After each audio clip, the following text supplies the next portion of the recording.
Good morning, everyone. Good morning. Good morning, everyone. Good morning. Ramadan Mubarak to all of my Muslim brothers and sisters who are here today. This is the public hearing of the Committee of the Whole regarding resolution number 250895. Mr. Christmas, will you please call the roll to take attendance? Councilman Squilla. Councilor Gaudier. Councilman Jones. Councilman Young. Councilman Driscoll. Councilor Lozada. Councilor Bass. Councilman Phillips. Councilman O'Neill. Councilor Gilmore Richardson. Councilman Thomas. Councilman Harity. Councilor Ahmad. Councilor Landau. Councilor Brooks. Councilman O'Rourke. Council President Johnson. Present. Thank you. A quorum of the committee is present, and this hearing is now called to order. Mr. Christmas, will you please read the title of the resolution?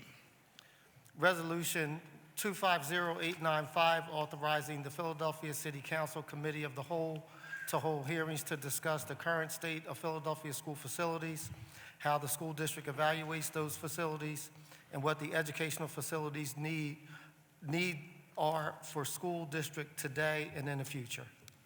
Thank you very much, Mr. Christmas. Before calling our first panel, I have a statement for the record for myself, and I will also acknowledge the Chair of Education, Mr. Isaiah Thomas, as well.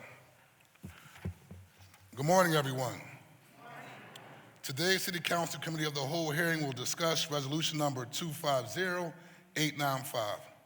Council members will examine the current condition of Philadelphia school facilities, how the school district assesses them, and what educational facilities the school district requires now and in the future.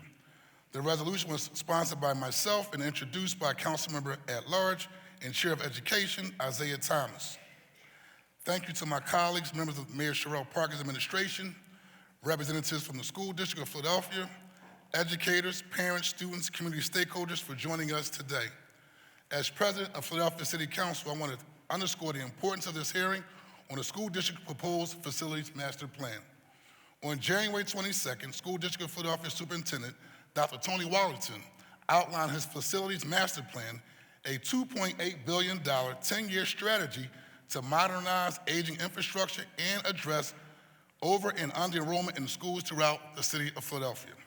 Key actions include closing 20 schools, initiating 159 modernization projects, creating 6 co-locations, and shifting toward kindergarten through 8th grade models to improve academic equity. The decisions we make about our school facilities are not just about bricks and mortar, they are about opportunity, equity, and the future of our children. Our facilities must be safe, modern, and conducive to learning. Every student in every neighborhood deserves access to high-quality learning environments that support academic achievement, extracurricular engagement, and overall well-being. Philadelphia City Council is doing our due diligence on the proposed school district facilities master plan to make sure the voices of students, parents, and community stakeholders citywide are heard and their issues and concerns are addressed. The Board of Education has a duty to ensure fairness and transparency throughout this facilities master plan process. Today's hearing is an opportunity for transparency and accountability. City Council members want to clearly understand the district's vision, the criteria guiding its decisions, the neighborhood implications of the plan, and how community voices have been incorporated throughout this process. I encourage an open and constructive dialogue today. We are here to listen, to ask thoughtful questions, and to ensure that the proposed facilities master plan truly serves the students and families of Philadelphia today and for generations to come. The Philadelphia City Council is an independent legislative branch, frequently acting as a check on the executive branch, agencies, and the School District of Philadelphia.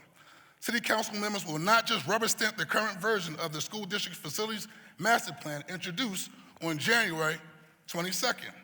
Council will provide important input and recommendations to Superintendent Tony Wallington and the Board of Education before any final school district facilities master plan is approved by the Board of Education this year.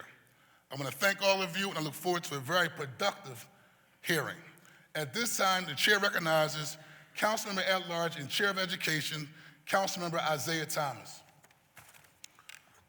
Good morning, and thank you, Council President. Good morning, colleagues. Good morning to the listening public. So many people tuned in because schools is that type of issue. It's one of those things that touches everybody. I want to start by thanking you, Council President, for your leadership and your support as it relates to this facilities crisis that we've been dealing with for probably as long as you've been in office, let alone as long as I've been in office. So I appreciate your support, your leadership, and your aggressiveness as it relates to tackling this issue and tackling it right now. I do want to say thank you to Dr. Watlington, as well as Colonel Hill, the school board, and the entire team at the School District of Philadelphia. We do appreciate you being here today, and we appreciate the opportunity to have this conversation. I also want to just remind folks that today's conversation is about the current facilities plan. It's not about the vacant school buildings. And so we've had a number of issues that specifically related to vacant school buildings. That's been a hot topic of discussion. Today, we're not talking about the vacant school buildings. We're talking about the facilities plan that was recommended by the school district that will be introduced later this month. In the midst of looking at the facilities plan, there are some things I like. I like the idea of there being no comprehensive neighborhood high schools being closed. I think that that's a good thing. There are some things I have some questions about. There's some decisions that were made that puts us in a position where schools that currently don't have enough space in their building are going to be asked to add more seats, decisions that will put neighborhoods in a position where they might not have elementary schools, so we're going to need those questions answered. And then there are things that I disagree with, like the closing of Conwell or touching the Parkway schools or anything that will put Philadelphia in a position where we wouldn't have a school named Paul Robeson, right? I just think the name of that school is important to our legacy. And there are a number of examples of things that members disagree with, and I'm not going to get into that right now. I just want to close out by saying that I truly appreciate all of the district council members. I already thanked you, Council President, but I just want to start by highlighting Council Members Gaudier, Young, and Lozada. If you don't know, the 5th District, the 3rd District, and the 7th District were the district that were hit the hardest. And if you've been paying attention to those council members, they've been doing their due diligence at community meetings, working with the council president and myself, as well as other folks to try to address those issues. I also want to say thank you to council members Phillips, Jones, and Bass. Phillips and Bass have been dealing with the Ada Lewis issue, which everybody knows was significant when we watched what happened to that sister. And this facilities crisis has been touching the entire Northwest. And council members Phillips and Bass have been leading the charge. And Councilmember Jones has probably one of the most controversial buildings in the entire school district, which is Overbrook. And everybody knows the legacy and the history of Overbrook. And the reality is Overbrook probably would have been closed already had it not been for Councilmember Jones's effort over the last couple years. As I close out, Council President, this is a tough position for the council members at large to be in, but my colleagues have found a way to advocate for what they believe in. So Council Members Brooks, Landau, Harity, Council Member Gilmore Richardson, who isn't here yet, Council Member O'Rourke, as well as Council Member Ahmad. Thank you all for the great work that you're doing. Thank you for your insight. Thank you for being a part of so many meetings here up to this point. Last thing, this is a legacy vote. When you think about what happened years ago, we're still impacted by those decisions today. I'm not going to get into individual examples, but I just want the general public to recognize that Council President Johnson's words were very important. We are not here to rubber stamp anything. We are the checks and balances, and we recognize that this could be one of the most important votes that we'll take in our entire political career. And the crazy thing is, we don't even have a vote, right? We're just using our bully pulpit to put us in a position to fight for what the people are telling us they need as it relates to the city of Philadelphia. So, Council President, thank you for allowing me to give a few brief remarks, and I look forward to listening to the conversation today, as well as robust answers to the questions that are going to be asked. Thank you, Council President. Thank you very much. The chair recognizes Councilman Jeffrey J. Young. Thank you, Mr. President. Just for a point of information, my colleague, Councilmember Thomas, there is a catchment high school that is scheduled to be closed in my district, which is Penn Treaty High School. So let's, we want to ensure that those families understand what's happening as well. Thank you, Mr. President. Thank you very much. Chair recognizes Councilman Kelsey Lozada. Council President, again, I also want to thank you and Councilmember Isaiah Thomas for your leadership and for your guidance in this process, but I also want to recognize the presence of many of the families who are from my district who are being impacted. I'd like to ask them to stand because they've taken a very active role. They've made sure that we've heard their concerns. They've made sure that, that they organized and offered options for what could potentially happen in their neighborhoods. Their options have been some really great options that I think that we could work together with the school district to consider. So I'd like for the parents from Moffitt, Stetson, Conwell, Harding, and Welsh all to stand up. Thank you so much for your advocacy. Thank you for being here today. Thank you so much. Thank you.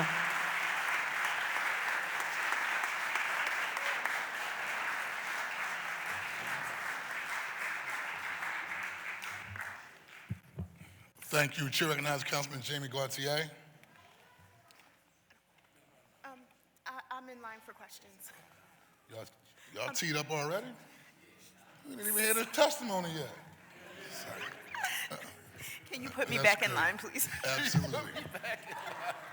So I see everyone who's queued up for questions. At this, Chair recognizes Councilman Jim Harity. I too want to thank you for your leadership and our education chair and my councilwoman, Kelsey Lozada.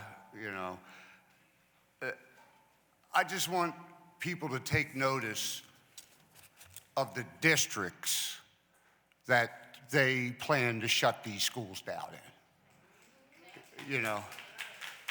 Me, I'm for one tired that every time cuts come, they come from a certain neighborhood. I live there in Kensington in the 7th District. I talk to these kids. They're good kids. They deserve everything that other kids in other neighborhoods are getting. And again, I say strongly that we have to think, as my colleague said, of legacy. Right? Legacy. You can see that this isn't what our people want. And as Councilman Thomas said, I'm infuriated that we don't get a say, right? But Council President, you and I both know we do get a say because budget's coming. And we will be looking at that. So mindful is the word I would use for today. Be mindful. Thank you, Council President. Thank you very much. I'm going to ask for, I see other members are queued up to reserve your comments for after the presentation. Is that okay? So we can get down to actual questioning and the purpose of why we're here. And so at this time, I'm going to ask for Mr. Christmas to please call the first panel. Would Mr. Reginald Streeter, Dr. Tony Watlington, and Deborah Carrera please come to the dais, not the dais, but the desk here, and then one of you can sit at the chairs just forward of the rail. Yeah, like.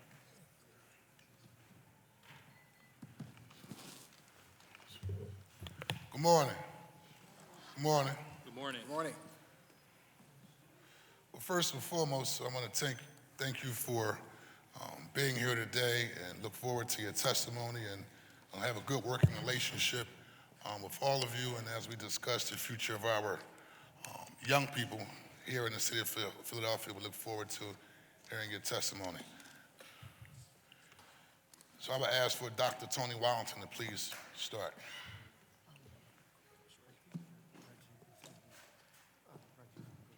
Mr. Chairman, I was told you're going to go first. Excuse me. Respecting Yes, protocol. I would like to go first, Council President. Before I get started, I'll be remiss if I didn't say thank you to you, Council President, for allowing us to have this conversation today. And it is true, we do have a great working relationship, Council President. Also, I want to say a huge shout out to the good brother, Isaiah Thomas, Chair of Education, Majority Whip, as well, Majority Leader, Catherine Gilmore Richardson, who's now my new neighbor, in Councilmember Jones's district. Also, I want to say hello to Majority Leader Kendra Brooks as well. Just wanted to make sure I give honor to where honor is due in your house. Thank you all for allowing us to be here today. Before I get into my comments, I'll be remiss if I didn't introduce myself. I'm Reggie from Germantown, a graduate from Germantown High School, a graduate from Leeds Middle School, a father, a son, a husband, a proud black man from the city of Philadelphia who, along with the other 8 board members, sacrificed time, energy, sweat equity, blood, tears, and yes, tears, to ensure that we do the best we can with the resources and the energy and the space we have. So I want to say thank you all for allowing us to be here and for giving Reggie from Germantown, who happens to be the president of the Philadelphia Board of Education. And my duty is to ensure that the will of the board, which is channeled through all the energy we get and engagement we get, is implemented. So thank you.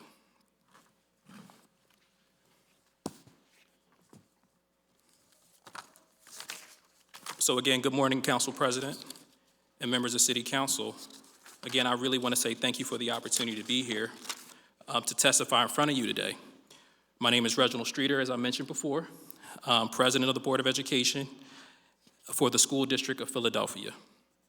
As a proud product of public education and the parent of 2 children who attend district schools and more on the way in the School District of Philadelphia, a 207-year-old institution that has had to deal with a lot of struggles, whether it's the Great Migration, when our ancestors came to Philadelphia, or whether it was when immigrants were infusing into the city of Philadelphia. The school district has striven to do what we can with the resources we have and the energy that we have and the support that we know we can get from our village. I know, like you, like me, you all believe that public education is a public good, just as important as running water, a civil right, a human right, and that the School District of Philadelphia has a duty to ensure that all of our babies, all of our children, have access to quality public education, and they don't have to go halfway across the city to get it if they so choose. That is what I believe, and I believe that's what this board believes, and I believe that's what Dr. Watlington is trying to do as we go through this process, which is indeed a process. This public good, it must be intentionally designed and continuously improved and iterated to serve the children and families of Philadelphia. Long ago, when we used the Prussian model, schools were designed to be what some would argue like an assembly line. But what the school district and the Board of Education is trying to do is to prepare a system and set forth the process through our resolution last year to ensure that we continue to iterate and reimagine all of the schools under our purview. This means ensuring our children have the opportunities and the support and resources that we know they need while fulfilling the civil right that our Commonwealth Court opined on and said clear as day that our children have the right, the civil right, to a quality public education. For our children to truly thrive, our village, and I mean that, our village, which as we know is a collection of villages, must provide schools that are safe, welcoming, and properly equipped. I also want to say that I come here in good faith, no malfeasance. I say that also as an officer of the court who's allowed to practice law in New Jersey and Pennsylvania, and I wouldn't be able to do it without my quality public education that I received at Germantown High School. Unfortunately, y'all, many of our school buildings fall short of these standards. The Board of Education will be the first one to admit that, and we're leaning into that, and we're trying to not kick that can down the road, understanding there's still work that needs to be done before there is a plan that the board feels comfortable voting on. And you all do have a say.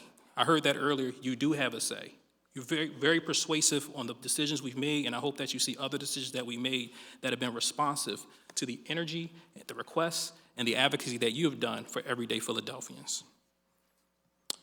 As I said, the average school facility is 73 years old. Actually, I think it's older than that now, and requires significant resources to maintain, to ensure the safety of our students and our staffs in our village. These challenges are not the result of neglect, but I would argue rather decades of inadequate, unpredictable, and chronic underfunding. And it's not just the School District of Philadelphia that's saying that. There was a bipartisan commission that did a report that stated the School District of Philadelphia is underfunded right now to the tune of about $1.2 to $1.4 billion. Much love and respect to our state delegation and the work that the governor has done to increase those fundings, but we are not yet at adequacy. But I have hope we will get to adequacy. And also thank you to this body that continues to put its money where its mouth is to support public education. We appreciate you more than you can ever know. These challenges, like I said, are not just over neglect, but inadequate, unpredictable, and chronic underfunding. At this time, we're not the only ones. Like many urban cities across the nation, the district has faced significant enrollment declines, even though we had an increase of about 1,800 students last year, and potentially another increase this year that was impacted, we believe, due to the issues with SEPTA in the beginning of the year. Dr. Wallington, I believe you can attest to that. But that being said, over a long longitudinal times, we've had issues with enrollment, with more than 1/3 of the families enrolling their students in their choice of brick and mortar charter schools across the city.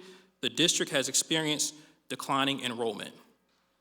The current enrollment realities present misalignment between our building capacity and the number of students that we have the duty to serve. Doing this will help us ensure that we are being thoughtful with our limited resources that are aligned with the needs of our students in our city. Underlying both of these challenges is the current system of funding of public education in Pennsylvania, which places districts like ours in a difficult position of deciding not what we should do, but what we can afford. Chronic underfunding, Council President, has forced us to stretch limited resources across competing needs, often delaying investments critical to student success. If the district were fully funded, we could prioritize our investments in improving academic success for our students while simultaneously modernizing facilities, addressing safety concerns, and ensuring schools are fully staffed. Instead, we must make strategic and often painful choices because the pie is simply not big enough.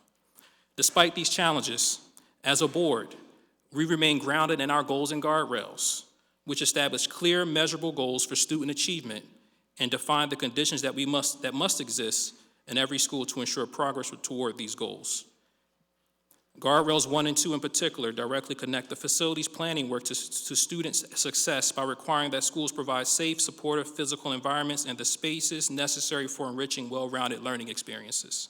Embedded within Accelerate Philly Council, the district's strategic plan are clearly defined phases and strategic actions for this facilities planning work, recognizing that modern, safe, and appropriately utilized school buildings are a foundational condition for improving student outcomes and ensuring the equitable access to opportunities across our city. And as the board president, I can say to you clear-eyed, right now, the way we are constructed, our footprint, our grade bands, we are unable to deliver in the way that we know we can with the resources, the talent, and everything we know that is available in the city of Philadelphia if we were to attempt to continue doing the same thing, expecting a different result. It is with these challenges in mind that the board unanimously adopted a resolution, September 24. The board directed Dr. Watlington to complete Phase 8 of the facilities plan, reflecting our belief then and now that this work is essential to advancing student achievement and improving outcomes for all students across the city.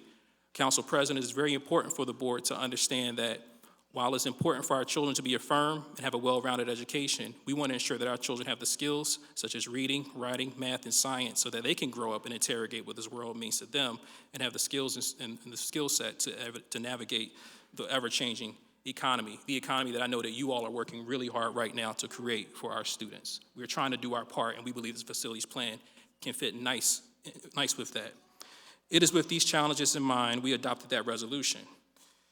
And in that resolution, we call for a thoughtful, partially data-informed, and qualitative, community-centered planning process that will result in recommendations to do the following. Again, this was last year: maximize the use of district school buildings and students rostering to expand equitable access to rigorous academic offerings, pre-kindergarten opportunities, access to high-quality arts, music, physical education, career and technical opportunities, address enrollment trends, and have created financial and operational inefficiencies, and identify district schools and facilities to be modernized, co-located, repurposed, or where necessary, closed. The board signaled this process was on its way, and I know that the process isn't done, but this is where we are today. Over the past 2 years, the district has and continues to treat community engagement as a non-negotiable component of this work. For example, I myself have been to 8 of the community meetings that the school district has had as an active listener, listening to the concerns of the village, hearing them directly in my ear, and other board members have as well. Our goal is to ensure that every student has equitable access to the district facilities and educational opportunities they deserve, while also addressing enrollment trends, and have created financial and operational challenges so that the district resources are used responsibly, efficiently, and equitably. When asked, as the Messiah asks, how are the children? We want to, and we aspire to Council President, to be able to answer that they are well and they have access to the programs, supports, and opportunities they need to thrive. And they don't have to travel halfway across the city with an infrastructure that's not designed for children to have to travel halfway across the city for an AP course or for access to algebra and middle grades, so that their children can do and realize any future they desire. Within the vision in mind, Council President, the board effectively handed Dr. Wallington the football. This is where we are now. The board, through the resolution, handed him the football, giving him a clear directive to carry this work forward in partnership with families, educators, staff, and community members across the city. And at the board's February 2026 action meeting at the Constance E. Clayton Education Center, which we renamed in honor of Constance E. Clayton, I no longer call it 440, Dr. Watlington will present to the board at this action meeting his facility's recommendations, whatever they will be. I will not today opine on what the recommendations appear to be now, because I believe that would be governmental malpractice for me to do so, as Dr. Watlington and the village has continued to bake the cake. But once the cake is baked, the board will have its say. The board will not be voting on the recommendations at that meeting either. Rather, we will hear from Dr. Wallington and his team and begin a thorough review as a Board of Education of the proposed recommendations, carefully considering community feedback as a critical component of our decision. I want to recognize the extraordinary leadership and dedication of Superintendent Dr. Tony B. Watlington Sr., Deputy Superintendent Oz Hill, and Senior Advisor Claire Landau, who over the past 2 years have guided this complex process with rigor, care, and commitment to equity. We know these processes are difficult. We know that. But they are necessary to ensure that all students have access to the opportunities and resources that they deserve. And we know you all know they deserve. This work is not only about closing schools. It's about strengthening our citywide educational system and increasing access to high-quality learning environments across Philadelphia so that every child in every neighborhood can thrive. Before ending my remarks, I want to express my gratitude for the partnership, support, and advocacy of Mayor Parker, Council President, Chairman Thomas, and city and state officials throughout this process. Your guidance, which has been baked in from phase 1 till now, and I hope that you all can see parts of the plan being responsive to things that you have said along the way of these 8 phases, even though we're not done with the final plan, is that you all see yourselves in the work. It is my hope that we can carry this work out, that we can count on this body's support to help us with addressing some of the many concerns that I heard, such as public safety.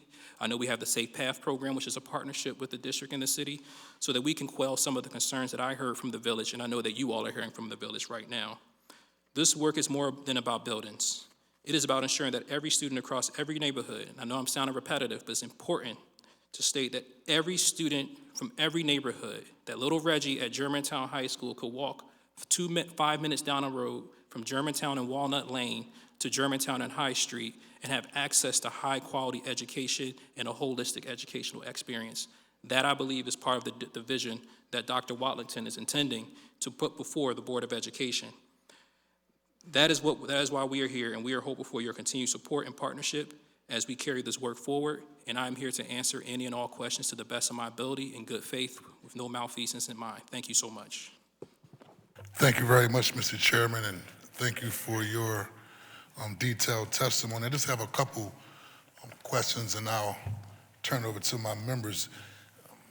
And I believe every last one of us in this room is deeply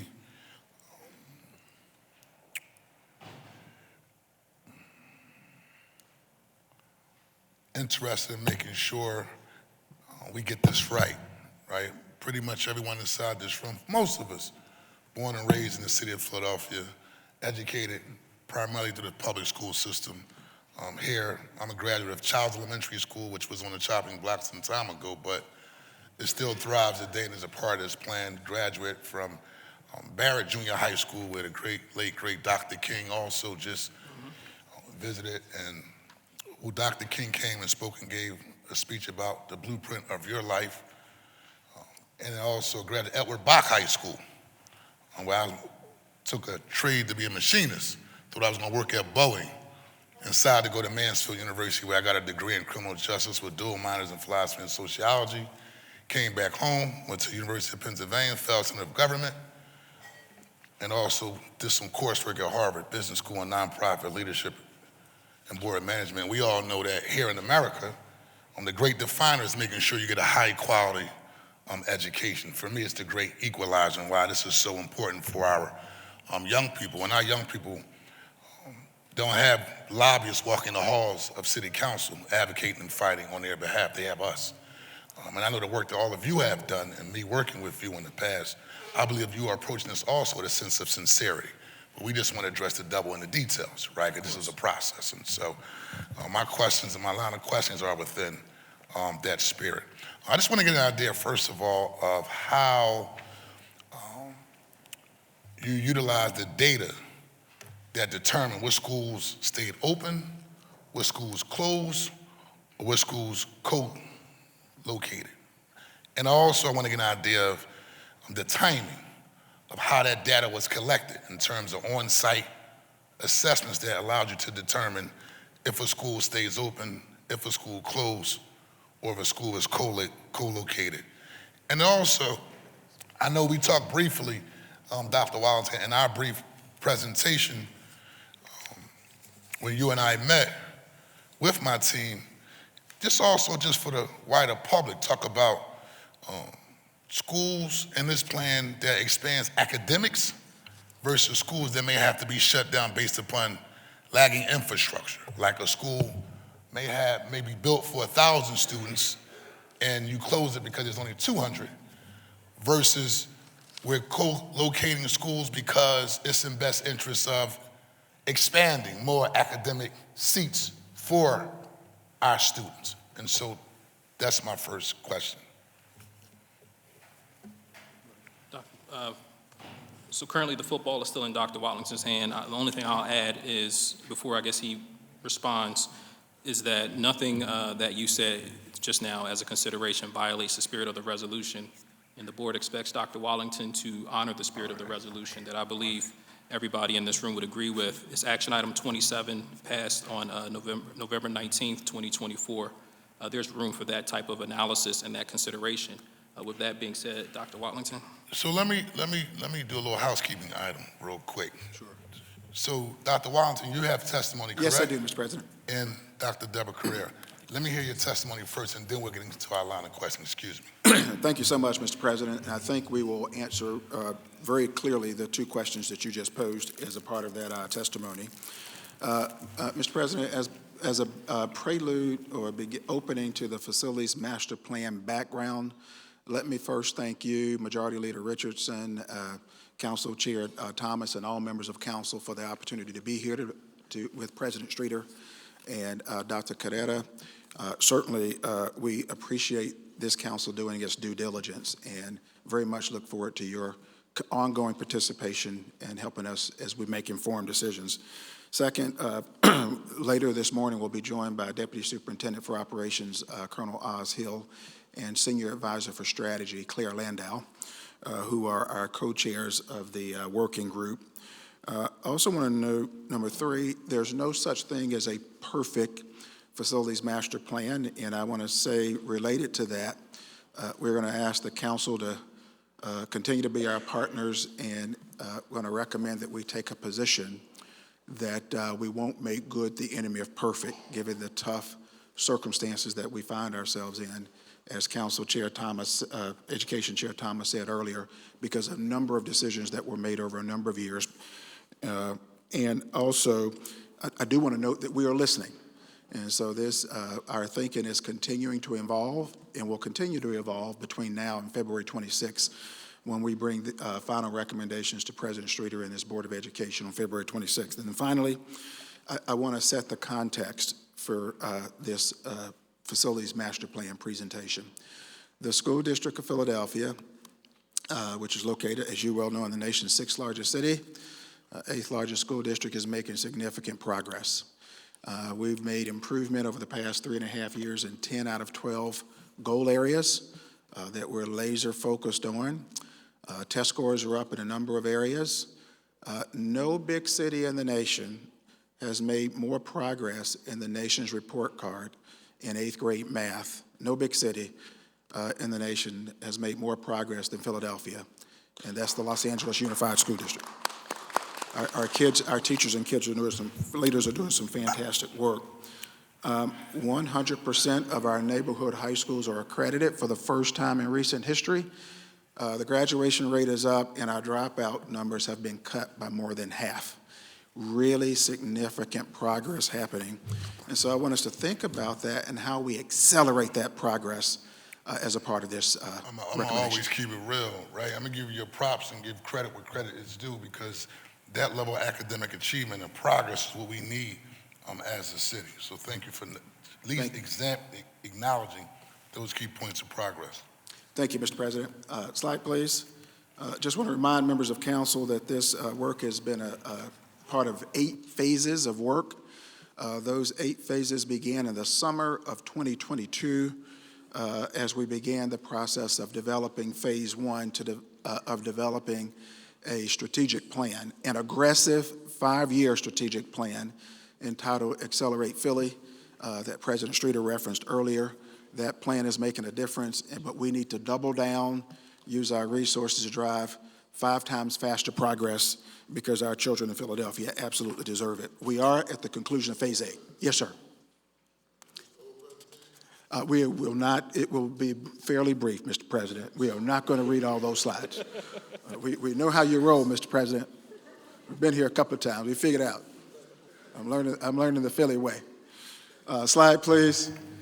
Just want to remind you there's been broad participation in this process over 3 years with the project team with diverse members. Certainly want to thank Council Chair, Education Chair Thomas for being a part of that team. We've had 9 advisory groups representing more than 170 Philadelphians, a number of community service, community conversations, and more than nearly 14,000 people have weighed in to this process via surveys. Slide, please. Let's talk about, take a moment to get it to the desired outcomes here.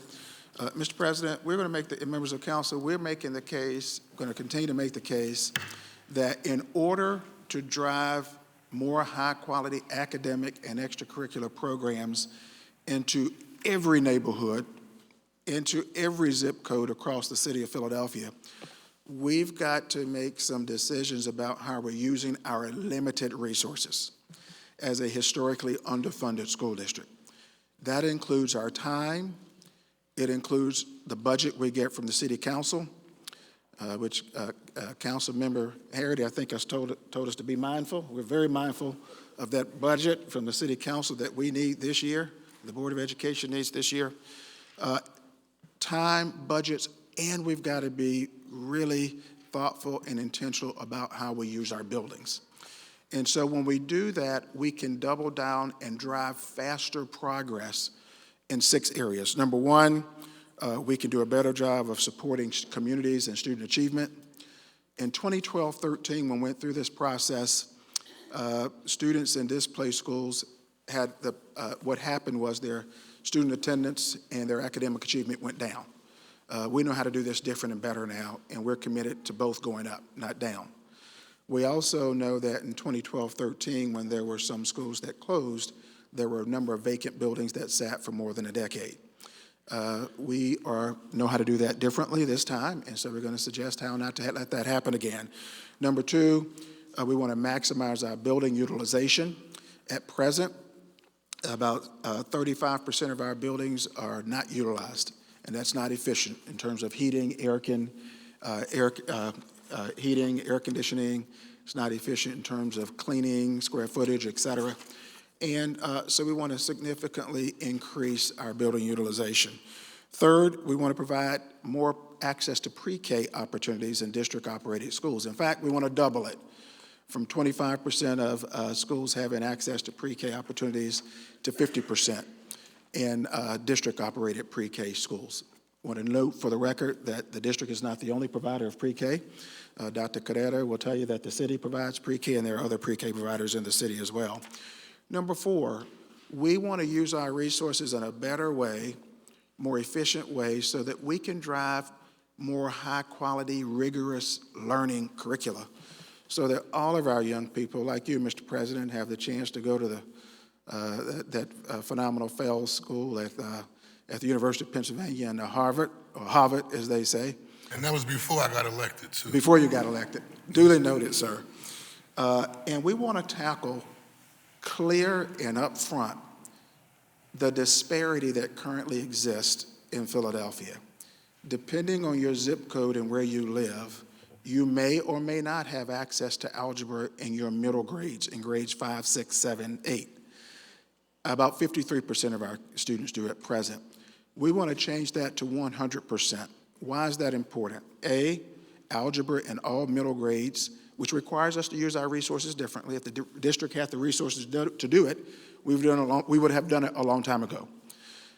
But it's important because A, math, algebra in middle schools is a gateway to which kids will get on the higher math track in high school and matriculate and persist in college. B, if you want to apply to a criteria-based high school in the school district of Philadelphia, whether that's Carver, Engineering and Science, or Palumbo, or Masterman, Central, Bodine, down the line, you've got to have algebra. About half in the middle grades by high school, about half of our kids cannot even apply. Even if they're the smartest person with the highest grade point average in their schools, they can't apply because we don't offer the same access to algebra in the middle grades.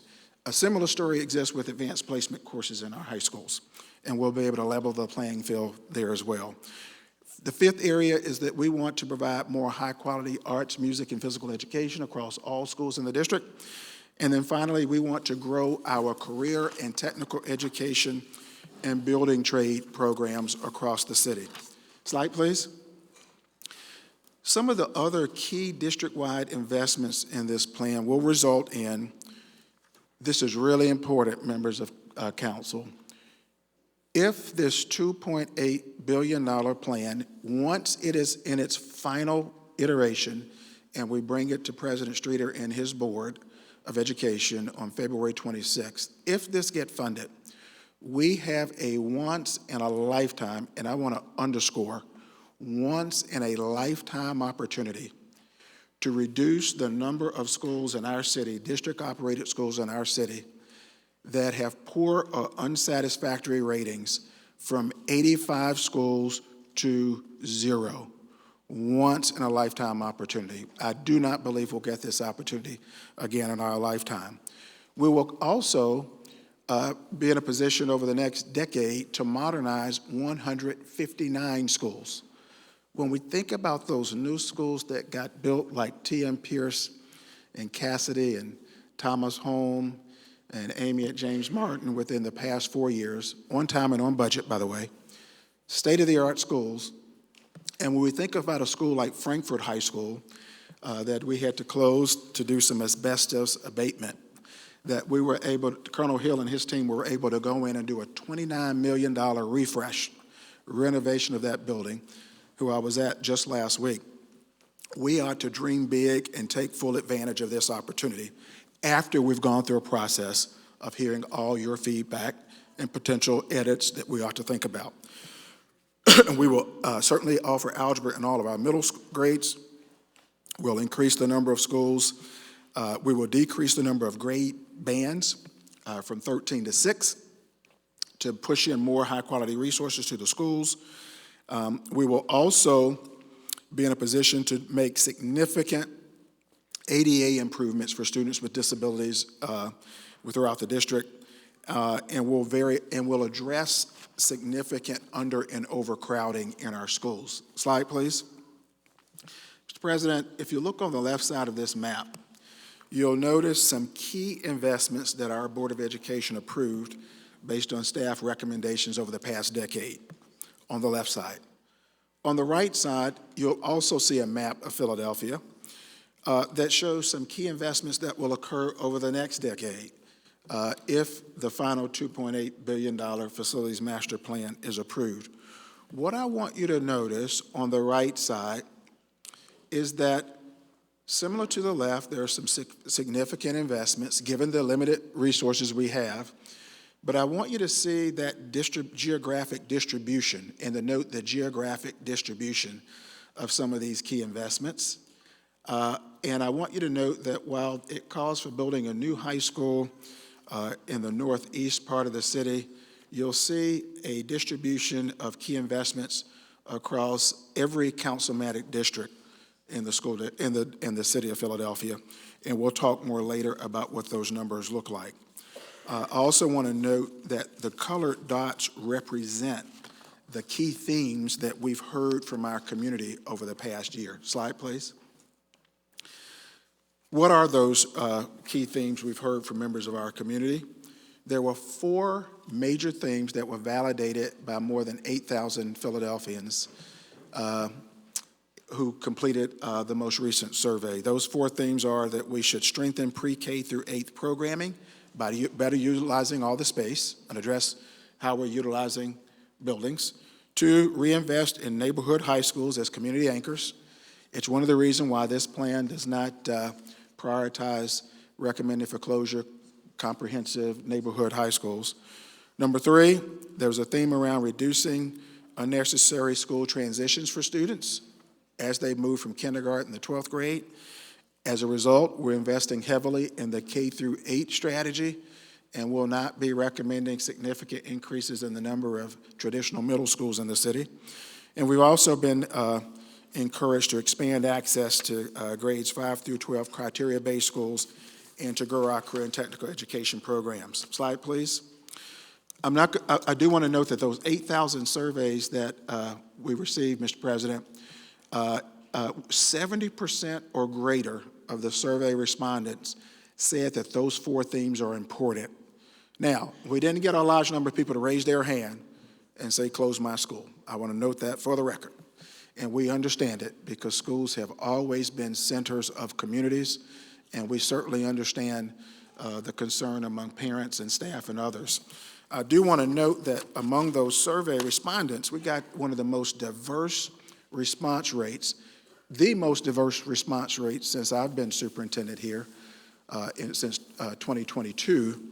And that looks like about nearly half of the survey respondents were from families or had a connections to students with disabilities. About 1/3 of the survey respondents had family members or were connected to individuals who are English language learners. Less than majority of the participants in the survey reported that they earn less than $50,000 a year. And what's most significant to me, at least, President Streeter, President Johnson, and members of council, is that the survey responses came from every single zip code in the city of Philadelphia. It's one of the reasons why we're laser-like focused on this survey result as well as the other feedback. On the next slide, Mr. President, I just want to show you some school recommendations related to theme 1, strengthening pre-K through 8 programming. In the interest of time, I won't read this. It's posted on the website. It's entered into the record, and we're happy to speak to it during our testimony today. On the next slide, you'll see the school recommendations related to reinvesting in neighborhood high schools the second guiding thing from this survey. Again, I won't read it to you. It's entered into the record, and we're happy to speak to each of these recommendations and answers your questions and receive feedback today. Next slide. You'll see recommendations related to reducing the number of transitions, specifically from reducing 13 grade bands down to 6. A parent who has kids in K-5 and 6-8 doesn't have to take kids to multiple grades, multiple schools. Once kids get acclimated in the elementary grades, they don't have to transition to middle school, have to stay there 3 years and then transition to a high school. You'll see the recommendations related to that we'll speak to during the presentation. And on the next slide, you'll see on this page, guiding theme 4, expand our 5 through 12 criteria-based schools, as well as our career and technical education and building trades programs. And not just to expand those programs, Mr. President, but to expand these programs and to focus in on the jobs of the future in the Philadelphia metro area, where our young people will not just graduate and get a job, a minimum wage job, recognizing that the minimum wage in the Commonwealth of Pennsylvania is already lower than our neighboring states of New Jersey, New York, Delaware, and Ohio, but jobs that pay really strong middle income, middle America wages or higher, so that they can support themselves or their family and make an economic impact on the city. And then relative to the mayor's commitment that we have access to economic opportunity for all. And then on the next slide, the final slide related to this, you'll see some additional investments we want to have an opportunity to speak with you about today. With that, I wanted to say a few words about the timeline, Mr. President. On this slide, you'll see that we are proposing on February 26th, we will present to President Streeter and the Board of Education a 10-year, $2.8 billion plan that, if funded, will reduce the number of poor and unsatisfactory school ratings from 85 to 0, will modernize 159 school campuses, and will absolutely help us to more strategically push in more high-quality academic and extracurricular programs across every neighborhood and across every zip code. $1 billion of the plan will be funded by our bond borrowing program, subject to President Streeter's and the Board of Education's year-over-year approval. And the other $1.8 billion of this plan, we'll be making the case that new government and philanthropic funding be procured or secured for that purpose. I want you to note we'll modernize 159 buildings and we'll maintain 122 facilities, which means we'll continue those schools and do routine maintenance, but we won't make significant additional investments. You'll see 6 co-located school facilities here, and you'll see that 12 schools we will at this point will be recommending to close and repurpose for the district's use. Tilden Middle School, for example, we recommend to tear that building down and to build a state-of-the-art athletics complex in Southwest Philadelphia to complement the other complexes already in the area. We're going to recommend, the draft recommendations at this point are to also close 8 additional schools and to convey those 8 buildings to the city of Philadelphia for purposes of affordable and workforce housing, Just a as point well of as information. Is that 8 a part of this 20? that's 8 part of the 20. 8 is part of the 20. 8 is a part of the 20 at this point.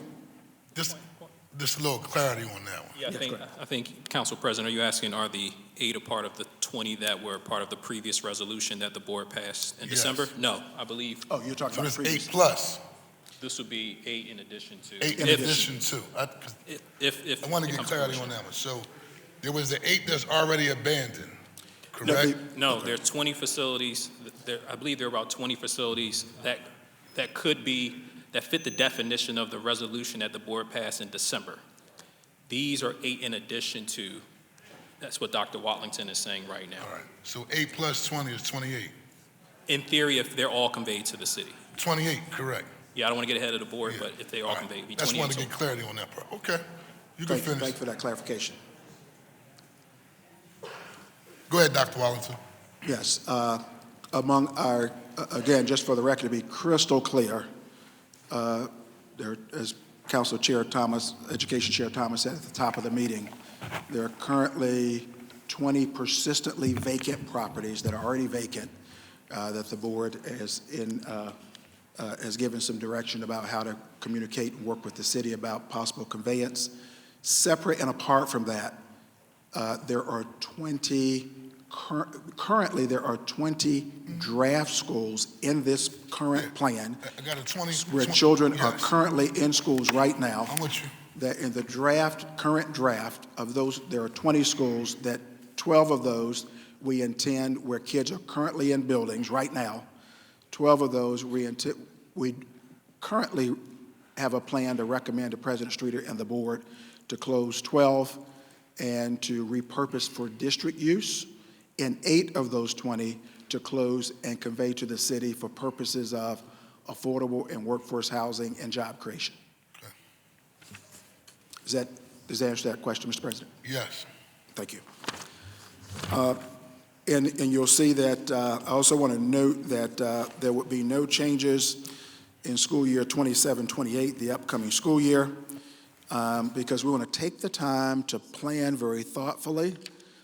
Also, we will staff up, Mr. President, members of council, a transition office that will report directly to me and Deputy Superintendent Oz Hill that will be a one-stop shop for any displaced families so that they, number one, we ensure that unlike 2012-13, our children's academic performance and student attendance goes up and not down, as was the case in 2012-13. B, that office will provide one-stop shop services that range from social and emotional and mental health and wellness supports, to transportation needs, to whatever our parents and families need. And more to come on that. On the next slide, I want to just note, Mr. President, that this plan provides for, this slide outlines for you by councilmatic district what the total investment would be in this plan. For example, in councilmatic district 9, Councilmember Phillips, Dr. Phillips district, there'd be a $443 million investment, all the way to councilmatic district 1, a $308 million investment, Councilmember Squilla's district. Don't the mayor live up there until the 9th district? But I won't read them for the record because you've put me on a time clock, sir, but would love for you and the public to note the millions of dollars that would be spent very strategically in every councilmatic district. I also want you to note that we're very sensitive to and paying attention to the number of school closures at present that are on the table. Again, I want to underscore we are listening to feedback as premature as President Streeter said, to opine on how this feedback will land on the final recommendations, because we want to do our due diligence just like you are. But you'll see that schools were recommending at this point to close compared to 2012. I'm gonna ask you to summarize, because I know at least for the members, we've gone over this like extensively. And so.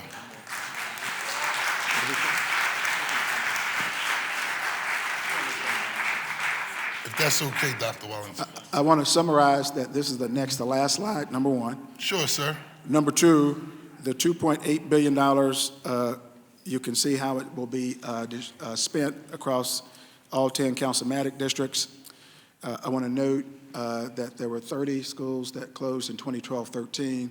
In 2026, at present, there are 20 schools on that recommended closure list. Pleased to report to you that this plan would modernize 159 campuses and reduce the number of schools with poor or unsatisfactory ratings from 85 to 0 once-in-a-lifetime opportunity. With that, I'll go to the last side and say thank you very much for the opportunity to be here today. Well, thank you, Dr. Wallington. Dr. Deborah Carrera. Good morning, Council President Johnson. Good morning, Majority Leader Gilmer Richardson, Chair Thomas, and members of the committee. My name is Dr. Deborah Carrera. I'm the Chief Education Officer for the City of Philadelphia. I'm grateful for the opportunity to testify on Resolution number 250895 concerning the School District of Philadelphia's School Facilities Modernization Plan. I too am a graduate of the School District of Philadelphia, Potter Thomas Bilingual Elementary School, Conwell Middle Magnet School, Northeast High School. Did you say Conwell? Yes, sir. Okay, I did. cool. Yes. And so before joining the administration, I spent 27 years in the School District of Philadelphia as a teacher at Potter Thomas Bilingual School, as a assistant principal at Elkin Elementary, as an elementary principal at McKinley Elementary, and as a high school principal at Kensington Creative and Performing Arts, and then as an assistant superintendent of Learning Network 1, which were mainly South Philly high schools as well. In 2012, during the last round of school closures, I was the principal at Kensington Kappa High School. I have lived experience as a school leader and as a parent. And while the conversation is difficult, it's necessary and it's long overdue. The school facilities plan has been carefully designed to improve the quality of education for Philadelphia students by providing more equitable access to programming and addressing chronic overcrowding in many of our schools. It offers a comprehensive roadmap to remedy the district's longstanding facilities challenges and a vision for schools that are suitable for the 21st century, for a 21st century education. The plan would also end the decade-long disinvestment in comprehensive high schools. I was a comprehensive high school principal, which are anchor institutions in city neighborhoods that were once the pride of many communities. I was privileged to serve the administration's representative on the facilities program team convened by the school district. From the outset, it was clear that our mission was not just to consider the condition of buildings, but to look at the educational resources available to students in each school and determine how those resources could be delivered. The planning rubric included 4 factors: educational programming, neighborhood vulnerability, building condition, and building utilization. The district incorporated lessons from the 2012 building closure process when designing the rubric. Academic performance, which contributed to the closure of low-performing schools in our most vulnerable communities in 2012, was not included as a decision factor.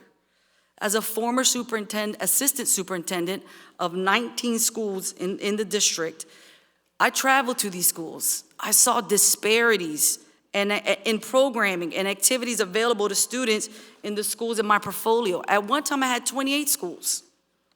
This plan is an important step towards ending these inequities. In addition to better quality facilities, students, all students, will have access, as the superintendent said, to Algebra 1, a foundational class for college or careers in STEM or health fields. Students will have art and music classes. I went to buildings. There are buildings that do not have an art teacher and have an art classroom. Access to more AP classes. My high school was a small high school. I could only offer my children 2 AP courses, when other schools like Central, where my son went, could offer them over 20 plus AP courses, or an international baccalaureate program. Students in smaller schools will have more choices of clubs, sports that are available in large schools.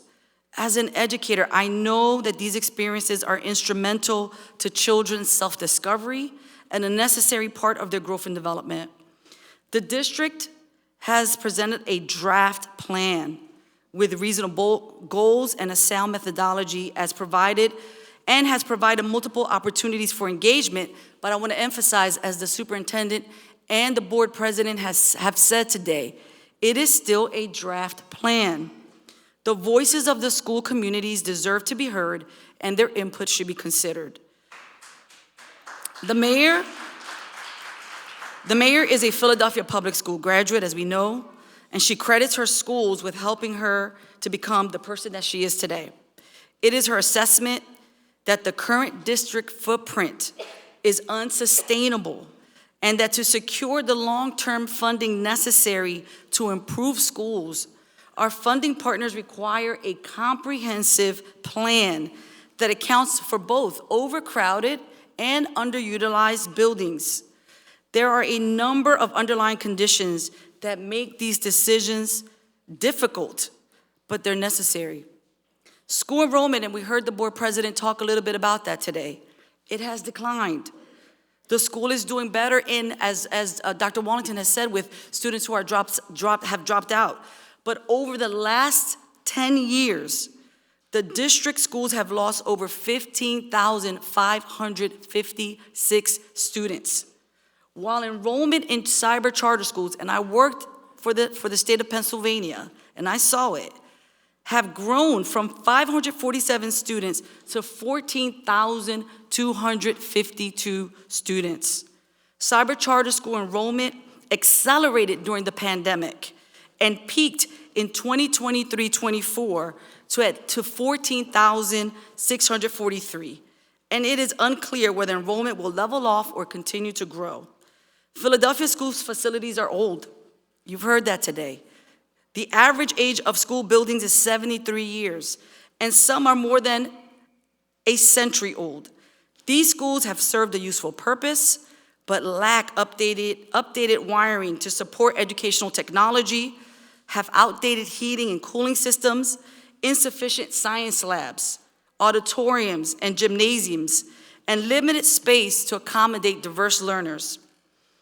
Philadelphia City Council member, you were the first among the first to acknowledge and advocate for the removal of environmental hazards from schools, and we thank you for that.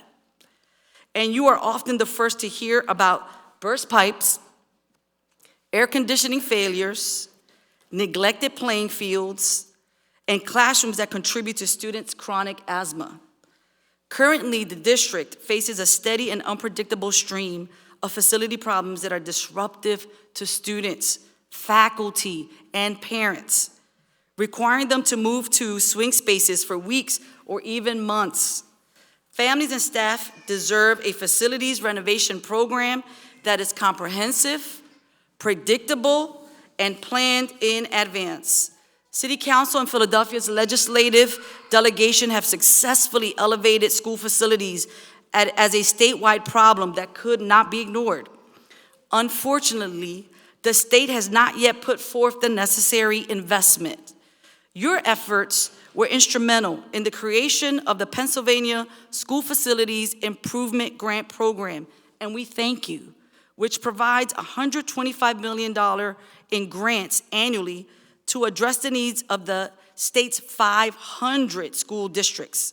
Governor Shapiro has proposed a $1 billion infrastructure bond in his 26-27 budget that could be used to fund housing, energy infrastructure, and school facilities. But the Commonwealth still has not replaced the $340 million annual allocation for the Plan Con School Construction Subsidy Program, which ended more than a decade ago, leaving a large gap in predictable annual funding. The $7 billion price tag for a thorough renovation of all school buildings recommended in the 2017 Parsons report is beyond our reach. The district's $2.8 billion proposal, however, is a realistic and achievable goal if we work together. This plan will support the modernization, as the superintendent has said, of 159 schools and reduce the number of unsatisfactory buildings in 10 years, as the superintendent has said, from 85 to 0. That is worth fighting for. As a state representative, the mayor visited schools across the Commonwealth, and her motivation is clear. Philadelphia students must have access to the same levels of quality programming, facilities, and opportunities as students do in other counties. It's not my intention today to diminish the uncertainty and disruption that is natural for a change of this magnitude. We know this is hard, or to minimize the affection that Philadelphians have for our local public schools. I am a proud graduate, as I said, of Conwell Middle Magnet School and Northeast High School. They made me who I am today, but I believe we should honor our history, our legacy, while also striving for something better for all of our children. Thank you for this opportunity. Thank you very much. Just going back to the question that I asked regarding the data that was utilized to determine what schools are closed, what schools stay open, and what schools are co-located, and how recent was the site assessments done of those particular schools? Thank you, Mr. President. Two things I'll say very succinctly. One, you'll recall that in previous years, maybe 3 years ago, we came before this council and we talked about the former Parsons report. Since that time, we completed a second review of every district facility, and we did 35 data verification meetings directly with principals so that we could make sure we had up-to-date, accurate information on every school. Long story short, that resulted in 4 key data points looking at things like the conditions of the building, what's the building utilization of the building. We also looked at something called Neighborhood Vulnerability Index. What were the schools that were closed? Are there some parts of the city that had a significant number of closures in 2012? Are there some parts of the city that have a hyper concentration of poverty? Long story short, we do not just take the 4 scores, add them together, divide by 4, and say if your number is here, here's what happens. If your number is here, here's what's happened. There's some complex thinking looking at the numbers and the feedback that we received along the way. So there's no really short, simple formula. It's both quantitative and qualitative feedback. And that's a great segue regarding this particular question. In the Philadelphia Inquirer, found that among the closing schools, about 68% of the student population is black, compared with 40% of the rest of the district schools, meaning that the majority of black schools are being disproportionately impacted, right? Basically black and brown neighborhoods. So did the school district collect data or analysis regarding the potential racial equity impact that this proposal may have? And also, did the district evaluate cumulative impacts, meaning did they look at neighborhoods that have experienced previous closures, right, and the impact that had on the surrounding community? You kind of alluded to it, but could you clarify, have y'all done that part of the due diligence regarding when the schools will be closed in certain neighborhoods, which pretty much would create an educational gap zone, meaning there will be a vacuum in a particular area when that school shuts down? Because for most neighborhoods, the school is that hub, right? Like in the ideal world, we were thinking like boldly, I would hope that we could do 1 for 1, and that's in the ideal world, Dr. Deborah. When I say 1 for 1, meaning if you are going to tear down this school, right, because infrastructure, it was built for 1,000 students, it's only 200 now, and economically it don't make sense, right? But could we tear that school down, but in that very same location, build another school for that same community, right? That would be smaller, right? Maybe put a health center on the side, maybe a recreation center on the side with a partnership with the city.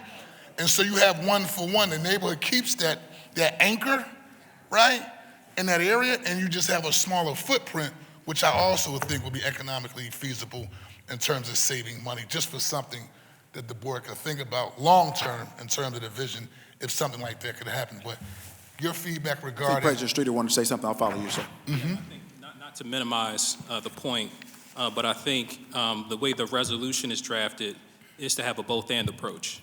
I think issues of equity should be kind of infused in the process, but also trying to ensure that in these parts of the city, just because there's a facility there that serves students as it relates to education, that it's not an educational desert.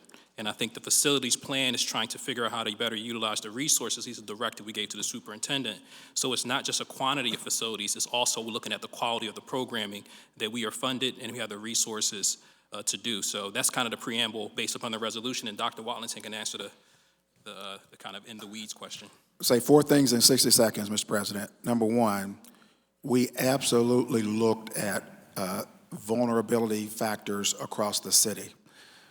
We could have come here to President Streeter on February. We could have released a draft plan that closed twice as many schools and been able to defend it.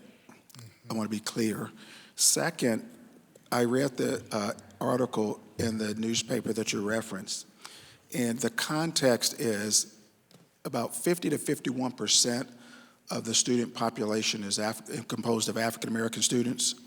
About a third of our students in the school district are Hispanic or Latino students, and that's our fastest growing demographic. So any changes are going to inherently infect Black or brown students, no matter how you slice the pie. Third, I would ask the council to take a look at that map we shared earlier. The map shows that shows geographic investments across multi-million-dollar investments across all 10 councilmatic districts. And when you look at the current recommendations for closures, they're spread out and they're not isolated to any one district, although I'm sure council members feel a little bit differently about that. This has the most, but we'll accept that. And we do see the investments across councilmatic districts, which I think is great that we can see a visual where those investments are going from in terms of the $2.8 billion. Have we done an assessment of the property value of these school buildings that are going up for closure, as well as the other 8 that's sitting abandoned that will be transferred to the City of Philadelphia's land bank? What's the property value of those particular parcels of land? The short answer is yes. Under Deputy Superintendent Hill's leadership and Senior Advisor Landau, they're looking at 2 key data points. One, historic tax records for each of the properties, schools, as well as the most recent appraised values for all of those properties. That's correct, yes. To clarify, or on the record, how much the value are of those properties? We have Senior Advisor Landau. I don't know if they have that on their person, and we might want to submit that for the record. Colonel Hill, do we have that, or we want to submit it for the record? We'd like to submit that for the record, sir. Yeah, please submit to the Chair of Education. He'll make sure all of us have a copy of it. And just for the record, that's the actual property assessment value of the proposed closures, schools, as well as the 8 that will be transferred to the land bank, just for the record. Duly noted. In terms of the borrowing, the billion-dollar borrowing, give us an idea of the debt service costs of the bond, of the lifetime of the bond that we will borrow, and its impact on our current operating budget. Go ahead. Oh, sorry. Because the capital budget is, just for point of information for those listening, the capital budget, we have to approve a 5-year budget, but we do it every year. So just for point of information for those who understand what we're talking about, we have 2 budgets. We have our capital budget and our operating budget. The operating budget is separate. So the capital budget, assuming that this plan or some iteration of it moves forward, will likely be this year, evolve as it relates to some of the recommendations. I do know that the school district and the board has done its due diligence to make sure we have the highest credit rating that we've ever had, which should lower the debt service to some extent. But Dr. Wallington, you can speak to the in the weeds part of the question. To your point, Mr. President, and President Streeter, thank you. The short answer to your question is we fully anticipate to keep our debt service at the gold standard, industry standard rate of less than 10%. Historically, we've run about 8%. To President Streeter's point, the bond markets, we're pleased that we're confident. Our confidence is partly driven by the fact that we have the best investment grade credit rating that we've had in the history of the district. And what is that, sir? It's BAA. We'll submit that for the record too. Also, our credit outlook has been upgraded from stable to positive, and our investment grade credit by both Moody's and Fitch Services has been upgraded every year over the past 3 years. So the bond markets understand that over time we have a structural deficit if we don't get the constitutional funding, but they have confidence in the decisions we're making. And just for clarification, Are you saying, and I think, Mr. Chairman, I don't know if you were saying this as well, I just want to get clarity. Will that 1 billion possibly increase? Therefore, at the moment, you can't give me an actual number of, the actual number that would cost for the debt service on the life of the actual $1 billion bond. But let me ask you this, what's the assessment as of now? Let's just say hypothetically, we just stick with that billion, it doesn't grow, right? Have your team say, over the lifetime of this bond, this is how much it's gonna cost us each year to pay back that bond. What's that number? Just for the record. I can't give you that number off the top of my head, but I can tell you we'll submit for the record our detailed, in-depth, multi-page calculation and the detailed information embedded therein. But we have absolutely costed out our best, most conservative estimate for the debt service costs being repaid. Please submit that to the chair.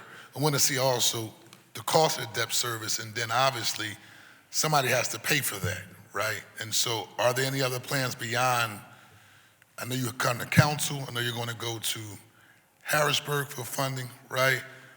What's the plan to pay down that debt service? How does that work? I'm just asking for clarification and understanding. Certainly the $1 billion that we believe the school district will be able to pay toward this $2.8 billion plan. With a 2-year, we borrow every 2 years. It will be completely consistent with how we've borrowed in the school district in the past. The $1.8 billion that will be dependent upon government and perhaps even philanthropic resources, that will just be contingent upon what level of additional funding we're able to get. Thank you, Dr. Wellington. I had another question. In terms of the additional $1.8 billion gap, right? Who are we in conversations with in terms of the philanthropic commitment to support the Philadelphia School District facilities plan, right? And then also it seems like the other aspect of the 1.8 hinges on the environment in Harrisburg, right? I'm an idealistic, pragmatic person, and I hope that, you know, in the leadership of our speaker, Joanna McClinton, our chairman of appropriations, Jordan Harris, as well as our governor, Josh Shapiro, that we're in a good position, right? But let's say the creek rises, right? And we don't get the 1.8 billion or 1 billion from the administration in Harrisburg. How does that have an impact on this plan? So it's the philanthropic aspect. I want to know who's committed thus far, who has an interest in our great students here in the city of Philadelphia that want to put some skin in the game to make sure our young people succeed from the philanthropic community. And then also in the event that the dynamics in Harrisburg may change. Hopefully that's never the case, but it could happen, right?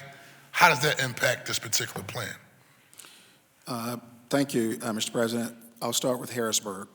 We believe that consistent with the feedback that I've heard from members of both the House and Senate as I've traveled with President Streeter and others to Harrisburg, is that when the School District of Philadelphia does a better job of addressing significantly under-enrolled schools, and when we tighten our belt as appropriate, maybe we'll be considered for more support. Can I add this as well? When you say the House and the Senate, are we talking about Republicans and Democrats?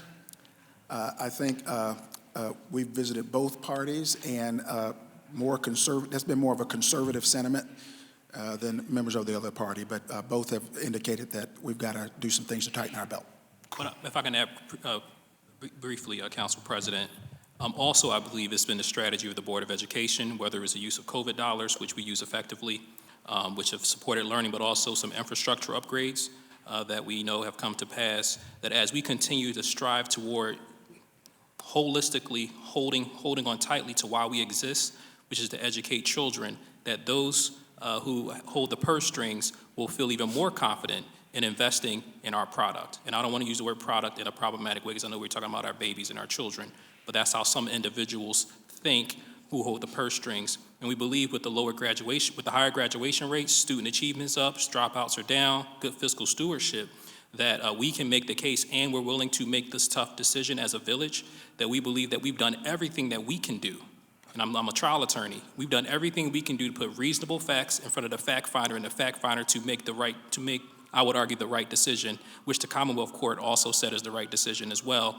that we're to fund us in a way that supports this public good that I will argue is even more important than drinkable water. And the reason why we had this Commonwealth decision is because folks in Harrisburg that's not from the Philadelphia delegation, but there are other folks that do not see our students as high academic achieving students here in the city of Philadelphia. Hence, And they are. while we're always fighting year after year, because if that was not the case, we would never need a court mandate to say we need equity in terms of making sure that all young people get a high quality education. So I just want to, the reason why I asked that question, because a key component of your proposal is contingent upon us fighting and that partnership with individuals in Harrisburg, but still want clarity on any event that they may say, well, we're not going to do a full $1 billion, right? How does that impact this plan?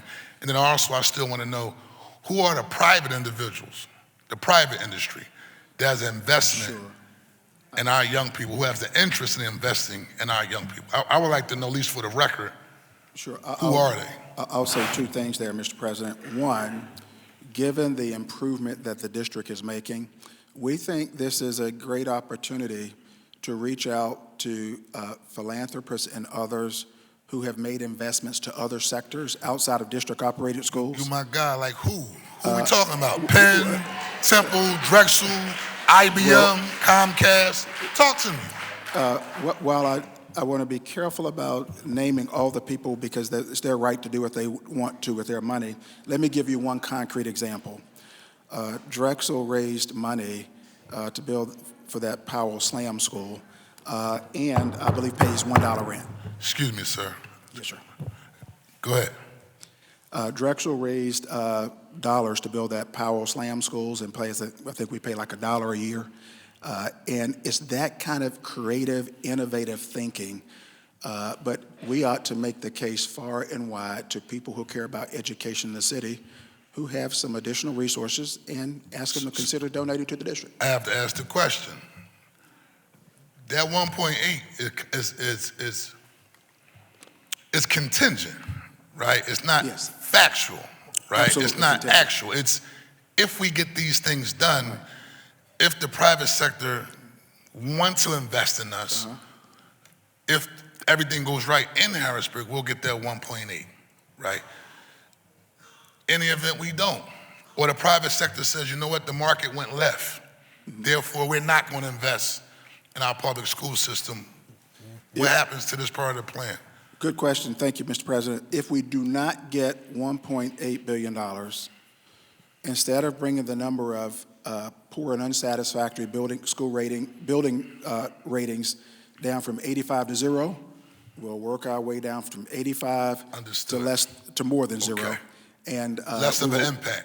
And we will not modernize 159 Okay. campuses. We'll modernize less. Okay, so we want to be hopeful that we strategize, we work that public-private partnership, as well as keep that environment in Harrisburg conducive to one that's supporting what we're doing here for our children. Yes, sir. And we also think that we ought to continue to make the case that the former price tag of $7.8 billion on the Parsons report, this team has worked very strategically Get to it get down. that number down to $2.8 I'm billion. glad you said that for the record. Yes, sir. Okay, so the original number was 7, $7.8 billion. so it really was 7.8, and you worked it down to 2.8. 2.8. That's Okay. also before inflation. So that number likely would be even higher now than 7.8 because we've had the pandemic and there's inflation and things like that. Okay. But can I just say one more quick thing on the record? I've done a little research on what the school district under a former mayor who was the president of the board, Richardson Dilworth, did after the Great Migration, and I read their facilities plan. And I think what makes this plan unique, and I hope that those can agree to help support it, help fund it, is that it is not just about buildings. We're actually trying to recreate the system of public education in service of why we exist, which is educate children. That school board had an emergency of black folk my people, our people, coming to Philadelphia and was running around with their hair on fire, just building and building and building and building. But it wasn't in service of, I would argue, to the core mission. It was just being responsive. So we're trying to do it in a methodical, logical way that's responsive to what I would argue is the real emergency, Mr. historic, Chairman. chronic underachievement. Yeah, Mr. Chairman, I also want to acknowledge that same point because I heard Dr. Deborah Carrera just also talked about what we didn't do the last time was focus on academic achievement. The last time was just a land grab to shut down schools to take care of budget. That was just really clear. And so I am smiling at what you're saying, well, let's look at academic achievement because that's a key component, probably the most important component, but I also want to make sure my segue into my last question is how we looking at a strategy around, and I talked about this to Dr. Wallington in our private meeting as well, briefing. We're a city of neighborhoods, right? We're a city of neighborhoods. And let's say you want somebody to go from Gompers to Lankenau, right?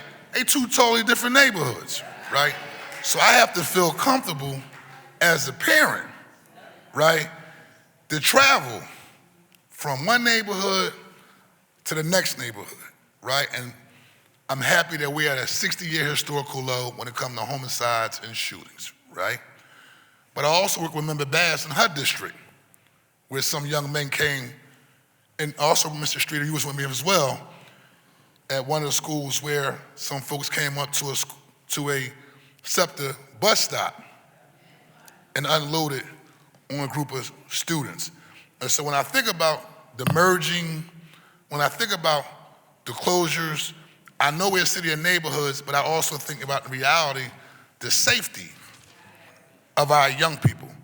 What has been the strategy and plan thus far in examining how our young people will be safe as a part of this particular plan that's presented to us? Thank you, Mr. President. Go ahead. As a precursor, I'll just say, as a board member who's been on the board for 5 years, president for 4, part of this confidence isn't a reflection of y'all.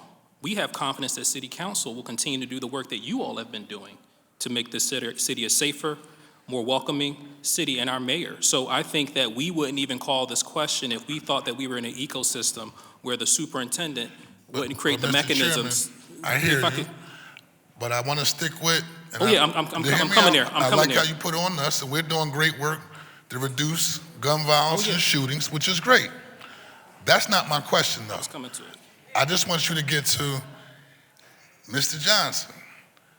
Thus far, this is our corridor safety strategy plan that goes in partnership with what we're presenting to you to make sure that when we merge these schools, when we shut down these schools, when we co-locate students in these environments, our data shows that we have a game plan to make sure our young people are safe. And if I cut you off, No worries, Excuse good me. brother. And attorneys sometimes have a big wind up before we make our point, so I'll be more clear and quick with my point. I think we have exemplars, that's the point I was going to make, from this continuing of perfecting the union, from our union post getting back local control. For example, I think our Operation Safe Pathway programs is an example of how we have, as a city, worked with City Council, our police department, our mayor, to find ways to create pathways for our babies to get to school in the most safest way possible. That's all I was is trying it to in say. this plan already? What I'm saying asking. is the board Is it- president. is it in the plan, though? What I'm saying is the Board of Education wouldn't have triggered the resolution if we didn't have the confidence, and that's an example to us to say that this is something that could be workable. And now Dr. Wallington's job is to answer your question in a more Sure. direct way. My job is to at least put the energy on why we're doing this as a board, and Yes, then ask sir. Dr. Wallington to answer the in the weeds questions. In 60 seconds or less, Because Mr. that President. last board, they also did a resolution, and they had the confidence that we would address the issue of safety, but they didn't actually have a strategy on doing it. That's why I was just thinking maybe if we were being proactive and your team was already on the ground knowing that this could be an issue, Yes, sir. that would be a part of the plan. So, Mr. Wallington, what is that plan, sir? In 60 seconds or less, number one, the team is taking a deep dive, has already and continues to take a deep dive into the children and young people who are already moving across the city. to study that pattern and make sure that we try to accent and not make it more pronounced. Number two, part of the role of the transition office will be to invest in safe paths, additional safe path opportunities as needed and appropriate, and to increase safety supports. And number three, we intentionally released this draft plan 5 weeks prior to going to President Streeter and the board, taking it to the President Streeter and the board, so that we could hear more detailed feedback. You told and me we'll that listen. as well. You Yes, said sir. the reason why we're not just going to wrap it up, we want to hear from the people. And I If just we wanna- miss something, we'll go back and revisit it. And what's the role of neighborhoods, stakeholders, and parents in terms of the recommendations? What role have they played? Is there a parent neighborhood working group? And I think I saw some of it, but I just want some clarity.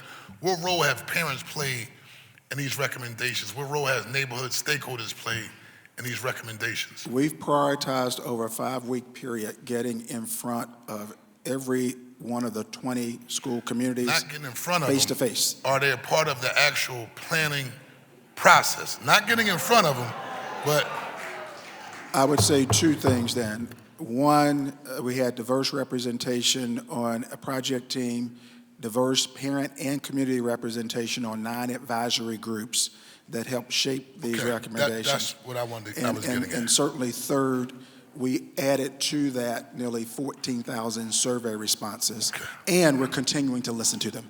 All right, and I'll wrap up because my members have questions. I know you have 3 town halls coming up.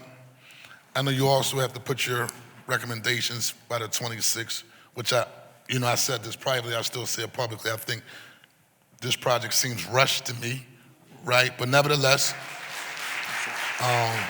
it's not nothing I didn't share with you, privately, but I do think it's a little rushed.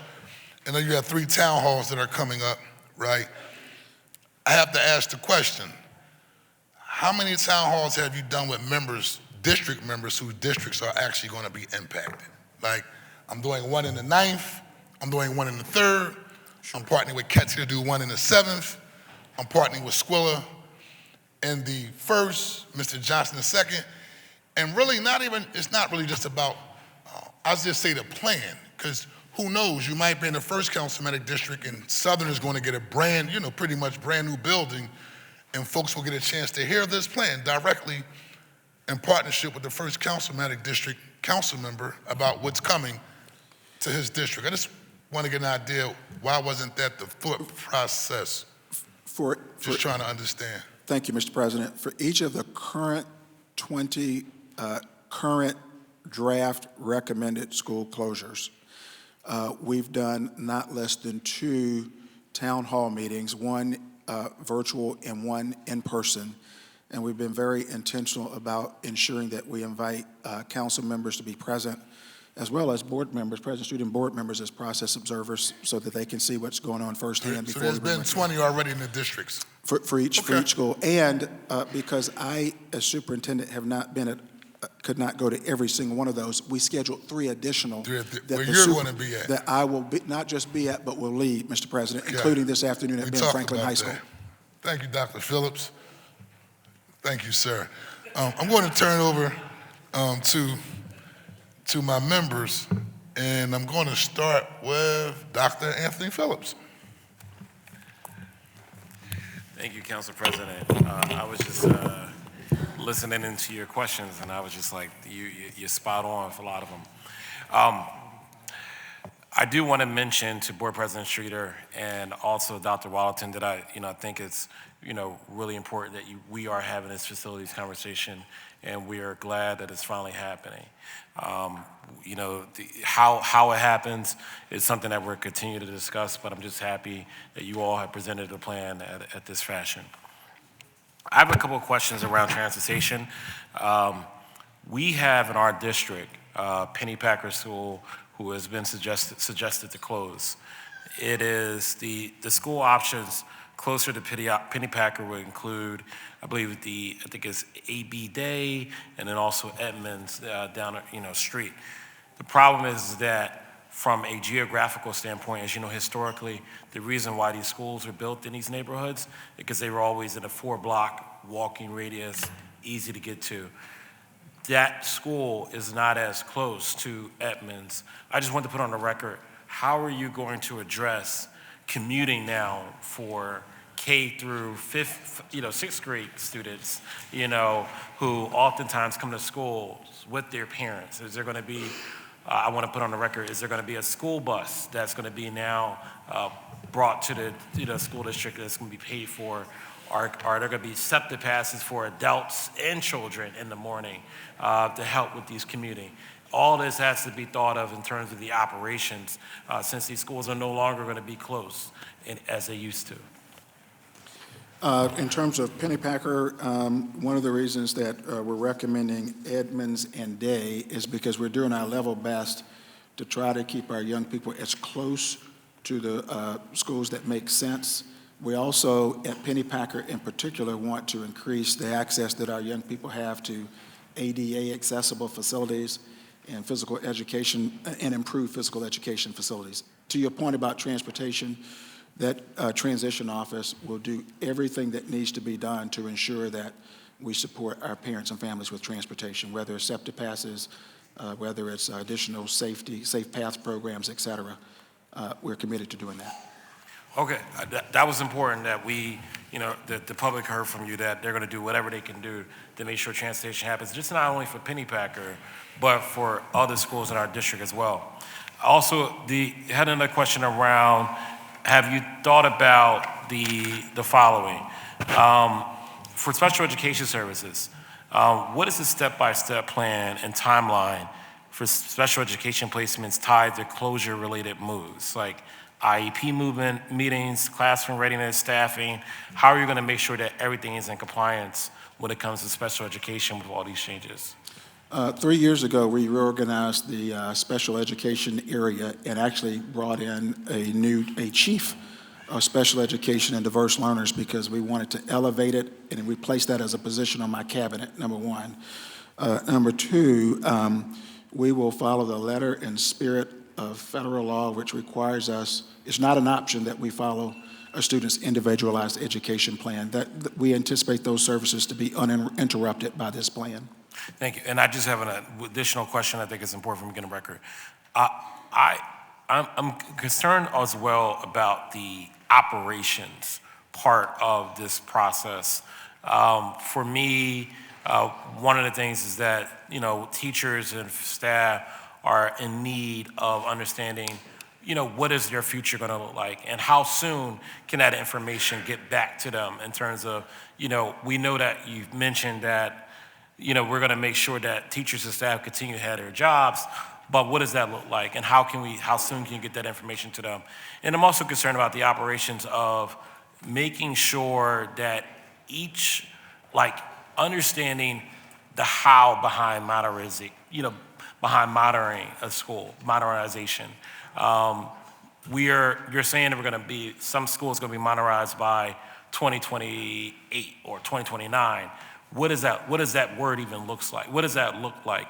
When are we going to start getting templates in terms of hard details around what relocation means, what modernization means? What do all of these terms mean in terms of the full-fledged details beyond just the recommendation?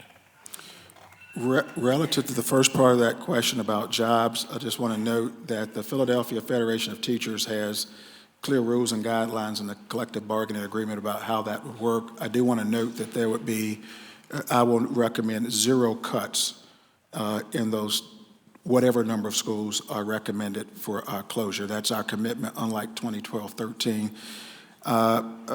What does modernization look like? It's a bit different by school, and it could vary on one end from replacing chillers and boilers that don't work currently, so that we don't have to shut schools down when we have a cold snap like we just had, or schools having to close early when it's warm outside, all the way to a refresh of the school building, just like we did at Frankfurt High School. And on the far end, it could look like T.M. Pierce or Cassidy, a brand new school.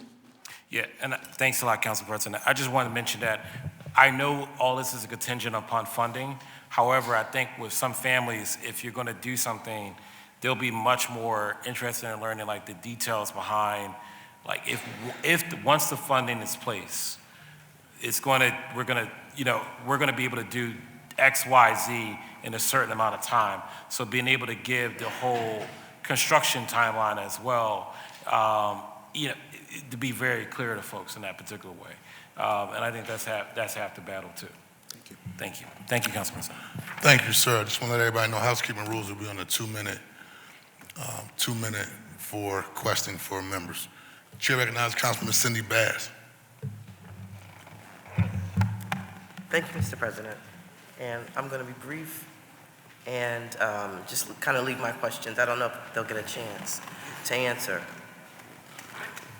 But I firmly believe if you create the conditions, then you are responsible for the results. And the state that we're in at this moment is a direct result of the decisions made by the board, most of them before you arrived here, Dr. Wadlington. But nonetheless, the reactions that we're having are a result of past policies and changes that really worked against public education in the city of Philadelphia. I feel like this is the breaking down of public education in Philadelphia. What we're doing here, what you're proposing to do here, is a step along the way to fundamentally breaking down public education for our children in the city. And rather than adjusting an admissions policy that had special admit schools that had the unintended consequence of lowering enrollment, why not go back and fix that before we close anything? Why are we even talking about closing anything when we know that decisions were made by the board and the district that essentially had an adverse effect? They lowered enrollment. And so it's almost as if, we cut off a limb, like if you're in a medical state of emergency, cutting off a limb rather than addressing the symptoms of the problem. And that's what we're doing here. We don't have to take a sledgehammer approach by closing these schools. We don't have to.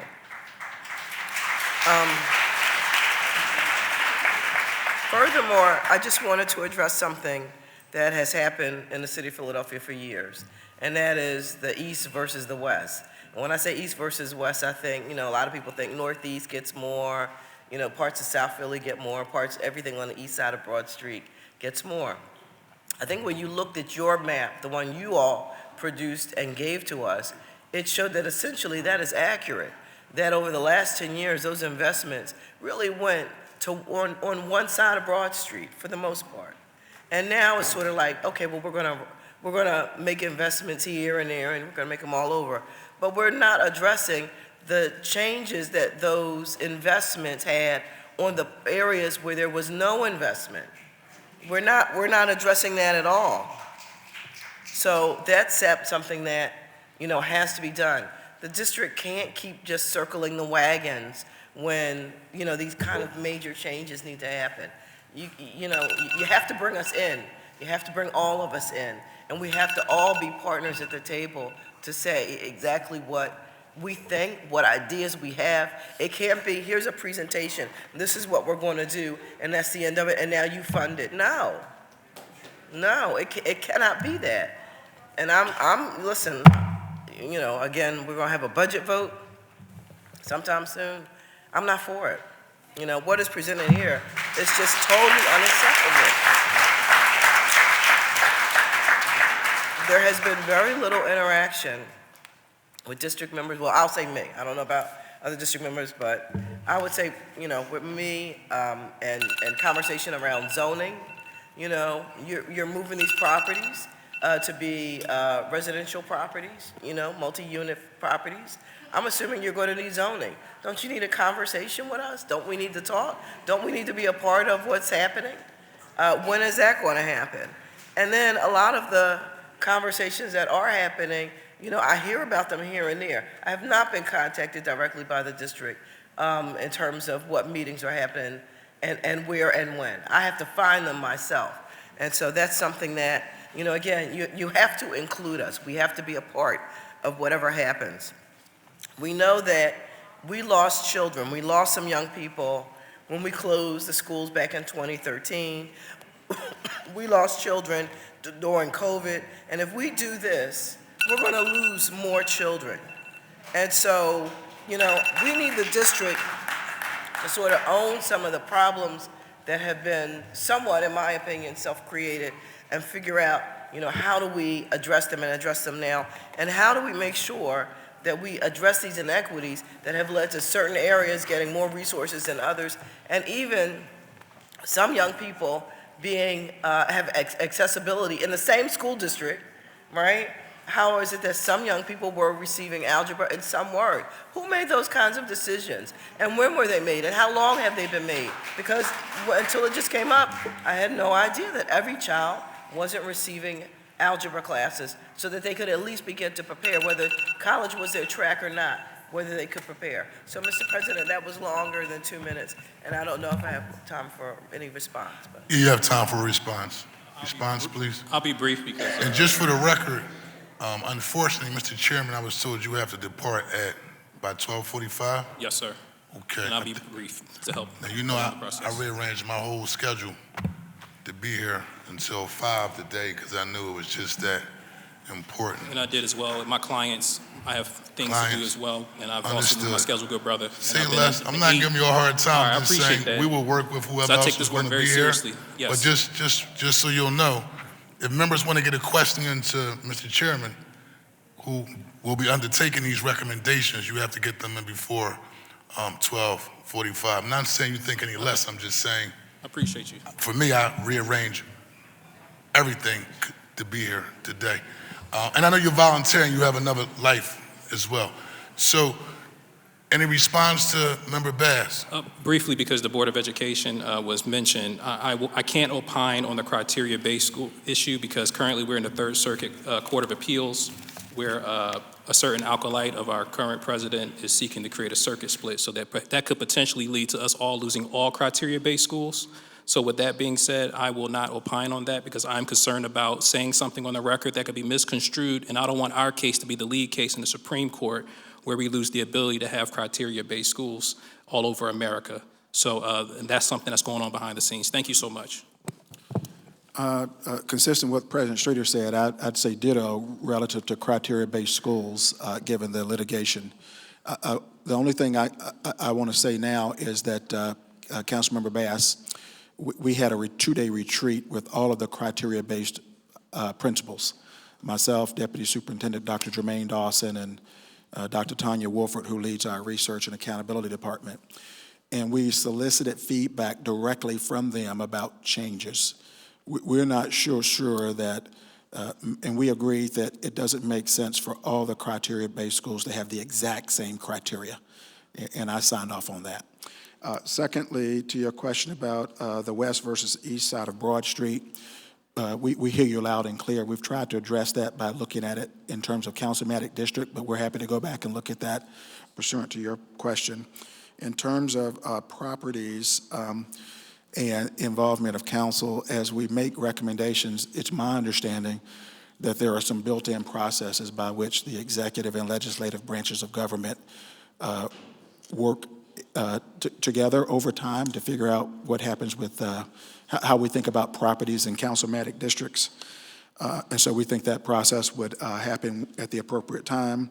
In terms of losing children as a result of this plan, the district, unfortunately, for a 10-year period, consistently was losing children already.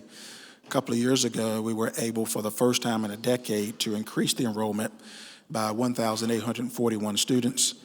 I think we could have increased it this year, too, if we had not had the interruption in SEPTA facilities, SEPTA transportation. However, we're very conscious of trying to do everything we can to grow the enrollment and not to have parents leave. And then finally, in terms of algebra, I think it's been a sheer resource issue. I don't think people have been trying to harm kids in the school district. It's one of those vestiges of historic underfunding.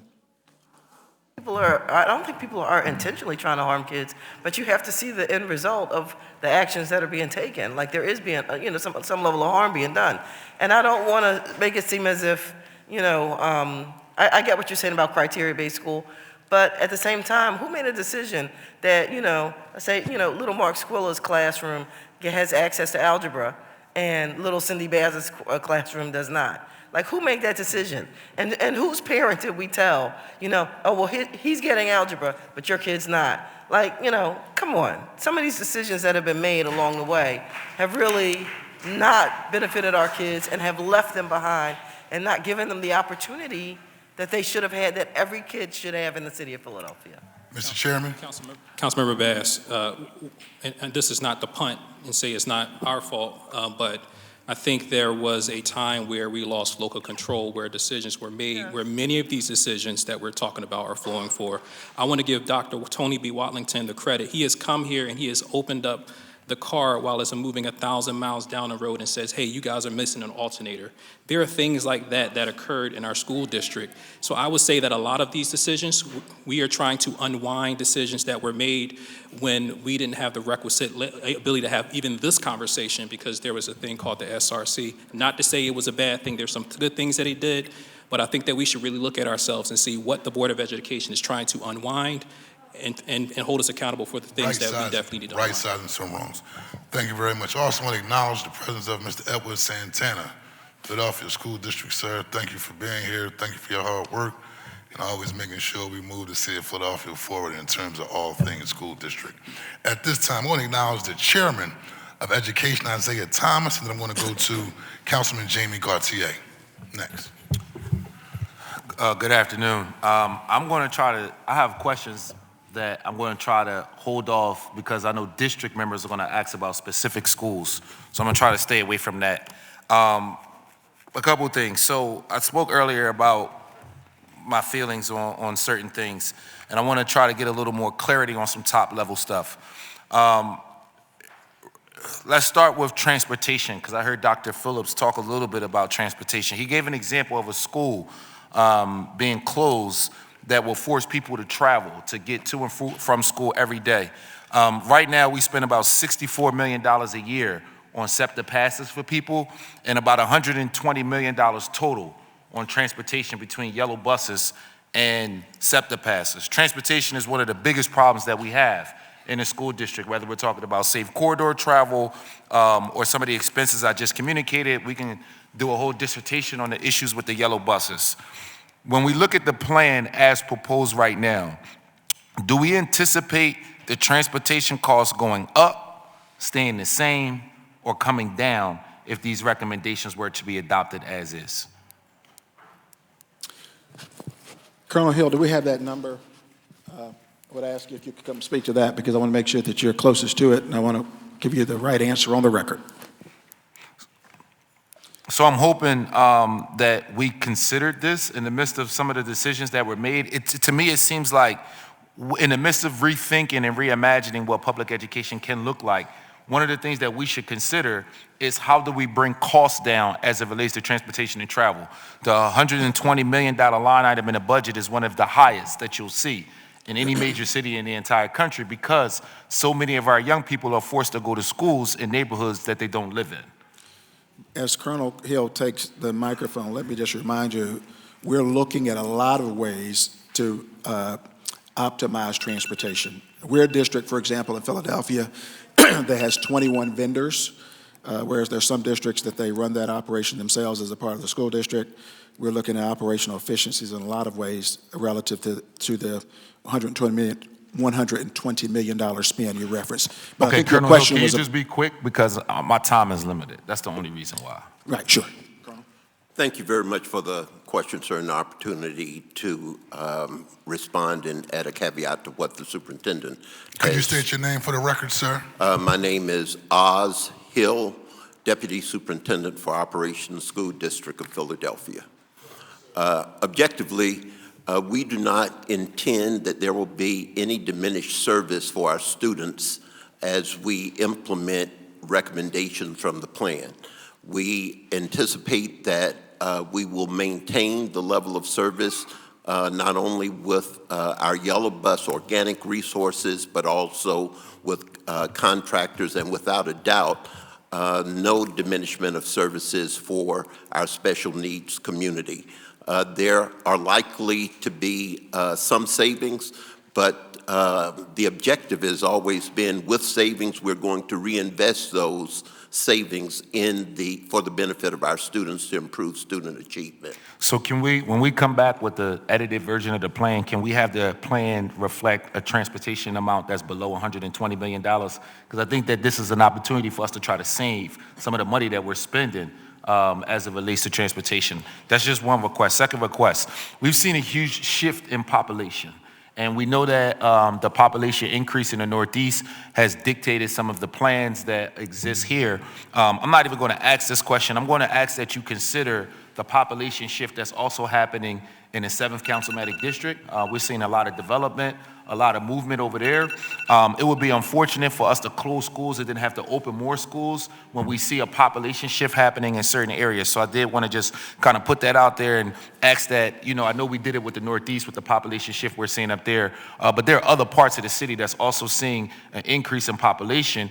And what I don't want is for us to close schools just to have to open them, or even in the recommendations you have some situations where we're talking about using current school buildings for like office space and transition space when we already have vacant buildings. And I know that those buildings are in deplorable conditions and things like that, but it's about the message that it sends to constituents when we make these decisions. I hear it, Council President. Let me just get one more thing on the record and I'm gonna wrap up for now. We talked about population shift. We talked about transportation costs coming down. The concept of moving away from middle schools. I'm not gonna fight you there. I'm gonna leave that fight to somebody else, right? You're gonna have a lot of people offering pushback on that. Let me just attack it from a facilities perspective. Harding, Wagner, and a couple other schools, Dr. Phillips named one too. If you were to close those schools, the places that you're recommending that they go, those buildings already don't have enough space for the students that go there right now, right? So when I think about the schools that I just named, Elwood, for example. Elwood is right, that's in Councilmember Phillips' district. Elwood right now, if you don't know, is a K-6 school, but the building itself only has enough space for K-4, and 5th and 6th already go to an annex that we rent, which costs us more money. So if we're saying Wagner, Harding, Conwell, some of these middle schools we're gonna close, I don't understand how we expect these buildings to receive the young people when they don't have enough space for the children that's currently in the school as is. So we got to do a deeper dive into some of this stuff as it relates to how we're going to do it. But if you could just answer anything, help the public, and it's not your fault, I want to be clear, it's because I'm talking the whole time. Help the public understand your position on middle schools specifically, because we're talking about closing some, then we're saying opening some, then we're redirecting young people, and the schools that we're saying for them to go to already don't have enough space. I'll stop right there, Council President. If you could just provide me some feedback on that, I'll queue up for the second round.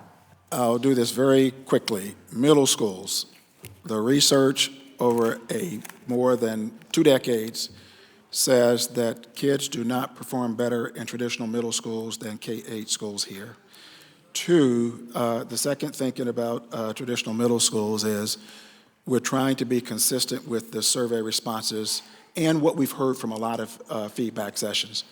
That's the middle school thought. Secondly, in terms of Harding and other schools, we're committed to making modernizations where needed to accommodate any schools that you referenced with population concerns. And then third, in terms of enrollment, I just want to note that we absolutely will not present a plan that just puts resources in the parts of the cities that's growing fastest. I think this is as strategic a plan as we could create, because when we looked at the 1,841 students who grew in the district enrollment for the first time in a decade, Mr. Chairman, it was interesting. The students were primarily high school young people, and they came in every one of the learning networks, geographic learning networks. Every geographic learning network grew, neighborhood high school enrollment grew, and our criteria-based high school enrollment grew. We're not growing heavily at the elementary level 2 years ago, but we did at the high school level. And that's why we make some of these strategic investments to try to grow that high school enrollment. We also would like to grow at the elementary. So Doc, you're saying that your position around middle school is focused on growing the high school population, and that these decisions will put us in a position to grow the high school population? No, sir. Our position on middle schools is driven by middle school students in middle schools don't perform better than students in K-8 schools. Number two, parents have asked us to limit the number of transitions. And number three, we can more efficiently distribute our resources in a K-8 model, limited resources in a K-8 model than operating 13 grade spans as opposed to 6. This is an efficiency issue. Thank you. I'll tee back for the second round. Thank you, Councilman. Question? I'll wait until we. Oh, you want me to go now? Yeah. No, it's fine. Other members got to go. Thank you, Council President. You are the chair of education, so you have another question? Nah, I mean, I do. I'm sorry, Council President. Yeah, all right, this is the thing. So when you hear it, right, it sounds good. But then when you look at it on paper and you hear what you're saying, right, and then you have a decision like engineering and science, where you're saying, okay, well, we want to phase out middle school, but when it's appropriate for engineering and science and Masterman, then we will have middle school. But when it comes to like Harding and Conwell, we kind of won't have middle school. So I think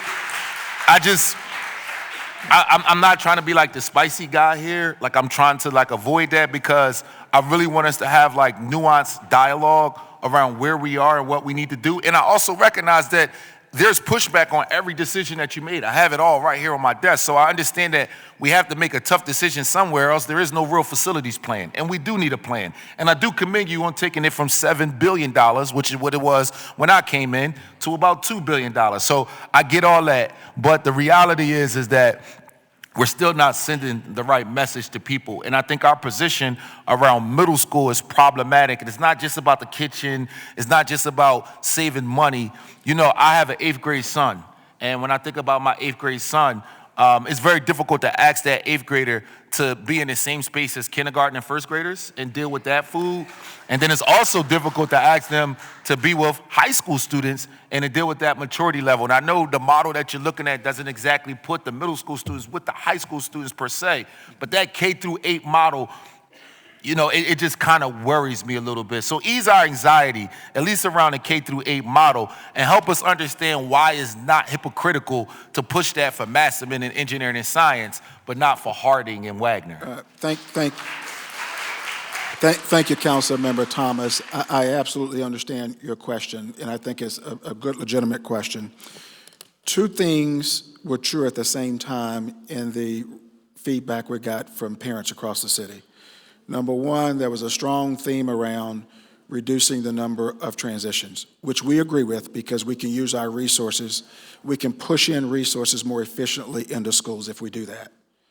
Number two, there was also a theme around, in some of the criteria-based schools, expand the 5 through 12 configuration, not by creating new middle schools, but expand that configuration so that students would be able to best utilize those criteria-based schools, like Carver E&S would be 512 versus not being 512. Two different things that may look like they're inconsistent, but both were strong themes in the feedback we've heard.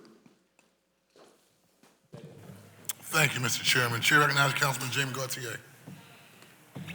Thank you, Council President.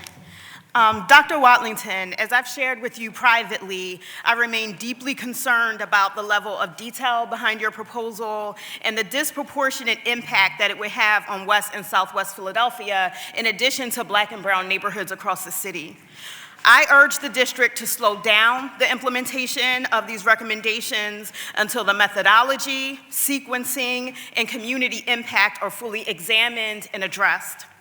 My questions for today are focused on Paul Robeson High School and Motivation High as case studies to better understand your logic in the plan, especially as it relates to closures and mergers. Robeson is not an academically failing school. After fighting closure in 2013, it was recognized as the district's most improved high school in 2017. Its principal was recognized nationally. Its teachers have been honored by the district. Its students have earned admission to highly competitive colleges, including Harvard. And I note in your opening comments that you noted we should be sending students to Harvard. I acknowledge that Robeson's facility condition is poor. That is a reality. But my questions are as follows. When a school's academic performance is improving, but the building requires capital investment, why is closure the quick remedy rather than modernization? In your comments about this, you've mainly cited the size of Robeson's program as a key factor in your recommendation. Can you provide any data showing that Robeson students are experiencing worse academic or post-secondary outcomes because their program is small? And is the district's position that small high schools, even those that are incredibly successful, are no longer viable and sustainable in Philadelphia? And then lastly, if modernization funding were secured for Robeson's facility, would your closure recommendation still stand? And I ask this while noting that your own chart shows that my district, the 3rd district, is recommended to receive the second lowest amount of investment in your entire plan, and the gap between the investment recommended for the 3rd district and the highest level of investment that you're recommending is about $240 million. And so why, within that huge gap, could there not have been a more creative solution for Robeson? And then I'll just tack on to that, and this is for President Streeter. You speak wonderfully, and you come from this background of activism. What are we saying to the students at Robeson who have fought so hard to improve their school, both academically and with respect to physical improvements, that after all that activism, we want to come and close it right in their faces? I would like for you to answer.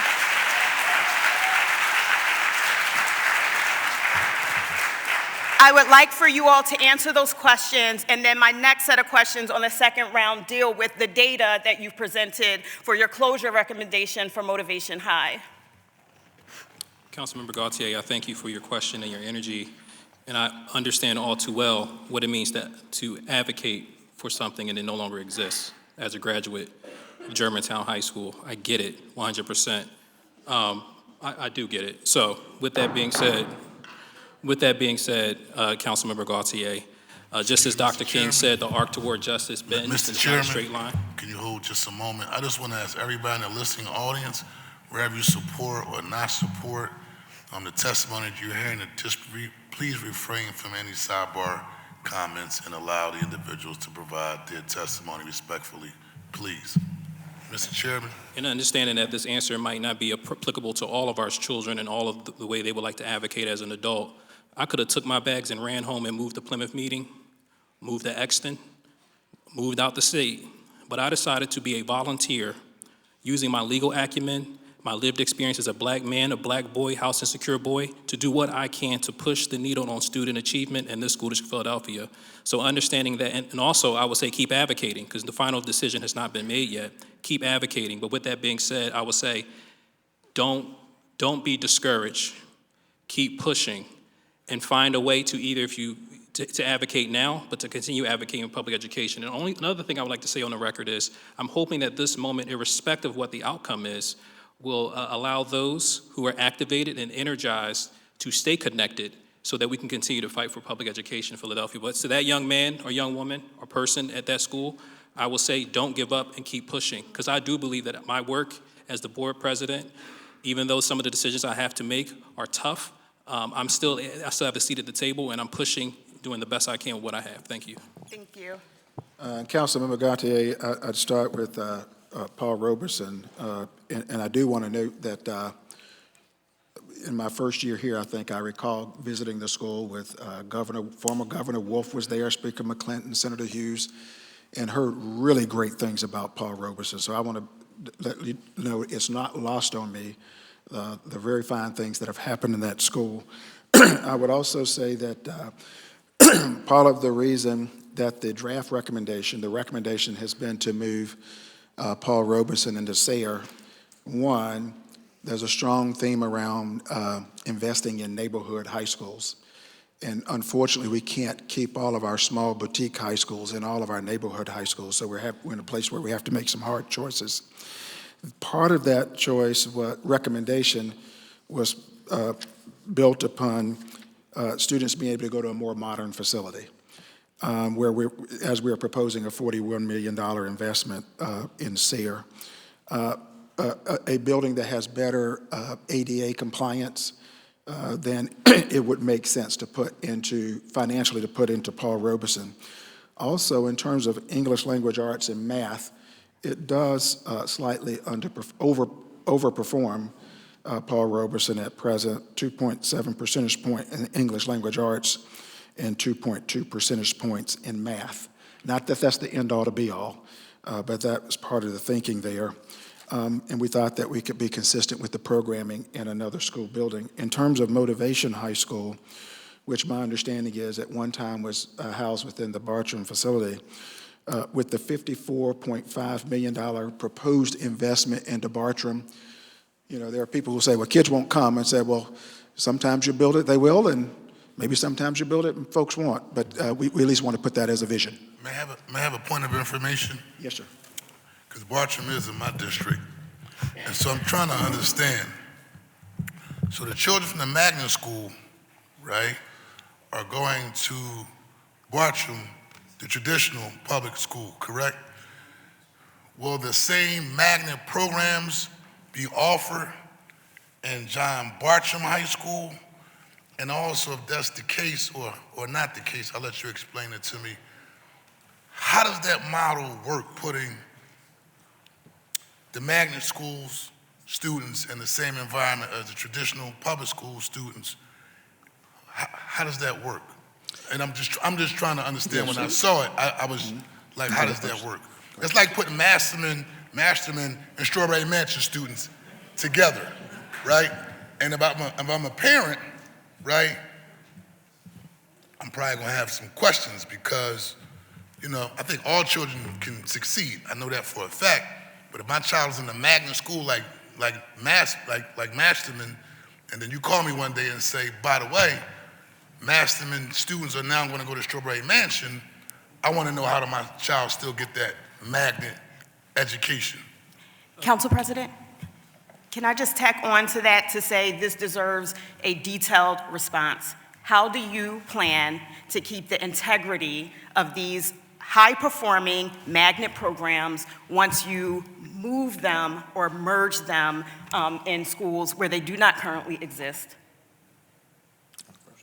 I will just, again, visualizing this, and this is not me opining on the plan, because again, that will be, you will hear my perspective when the board deliberates, when the football is handed off to us. But again, I'm looking back on my experience at Germantown High School. We had small learning communities. I was in Junior Air Force ROTC, and there was ways for there to be an individualized approach in the district, in the school that I was at, where children were able to kind of grow together, but also access all the bells and whistles of a school that had over 1,000 students in it as well. So that's just to visualize potentially how this could work. I know this thing happens right now in Northeast High School. I believe there's other schools in School District Philadelphia where there are honors program or magnet citywide or criteria-based programs where our students can get into those spaces and the integrity is protected. So I'm not saying that it's going to work in every case, Councilmember Gaultier. I'm just saying that I think there are examples or exemplars of this existing in the past and existing now. That could be a guideline for how this goes. Dr. Watlington? President Streeter was spot on there. I'll just give you two concrete examples. Lincoln High School, one of the largest schools in the district, has a district-wide CTE program within it, and it works very well. George Washington High School has an international baccalaureate program embedded within the school. Not all students in George Washington High School participate, working very well. We replicate that kind of success. Can I close? Member Gaultier, please close. I'd just like to note that we did not receive a detailed plan in those responses for how we will keep the integrity of these programs. And then lastly, I again want to call out, there is a $240 million gap between the district that you're investing the highest in and my district. Within that $240 million gap, I think you could have come up with a more creative solution for schools like Robeson, for schools like Motivation. And if other kids in other parts of the city deserve it, so do the kids in the 3rd District. Thank you. Chair recognizes Councilmember Jones. The next councilman, Dr. Nina Ahmed. Thank you so much, Mr. President. And we have provided a Snickers bar for you because you're going to be here a while. Thank you. But after closing in on two and a half hours of listening, I will try very hard not to be repetitive in my 2.5 minutes. So let's start with things that I agree on, take off the plate for the 4th District. We approve, not that we have the ability to ratify, but we approve what you're doing at Overbrook. You have invested money on the 4th and 5th floor. You have picked a school to take and merge with that is complementary to some of the CTE things we're going to do. We're going to have an auto shop there. You're investing in upgrading the bays there. I cannot thank you enough for that. So there we go, Overbrook. So you don't have to, we did an analysis. We took the liberty of looking at every one of your proposals, and we've codified the ones we agree with.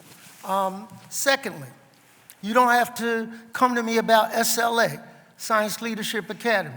That merger, I've talked with the stakeholders in that area. They are tickled pink about. So we don't have to waste time talking about those schools. Now let me transition to some things that I think we need to give greater insight on. For you to recommend closing Lincoln, which is a high real estate value area located in a bucolic Schuylkill nature preserve that a lot of people would like to get there, have always wanted to get their hands on to develop, is not a good look.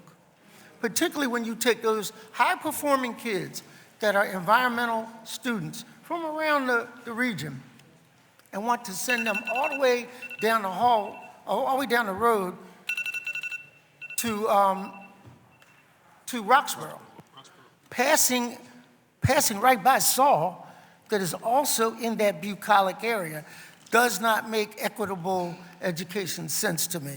So I need some thought given to that to make sure that we're not being subtly discriminatory, saying, no, y'all all go down here. You don't have to be by the farm. You don't have to go with your mandates. Please take a hard look at that. Third thing is Overbrook Elementary. Another beautiful building. Are y'all here? Yeah, talk to me. Overbrook Elementary is a beautiful, high-performing school, once again, where parents and local leaders alike support it. You want to, or considering, utilizing that facility for a headquarters. We want you to be comfortable. I think 400 North Broad is a nice building, but even closer, Lincoln, right down the hall, the high school is vacant. You could invest in that, not disrupt those kids, and we could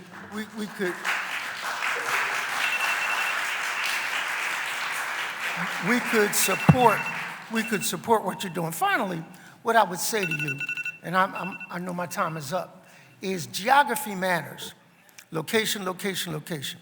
When you start to want to merge schools, as the president said, that historically have had issues with other neighbors.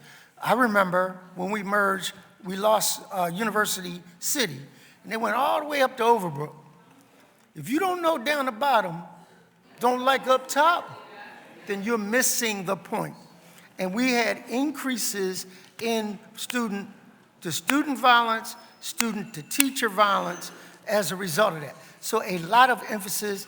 You got the head of security, Johnson, over there who does a wonderful job of understanding geography. We got to take our time to get it right. You could take those other schools that I mentioned as a plus off the, you don't have to come back to me about that. Therefore, but the ones that I identified, please consider the unintended consequences that goes into those decisions. Thank you, Mr. President. Thank you, Member Jones. Councilmember Dr. Nina Ahmed, then Councilmember Kezi Lozada, then Councilmember Rulandale. Council President, thank you, Superintendent, and our school board chair. Thank you for being here. As an at-large council member, I'm coming at this with a citywide set of concerns.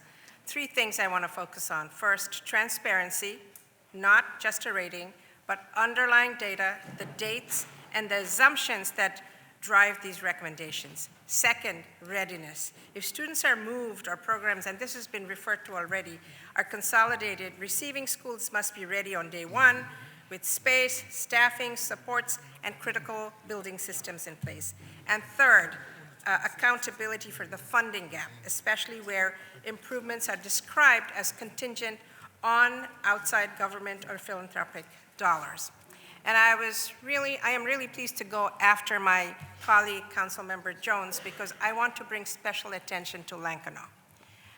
I was very privileged to visit Lankanaw last year and see the kids in action. They were getting ready to go to a national conference in Chicago, and they were presenting to their student body what they were going to do. They got question answers. I was so impressed with the preparation that was poured into them by their teachers and all support staff. This is a school that is close to 90%, over 90% children of color, 90%, close to 90% African American children. It's 70% economically disadvantaged, and yet we have the premier school, the only school in the state, which is a 3-year CTE completer school, right? Agriculture, food, natural resources, and is dependent on a green campus that they're on, right? Pennsylvania agriculture is a major industry in our state. We are a feeder for that. These are jobs. These are high-paying jobs for our children.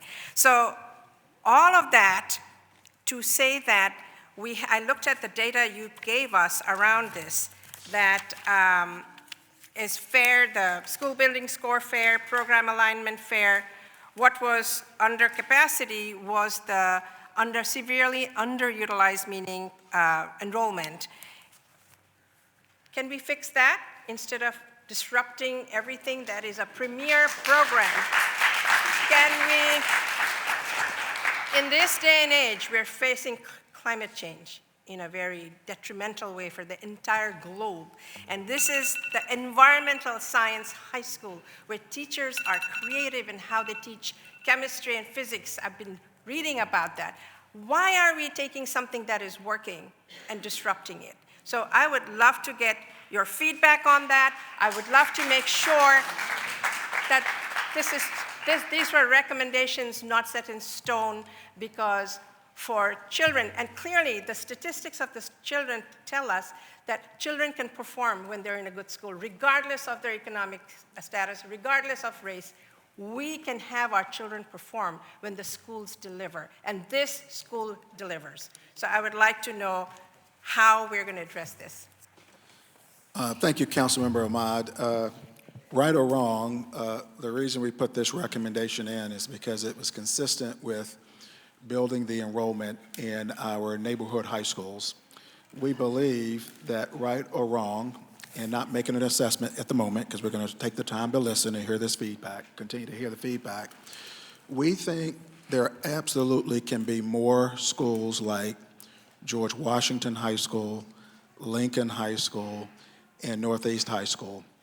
You know, a few weeks ago, I ran into the State Secretary of Education for the state of California, and I didn't know that he's a Northeast High School graduate. He said, how's my school doing? Is it still, I said, they've got all these programs out there and got still a very large enrollment.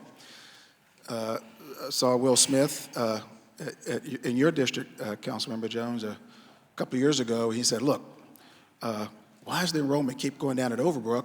I want to make a contribution to make sure that there's always the brook, as he called it.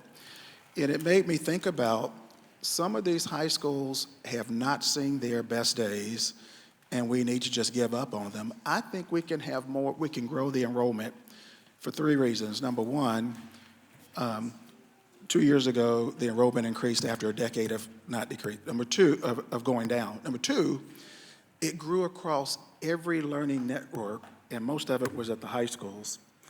And number three, dollar investments have a way of attracting attention, could potentially attract attention. Now, specifically to Lankenau, right or wrong, just know we're listening to the feedback. We hear you loud and clear, and we hear the students at Lankenau, who I have personally heard say there's something unique and special about the environmental conditions at the school. Now, do you have to have a large acreage to learn environmental science? No. Just like an international high school doesn't have to be sitting right beside of City Hall in order to make that a part of the curriculum. You can do that through field trips, other experiences. But long story short, we're not being tone deaf, and we hear you loud and clear. Thank you. I just wanted to underscore that there was a comment made about real estate value. And I do not want our children to be sacrificed in order for developers to be able to access that land.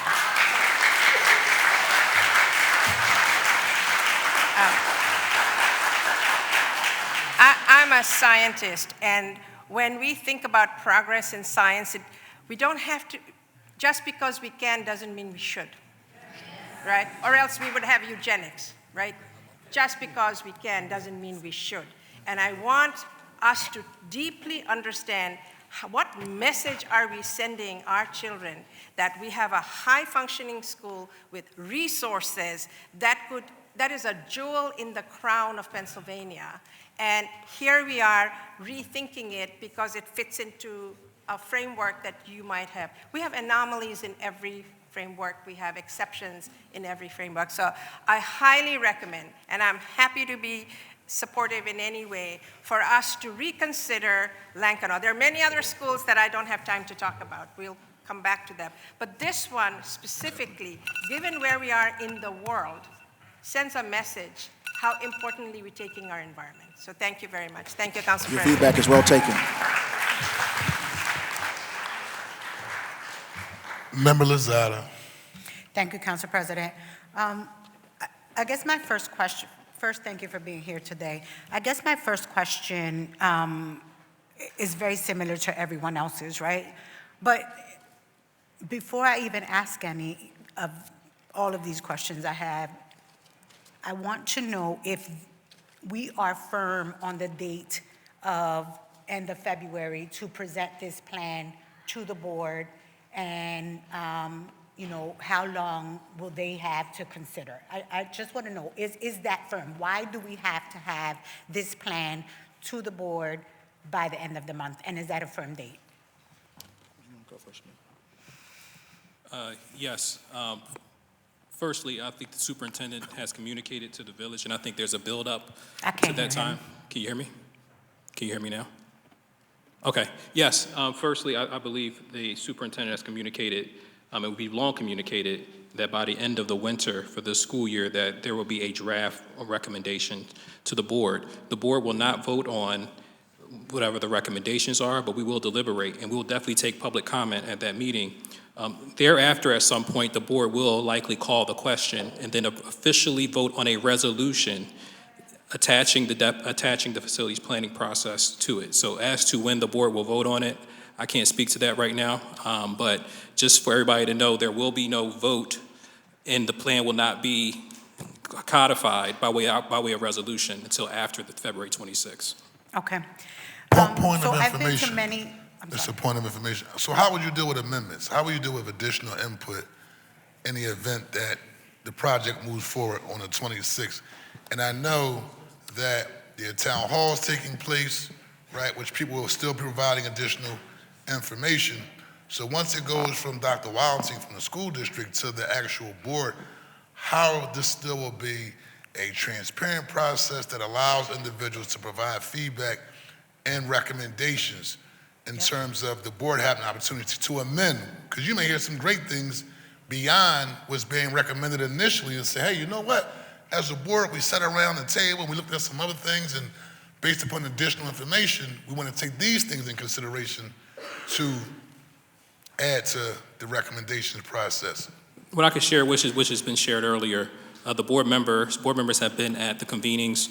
Board members are in tune. I'm here today before the football is being handed off, and our expectation is that the superintendent, in the spirit of the resolution, has done the engagement that will inform, you know, what the plan is and the things to consider, even if they're not in the plan. So But we just got here in terms of us doing, I'm not saying we just got here. I mean, to be frank, in all due respect, we got a call the weekend of Dr. King holiday to be with the district that Monday, and there was an announcement being made that Thursday, and so we all had to and just having a frank conversation from one body to another, we had to all begin doing our due diligence as quick and soon as possible, which separate from you, the district reaching out to our various constituencies, we had to go out and also address our constituencies while we're still going through this process and unraveling such a huge undertaking that's going to impact generations to come. And so that's what you're actually hearing. So we don't feel like, to be frank, and I don't think this will be the case, but we're just doing the dance. Oh, no. And so that's what you're hearing from Member Lozada. Yeah, definitely. I don't understand. I'm trying to understand what's the rush here. I came in November of 2022. I was assigned to the Education Committee. From day one, we've been asking about a facilities plan. It's taken us all this time. Now you guys come up with a plan, and now we want to rush through it. Now all of a sudden, there's this sense of urgency to get through this plan, which I don't understand. So I appreciate you being much more clear, I guess, than I was. I don't have the patience for all of that. But being that 20% of the school closures are going to happen in the 7th Council District, I found it really important to make sure that I participate in both the online meetings as well as the in-person meetings. One of the things I want to bring to your attention is I think the school district has to consider the fact that many of our families don't have access to online, to the internet, and so they can't participate in those online meetings. Second, there seems to be a pattern of when these questions that are being brought to your attention, whether it be from this legislative body or the community at large, we dance around them or we don't answer them. And so my question, Mr. President, is there going to be someone who is going to be reviewing these questions that are not being responded to, and will we submit them? Can we submit them back to the district so that we can get a response? Yes, we're working with Chairman of Education Isaiah Thomas and our tech team to take all the information, issues, and concerns of members, and we have been working with the district as well as making sure they get the information in a timely fashion. There was one project team, 9 advisories, 35 principal visits, 47 listening sessions, almost 1,400 surveys. I've been to these meetings. None of my constituents say they participated. None say they were able to be a part of a real process. I received letters from students that have expressed very serious concern, and I think they deserve a response. My question to you is, are we going to receive, or can we receive, a list of who responded to these surveys? Where did they come from? What were their zip codes? What was the real verbal and written responses? In the 7th Council District, I've talked to many families who say, yeah, we heard there was a meeting after the meeting happened in the middle of the summer, and there was a lot of school district folks there, but there were 3 families. And so when we talk about these guiding principles, they're not guiding principles that come from people in my district. And so I want to know I want to know how. How do we get our families to have a real opportunity in this process? It can't be an online meeting and one meeting in the community. We are going to have multiple meetings to be able to better understand what is happening.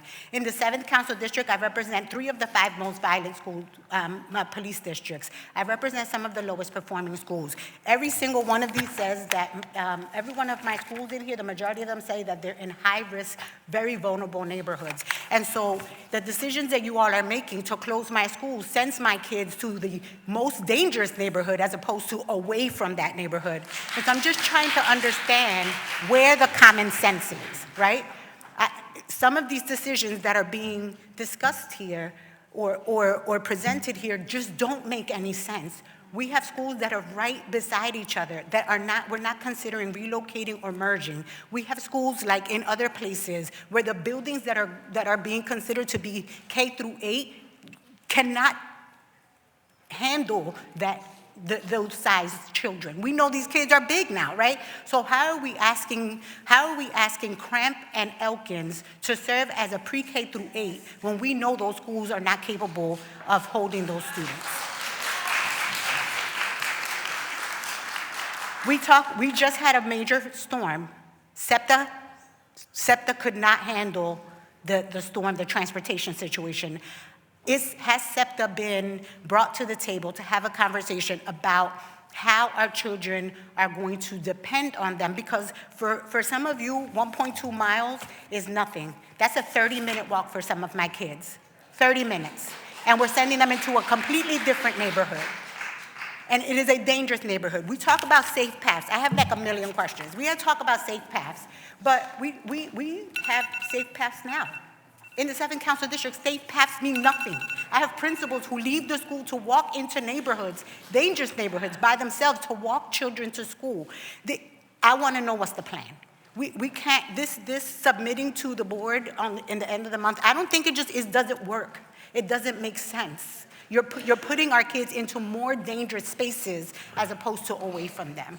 Point of We talked about information. 33 students in a classroom. Many of my students have IEPs. How are my teachers supposed to deal with these children? I don't understand this. Sorry, Mr. President. There was a million questions. I probably have a million more. No, go ahead. Chair recognizes Councilman Isaiah Thomas, point of information. Sure, if I could just add an attachment to those list of questions, because I was inspired. And I know, Board President, you have to go soon. That's why I wanted to get this in there now. In the midst of listening to Councilmember Lozada and all of the concerns, when we know that you plan on presenting the plan February 26th, when does the school board plan on voting on the final plan? He said he's not sure.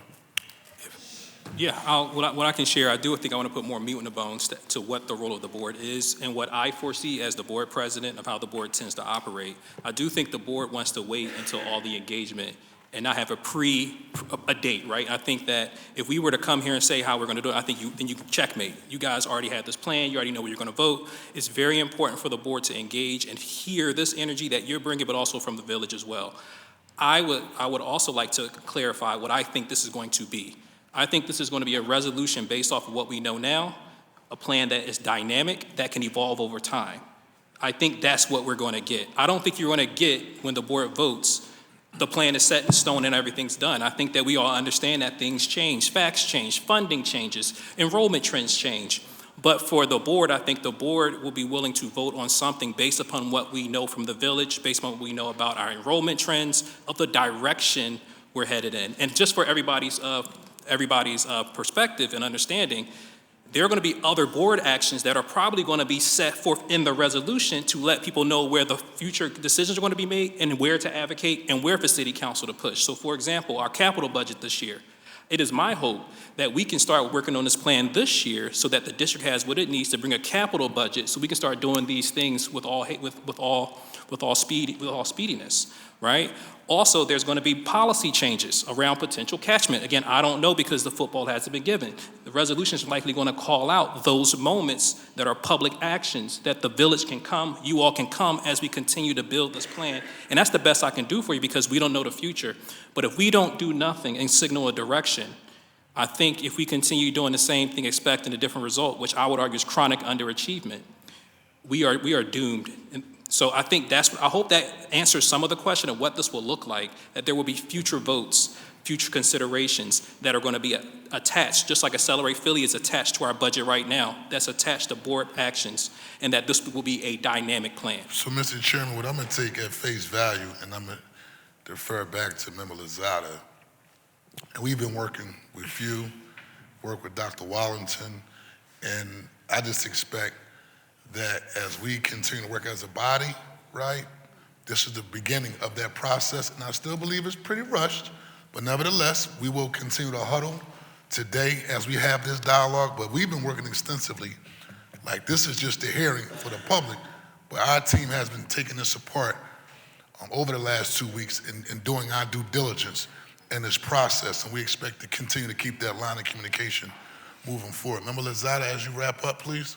Yes, and I recognize that this is an ongoing process. We're talking about $384 million that you're talking about investing into the 7th Council District. I want to know, is it, of that $389 million, what's the real number, right? Is it $4 or is it $100 million, right? I don't know. But I need to figure, I want to know what's a real number. And I also want to respond to all of my other questions that I asked. Thank you. Thank you. Thank you. Please respond back to the chair with her answers to the questions in writing. You would like them in writing? Dr. Wallington? They need them now? So you can have them now, absolutely. Response to Member Lozada, please. Yes, Councilmember Lozada, thank you for the questions, plural. I'm going to try to hit all of them briefly. Number one, let me assure you, this is not a dance between now, over the past 5 weeks, and the time between now and February 26th. I promise you, this is not the Tamia or the Cupid Shuffle. We are really listening to feedback and being very thoughtful about what we do with it prior to February 26th. I think President Studer just spoke to what he intends to do with his board after February 26th. We're also saying quite candidly, if there's a better way to push in more, to better utilize our resources, to push in more high-quality academic and extracurricular programs across all neighborhoods and zip codes, we are absolutely open to it, and we want to hear it, any and every alternative option.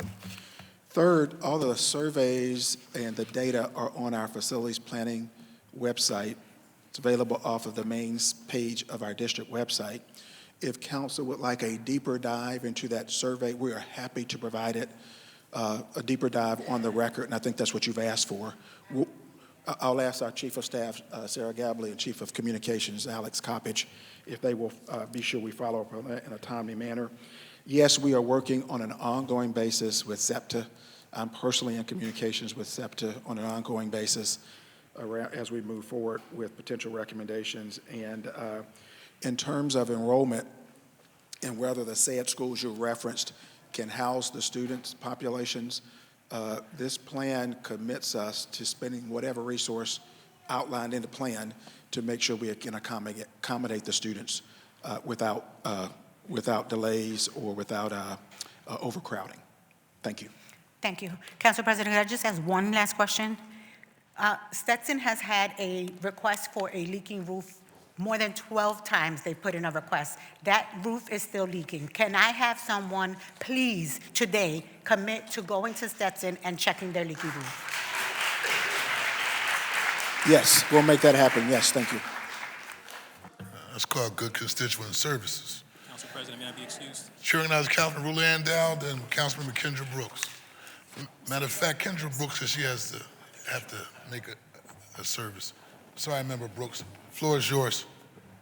Thank you, Council President. So,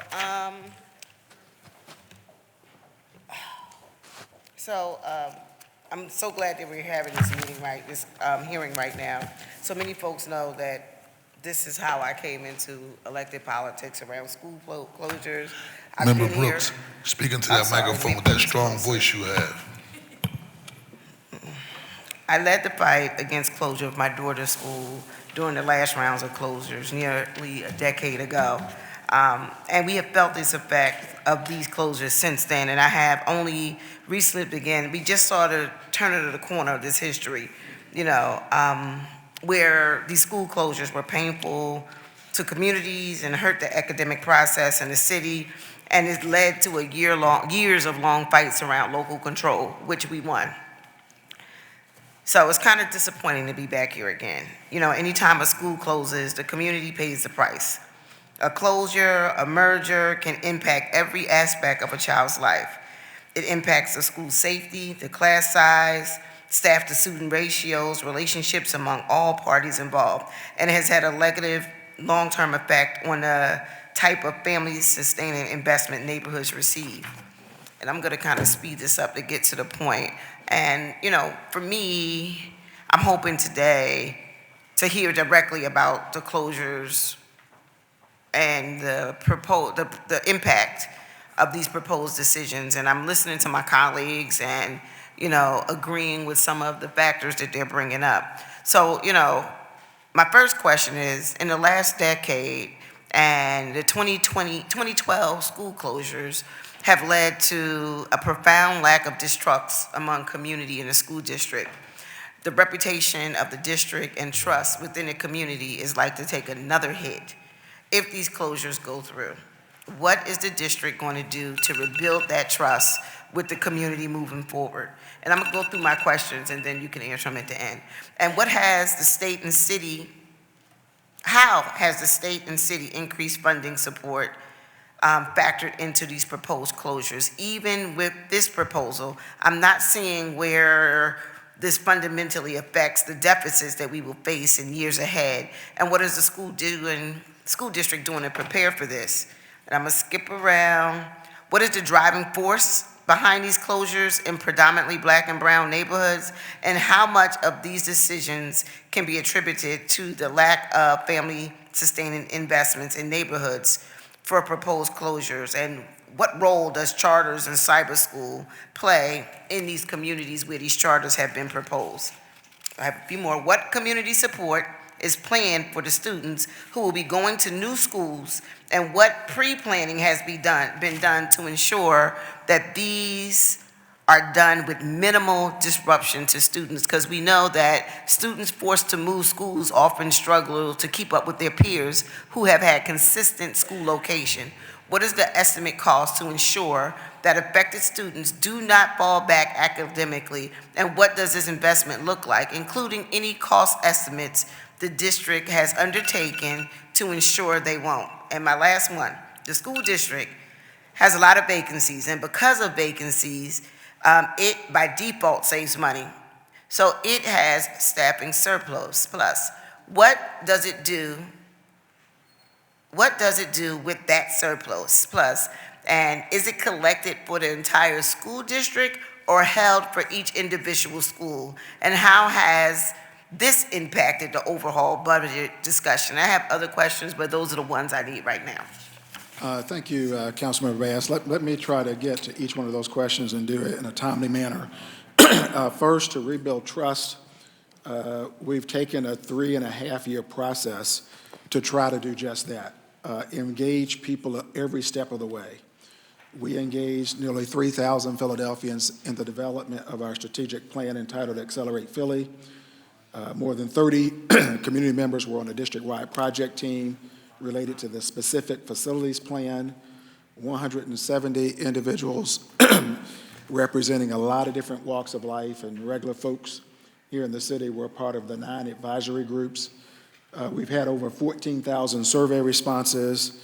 And to rebuild trust, we wanted to put out a set of recommendations 5 weeks ahead of taking any recommendations to the Board of Education, so that it wouldn't feel like a dance, that we're actually listening, and we are listening. And we intend to take the feedback that we hear and to think about what that might mean before we take recommendations on February 26th. I'm sorry. I just want to kind of thought to the process. I know there are a lot of meetings that happen, 2 in every district, 1 online, individual. But since this has been recommended, in my experience, firsthand working in school closures, the individual conversations that need to be had with school communities I see lacking.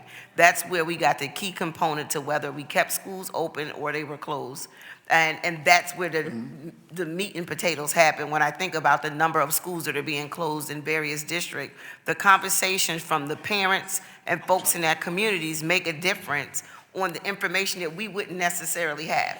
Like when we talk about safety plans, like certain dynamics, consultants wouldn't just know because it's information that you would only know for communities. So I'm very interested, now that the recommendations are out, how are these individual conversations going to happen within the school communities, including the district council members, to make sure that we aren't mistakenly harming people, young people and communities in our closures? Thank you, Councilmember Brooks. I think I would say that in addition to in-person and virtual opportunities for parents and community members for each of the 20 current recommended school closures to be engaged, we've added 3 additional opportunities for people to talk directly to me. I won't be on the sideline this afternoon at Ben Franklin High School. I will lead that town hall. I'll do the same thing at Kensington Kappa on Friday. And over the weekend, I am going to facilitate an online opportunity as well. And I will stay as long as people ask us to stay, and we won't leave until, well, hopefully we won't be there at midnight, but we won't leave until, I won't leave until people say we're ready to go home. Can I get a point of information? Member Brooks, is that okay? Will there be a process where you would have what's recommended in one column from the community and neighborhood stakeholders versus what actually gets implemented in another column? I think absolutely, Mr. So President. people could see that Yes. these recommendations came from the people, and this is what we actually done or didn't do, but you actually see what actually is being implemented. We are absolutely committed to saying, here are We heard from you. here's the recommendations we put on the table, if you will, 5 weeks in advance of going to the Board of Education, President Streeter and his board. Here is a summary, and we've gotten lots of it, an executive summary of the feedback that we've heard across stakeholder groups across the city. And here are the recommendations that were taken on February 26th, including specifically how feedback informed those recommendations. Yes, sir, I think that's transparent and fair, absolutely. Thank you. Member Brooks? May I just answer really quickly your other questions? I'll do it very quickly. You talked about what's the driving force relative to black and brown students. Because the district is 50% African-American, about a third Hispanic or Latinx, any changes are going to have an impact on black and brown children. And while I'm very proud that we are making significant progress, we can do 5 to 10 times better in the nation's 6th largest city. I want to remind all of us that the majority of our children in Philadelphia still do not read and do math on grade level, despite all the progress we're making. And so we've got to push harder to push those resources in so that we can get there. In terms of the charter, I didn't understand the full question, but I'll just quickly, charter impacts. Philadelphia is different than New York, Chicago, and Los Angeles in that in our city, we have about 60% of the public school children in district-operated schools, 40% in charter schools, whereas the other big cities across the United States are very different from us. Their ratio is 80 to 20. I wasn't sure if that was the spirit of your question or if I missed it. No, like my major concern is like in the last round of school closures, where I live, most of those schools end up being charters. What's different about this particular school closure process, and are we guaranteed that won't happen? I don't think we can guarantee it, and I'll tell you why. I spent a lot of time with my mentor, Dr. Constance E. Clayton, the year before her death, and she told me about a time where not only was this the 4th largest school district in the nation, the lion's share of children went to district-operated schools.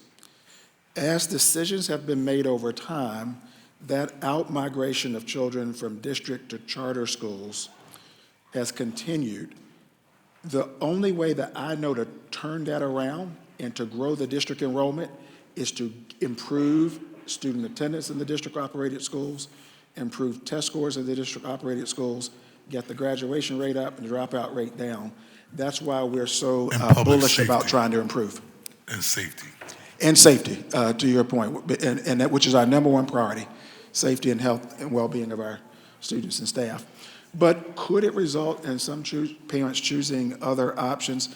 That's already happening. We're hopeful that as we reinvest our limited resources into the schools and the district-operated schools, that we can improve outcomes and get better and have more parents to choose the district as they did 2 years ago.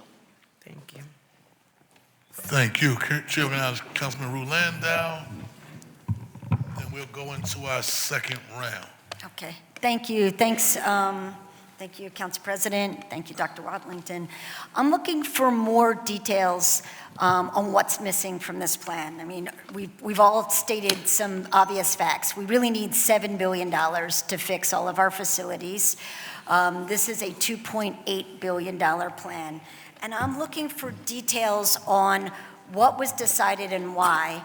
And specifically, I believe last time we went through this, there was detailed descriptions of what needed to be updated in which school and why, and parents had access to that. You could see this school needs X amount of money. This is the investment that it needs. And maybe we are going to give them X. But right now we're in this amorphous state where we don't know exactly what increased investment is happening under what was already proposed. So what increased investment and why? And we don't have any of those details. They are not out there in the public for us. So none of us have any understanding as why this is happening.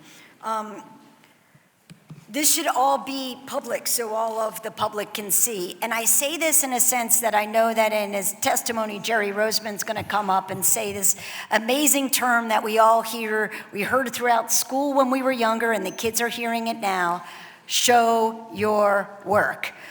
We do not have the answers as to why you made these decisions. We don't even have a delineation of what's wrong with each school and what needs to be fixed. And the school district needs to do exactly what we are asking every single student to do, show your work. It's the only reason, it's the only way we can know that these decisions are sound, and it is the only way for us and the public and you and the school board to hold you accountable to what is happening here. I also want to know that after we do these investments, what changes? Is there going to be adequate outside space? We have a governor who's talking about what we've been saying for a long time. Everybody needs recess. All the students need recess. Will there be adequate playgrounds? Are there adequate STEM spaces? This proposal still leaves 30% of the K-8 students without adequate space. This is the proposal that is finished and done, and still 30% of the kids won't have adequate space. So as we've talked about schools melding together and starting to crowd a school that is working, we need to understand it. And the final thing I want to say is I appreciate your saying that this will change over time. But I think it is extremely important that we look at communities and what is changing, and we know that change takes time. So when we look at places like the 7th Councilmanic District, we are seeing change happen, and we are seeing a community get stronger. We should keep those schools there and keep investing in them and keep investing in the community instead of closing them and telling kids to go some other place. We have to imagine a future with hope and investment and prosperity where everybody thrives. That's it.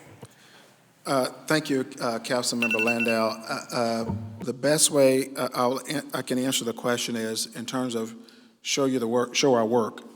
which is kind of what our new math curriculum is all about, is I just want to note that on our facilities planning website, we have very meticulous and detailed information about every school. And if there's every one of the district-operated schools, to the tune of 249 schools. And so while we may not, in the time we have here today, be able to have the time to go into very detailed explanation, if council wanted to pick one or two, we'd be happy to do a deep dive and show all the work, get out some marker paper if the council president would allow us, because we have all the information. We're prepared to talk about it. I can assure you we're not hiding anything. Also, when we think about what's missing, here's how I want to answer that. We absolutely can improve this district if we push more high-quality academic and extracurricular resources in. There are districts around the country, including the past districts that I've worked in, where all children have access in their schools to algebra in middle schools, all. There are districts that I've worked in that are not Rockefeller rich, and they don't have quite the cachet of a big city like Philadelphia. And these are some high-level poverty districts where we didn't close schools down when the temperature got above a certain degrees because we had working air conditioning. And these were not Rockefeller-rich districts. The fact that we've made great progress, but there are still we have to close down. In the past couple of weeks with this cold spell, we've been shutting schools down because of pipes bursting in some of the schools, and at 2 in the morning, the boilers break down. Those kind of things will get better over time in terms of student attendance. But let me be clear, this is not a plan to make all of our schools a Taj Mahal, but we will absolutely, if funded to the tune of $2.8 billion, we'll reduce the number of unsatisfactory and poor school ratings from 85 to 0. And I'm not opposed to if there are some closures that we've recommended that council wants to say, hey, take this off and put somebody else on there. We're open to receiving that feedback as well.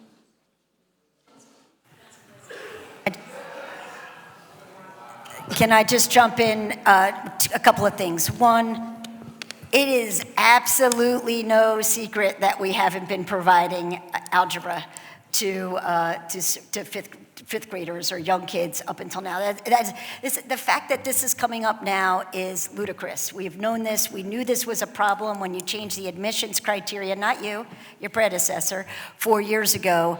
This is not a secret. This is like, thank you for finally addressing it. Absolutely we should, but this isn't something that came up now. The second thing is I'm all for spending even more than the $2.8 billion. I don't think this is enough personally. And the last thing I want to say is bless Channel 64. I've got to tell you, there's a lot of people watching this right now who are blowing up my phone that your facilities master plan is not online. Thank you.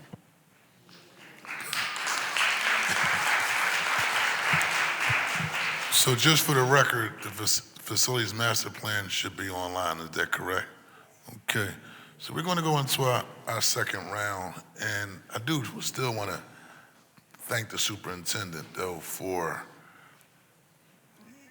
you're inheriting some past wrongs. And, you know, I tell you privately, I still tell you publicly, you didn't have to stay. We usually have a new superintendent per each new administration, which really doesn't provide stability for our children. And so, same thing I tell you privately, I still tell you publicly. At least thank you for stepping up and having the shoulders to deal with some of the tough decisions. Specifically, like Councilman Rouleau down saying, or Cindy Bass saying, how do we live in an environment where all children, I didn't even know that was the thing, that all children don't have the ability to take algebra.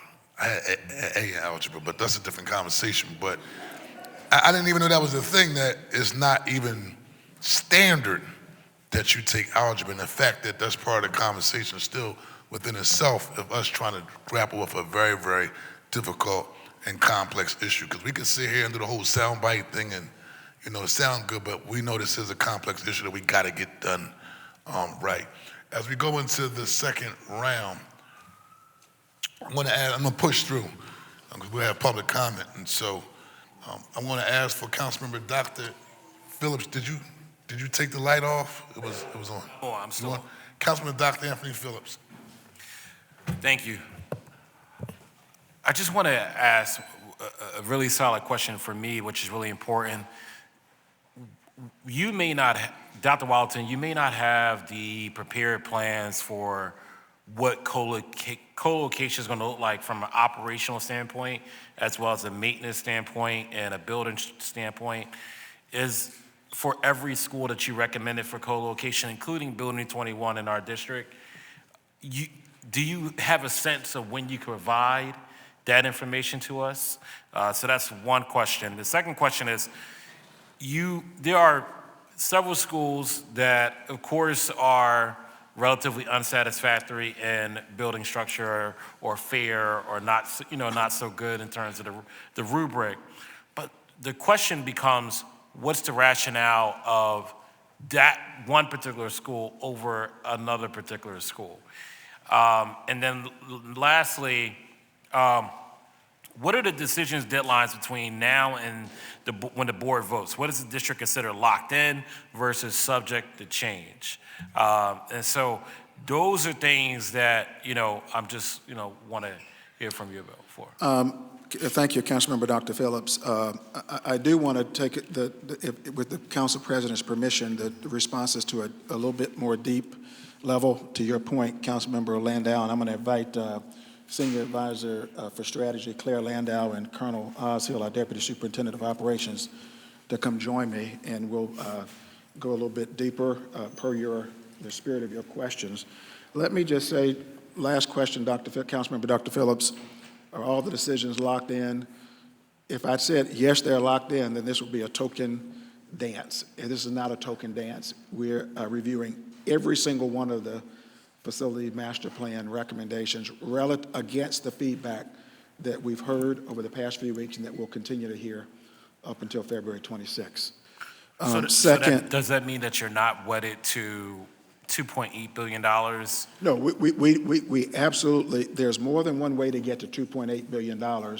And that's why I've said if there are schools that council wants me to take off the list and add others on that list, we are open to you telling me what those are. Okay. But we cannot get to a place where we address our 35% non-utilization rate in buildings if no changes are made. Do you want to explain why? And I think it's, if you're okay with $2.8 billion. Could you speak into the microphone, Dr. Phillips? Thanks, Council President. $2.8 billion, if that's your rationale, that's fine. But then how do we explain that to residents in Philadelphia, just to make sure that everyone's very clear about the why behind only $2.8 billion versus $4 billion, $5 billion, whatever it might be? Absolutely. One, we recognize that $1.8 billion is not in the budget from the city or the Commonwealth.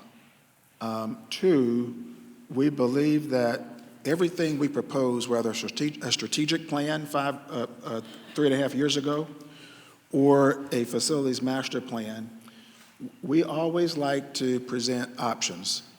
And for me, I think the children of Philadelphia always deserve the Cadillac option. If we can't get the good American Cadillac option, if we have to, we can come down to a good Lincoln, a new Lincoln. If you can't get the Lincoln, you have to come down to a Chevy.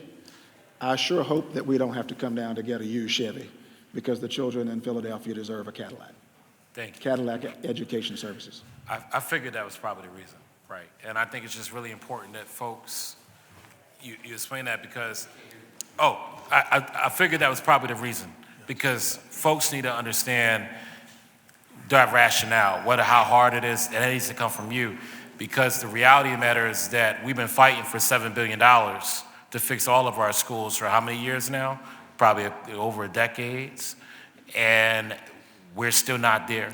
And so you're choosing 2.8 as the line in the sand. And part of that thinking, Councilmember Dr. Phillips, is it would take 2.8 to reduce poor and unsatisfactory school ratings from 85 to 0.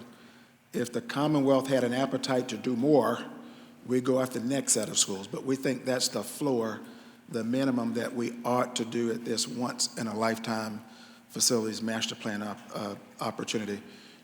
Colonel Hill and Senior Advisor Landau could speak more specifically, if you'd like, about the rationale of one school versus the other, or if there's a question you had about co-locations. And that in co-location and the operations behind that. Sharing that. Maintenance. Thank you.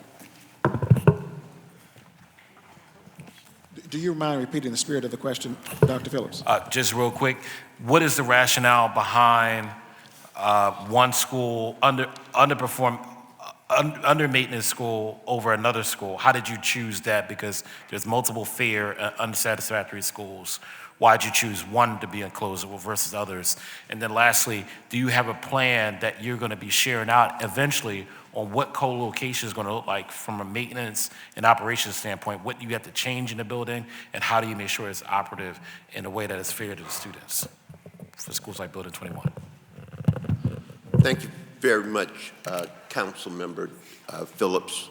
Oz Hill, Deputy Superintendent of Operations.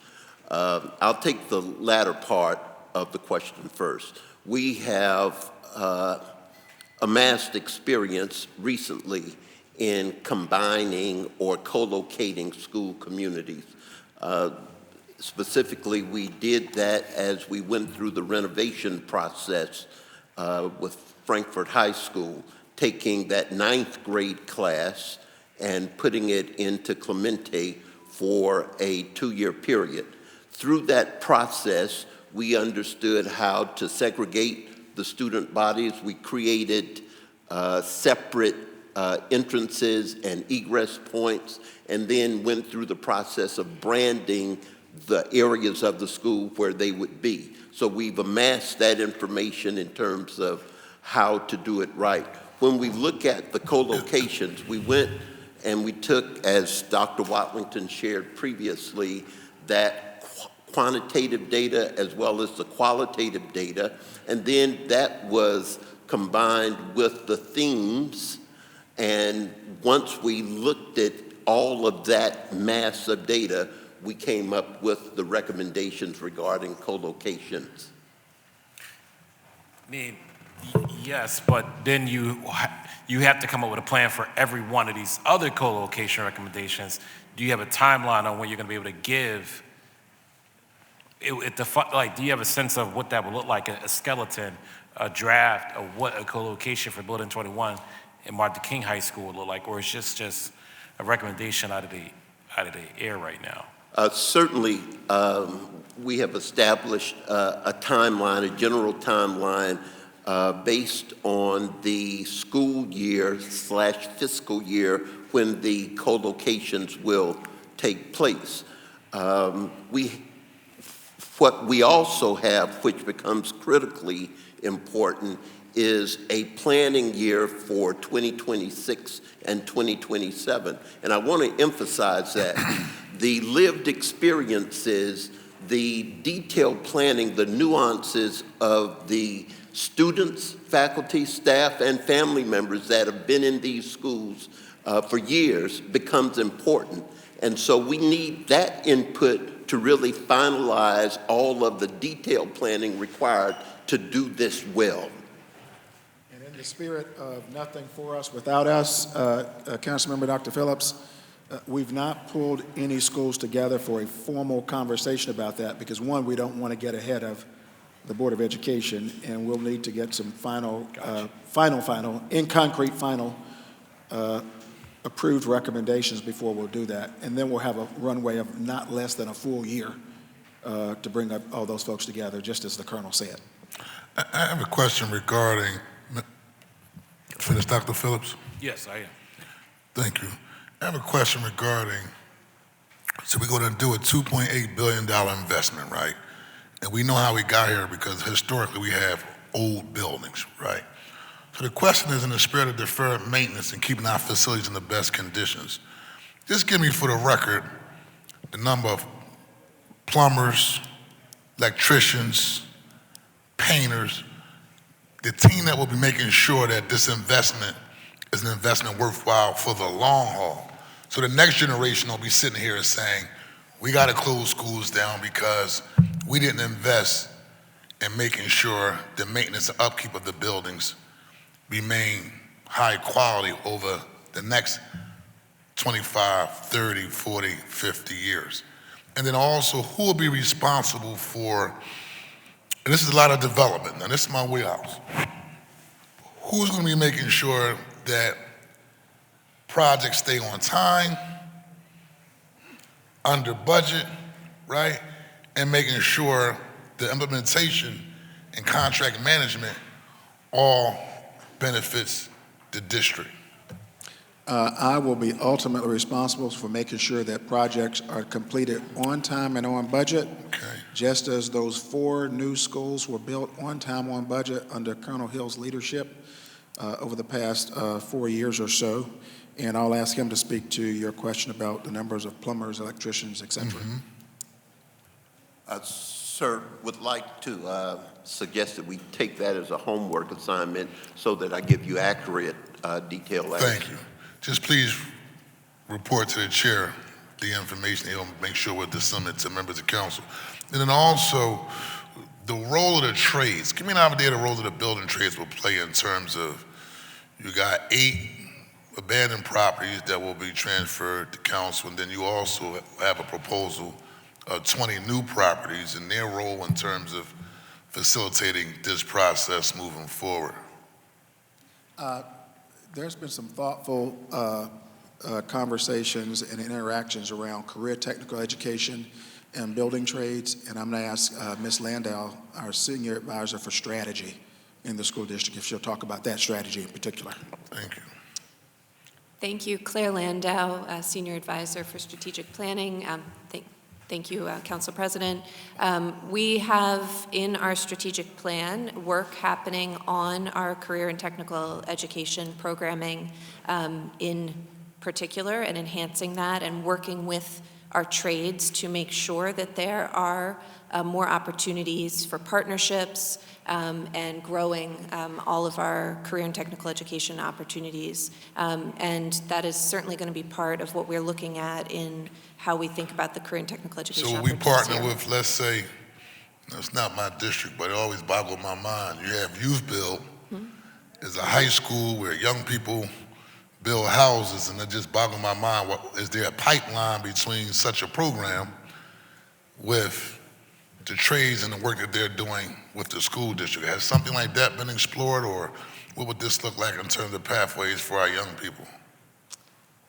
And for the record, I do commend the district with partnering with myself and the Bellwether District to help young people get their driver's license so they can get in the trade. So I do know you have been doing work in this area, but I just want to go on the record and see what this looks like for the future. Before I ask Senior Advisor Landau to say something specific, as an example, South Philadelphia High School, let me say that we are currently in meetings with the Carpenters Union in Philadelphia, looking at the current enrollment at schools like Swinson and Mastbaum. We're taking a look at how do we make sure those opportunities through this process are available, more available, for example, in Southwest Philadelphia. We're in communications, meeting directly with the leadership there, and more will be coming out about that over time, because we're thinking about how do we repurpose some of the existing classrooms in some of the schools across the city for good paying jobs where we kind of take away some of the barriers for our graduates to be able to get into the Carpenters Union. I'll ask Senior Advisor Landau to say a few words specifically about some of the planning for South Philadelphia High School. We have, and I hear you on the question specifically about what some of these pathways will look like. One of the things that you'll see is, for instance, South Philadelphia High School. You'll see a major investment there to make that a hub for career and technical education. We want that to look like a hub you'd see anywhere in the suburbs, and something that we can be working with trades, working specifically there on advanced manufacturing as a real point of pride for the city, and take in your feedback and questions about just making sure that pipeline's clear. Okay, Mr. President, I want you to think about our partnerships with the Navy Yard, Maritime, and some of the really exciting opportunities there.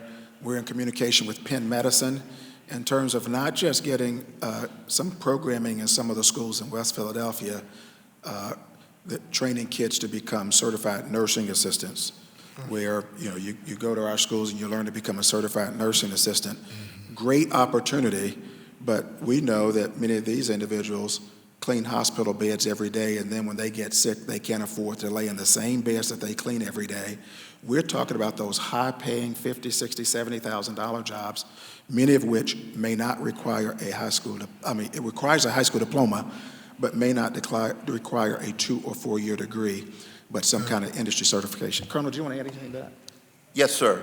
Would just like to share that as we have imagined what the career and technical education investment in hubs could be, we not only went to all of the partnering institutions that the superintendent shared, but we also went to Kensington, to the Energy Coordinating Agency, and looked at their facility that they have and borrowed some of the lessons learned there in terms of what could be possible for our students. And that last, before I turn over to my members, has there been a third party or independent cost estimate regarding this particular proposal? Like, have you outside eyes that say, hey, we're going to take a look at the $2.8 billion estimate for this type of investment from an outside perspective, just to take a look at it? You want to take that, Colonel? Yes, sir. Absolutely invite the external view as we've gone through the process. I didn't ask you, do you invite? I'm asking, has it been done? That's all I was asking.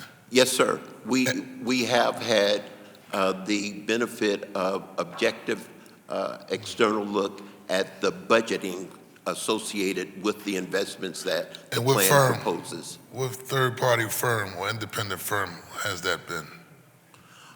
Sir, we contacted both the DLR group as well as... What is it called again, sir?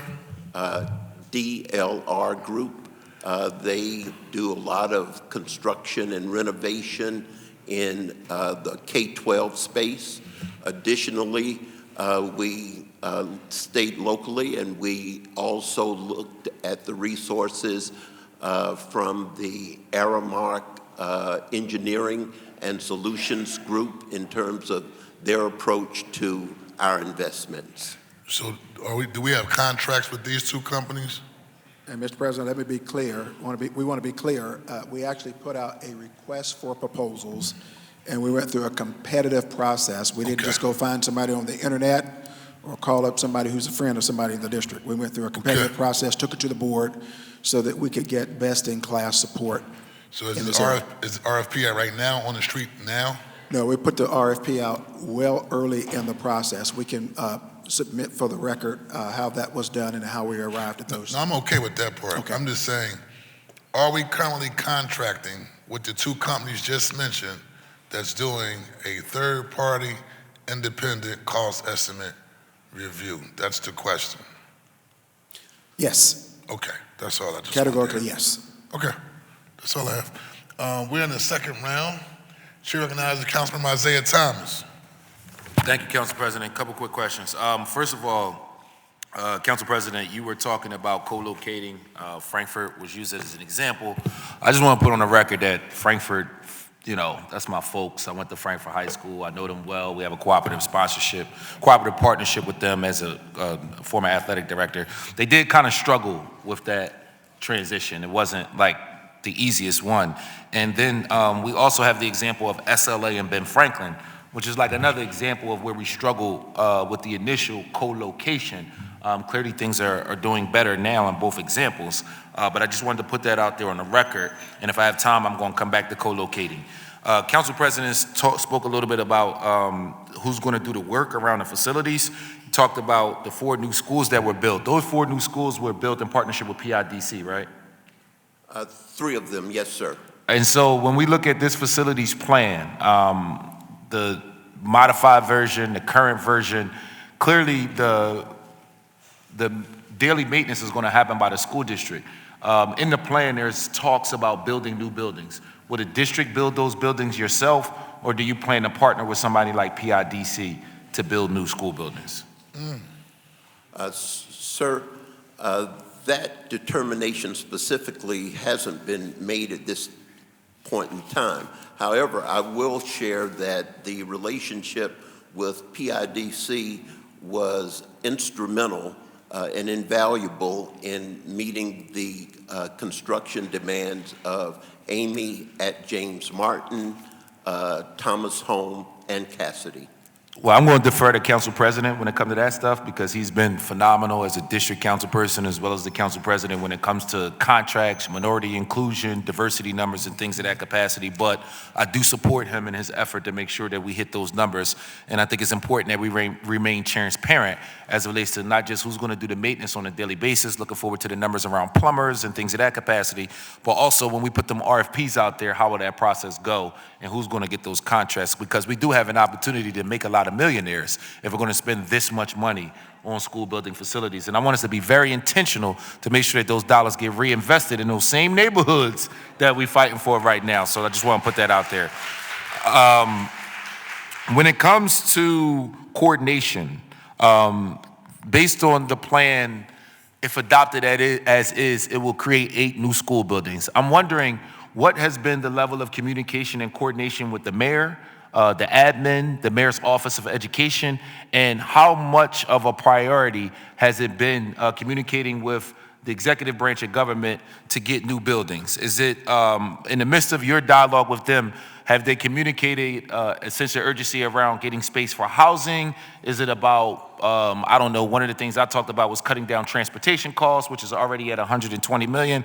So what has been the communication with the mayor and the admin as it relates to this facilities plan? And what has the admin communicated to be the priority as you navigate through this process? We've been very intentional, Councilmember Thomas, about communicating on an ongoing basis with the mayor and the mayor's office, council president, members of council, representing both the executive and legislative branches, and we're committed to doing that. We are aware, just like council, it's been no secret to us about the mayor's vision, aggressive vision for housing, building more housing in the city of Philadelphia, and have recognized some intersections between the facilities planning process, draft recommendations, and that vision. So I just want to be clear and put this on the record. This was one of my #1 objectives here today to have this conversation. I've listened to a lot of stakeholders, union members, parents, community advocates, partners who work in after-school programs, out-of-school program stuff. There is a belief that there is a conspiracy amongst all of us to push poor people out of Philadelphia, to push people of color out of Philadelphia, and the narrative online right now is that this facilities plan puts that on steroids. The reason I think it's important that I'm putting on the record how I feel, and other people can do the same thing, there is no conspiracy here from the members of City Council and the Education Committee to push poor people out, to close their schools, to increase violence, or to do a lot of the other things that folks feel like have happened in the past when decisions like this have been made. I do support the mayor's vision to separate the conversation around the current schools plan and the vacant school buildings that existed before any of us got the position that we have right now. I want to be clear, I support that because the blight hurts our communities. I support it because the decisions that was made before we got here were reckless to leave those buildings abandoned. And I support action around getting rid of asbestos, mold, and things like that. But Council President, I could probably speak for you on this one and a couple other members who I have a close relationship with. Let's be very clear. There is no conspiracy from this legislative body to work with any legislative body, executive branch, or quasi-government organization to put black people, poor people, people of color, Latino folks in a position where they feel like they've been displaced, where we feel like they've been pushed out of the city, or they feel like we're trying to have more violence in their neighborhood. That's not what we're looking to do.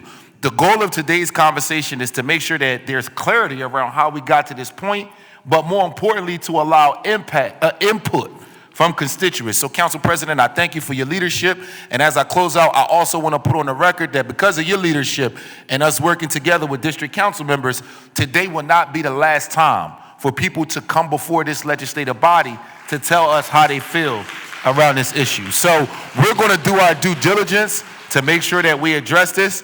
And Council President, I also commend you because I personally know you got a lot of pushback for this, but it's important that the public understands that not only is this a legacy vote, that we are willing to hold up funding from the city of Philadelphia if a plan is not put in place that we feel like best serves the interests of the people that we represent. So it's important that I'll put that out there as the chair of the Education Committee, and it's important that the general public understands that everything we're doing is reflective of the people of Lincoln-Hall, right? Lincoln-Hall was never a school that I was thinking about. I wasn't talking about it. It wasn't on my radar. But man, look at the letters that we've gotten, the emails that we've gotten.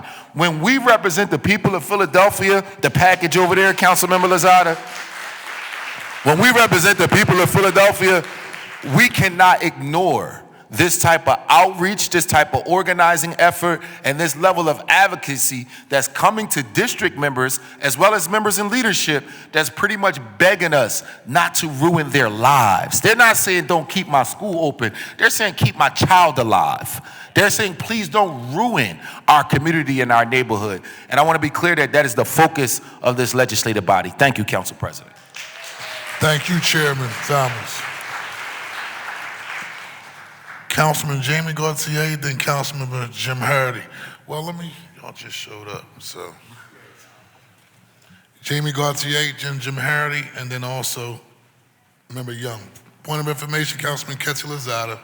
I want to thank Council Member Thomas for that, but I also think it's important to say that communities feel that way because of our inability or some people's inability to assume accountability about what they have allowed to happen in certain neighborhoods like mine, right?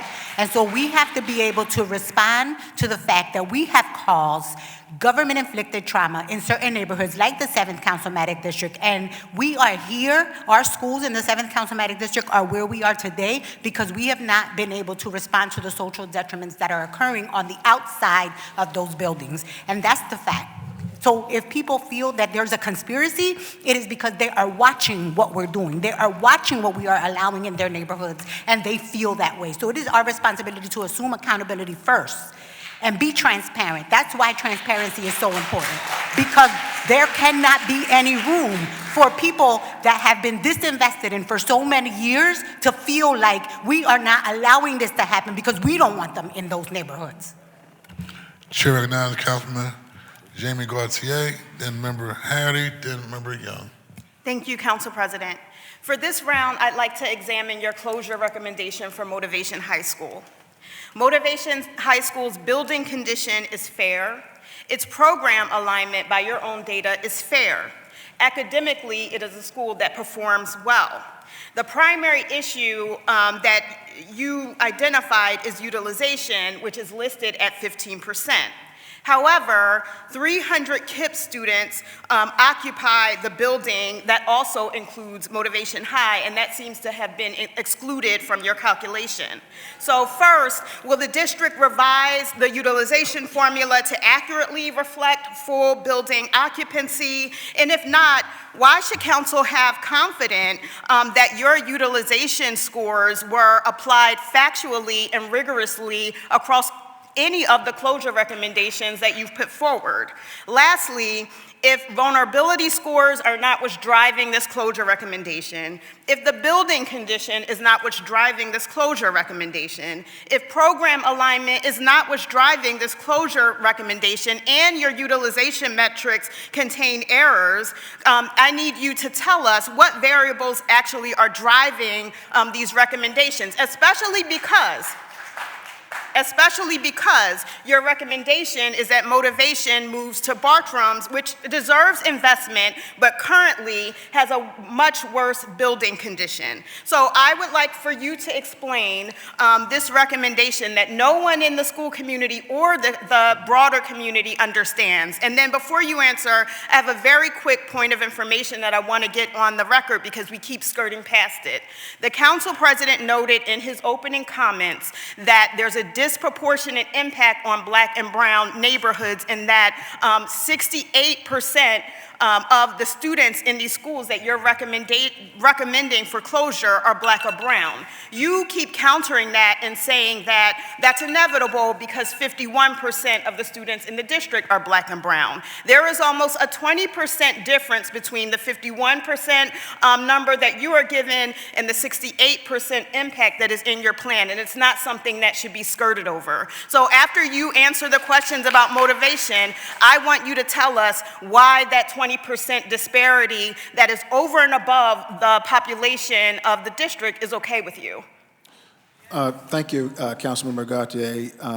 The first thing I would note is that the recommendation is consistent with the guiding theme about investing in neighborhood high schools, in this case, Bartram in particular.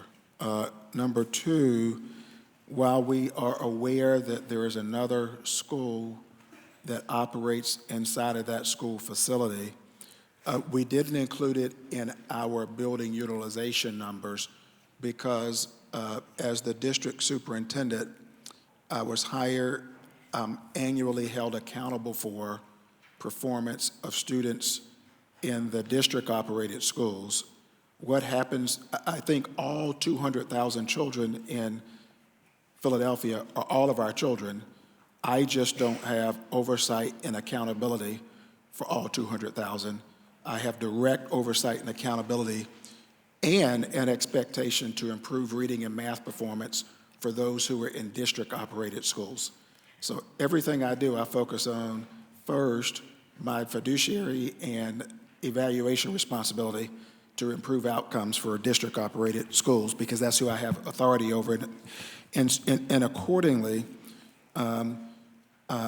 in order to get more resources pushed into motivation in particular, you will never, ever have the kind of robust opportunities that Northeast offers, that Lincoln offers, that George Washington offers in terms of robust programming in schools that are so small that you have 30 or less students in a grade level. It doesn't mean it's not a very fine school. Again, the North Star for me is how do I push in more resources and how do we get reading and math performance that's improving to skyrocket 10 times faster? Can I pause you for a second? Yes, ma'am. So because there is a theme in the plan around improving comprehensive neighborhood schools, the logic of the recommendations is that even when we have a high-performing, small program, even when it's in a fair building, we would essentially shutter it and move it to a worse building, even though we don't necessarily have the money in hand to improve the worst building. We'll shutter the high-performing academic program first, and then we'll move the program to a worse facility and then worry about getting those resources in the future. Is that the logic of the plan? I want to suggest looking at it a little bit different, if I might. Given the choice to invest resources in all of the comprehensive neighborhood high schools and make an appropriate investment in the smaller or boutique high schools, I'm going to submit to this council that we just don't have the resources to do all of it. I'm not saying I'm right here in terms of the schools selected. So we think we have historically thought that it makes sense to put a $54 million investment in Bartram and bring Bartram up to the level that we can offer the same kind of programming in Southwest Philadelphia that we're offering right now in Northeast Philadelphia. Because if we don't do something different, we'll always have that disparity. Can I get a point of information real quick for clarity? So there would be additional academic programming at John Bartram High School to also, Specifically in career technical education. say it again, I'm sorry. Specifically related to career and technical education programs. So it'll be new CTE programming, and then also magnet school children attending the same school as well. Yes, sir, we think we can do it really well. Chair it.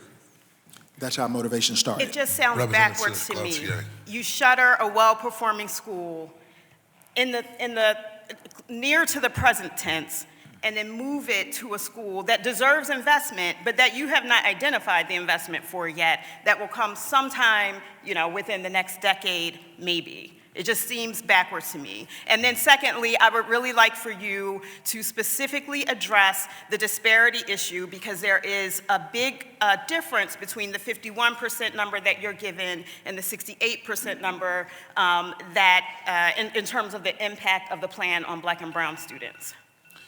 Thank you, Councilmember Gautier.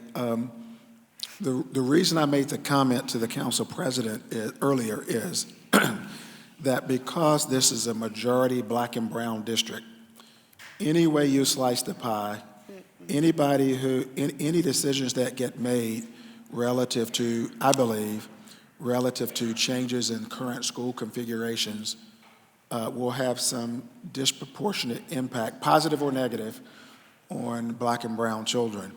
Now, for me, I see, and I'll just speak as a superintendent here, we've had almost a 13 percentage point increase in third grade math performance. If we look at third through eighth grade math performance over the past 3.5 years, we have almost a 9 percentage point, outperforming the Commonwealth of Pennsylvania average, outperforming the national average. But Black people here in our schools, the majority do not do math or reading on grade level. And so we ought to call the question and say, we've already done a number on Black and brown kids in this city and in public education across this country.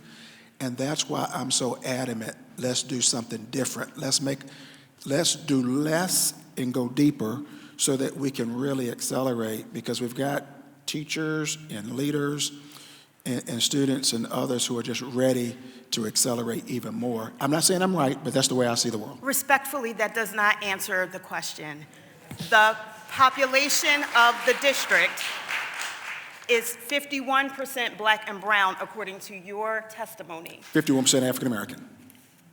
As Council President stated, and that was also reported by the Inquirer, the impact of your proposed recommendations shows a disparate impact on Black and brown students to the tune of 68%. That shows a disparity that is present within your plan. Please speak to the disparity. Yes, let me say this. Because of the demographics of the school district, there are not a lot of majority white schools in the school district of Philadelphia. It's just the sheer numbers. There just are not.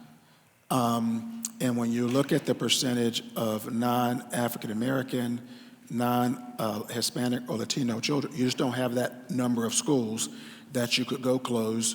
Even if I said, okay, I'll take all these off the table and let's go close some other ones, you would never have enough for the impact not to hit Black and brown people in the city. It's just our demographics. I don't think we should be okay with that. Thank you, Council President.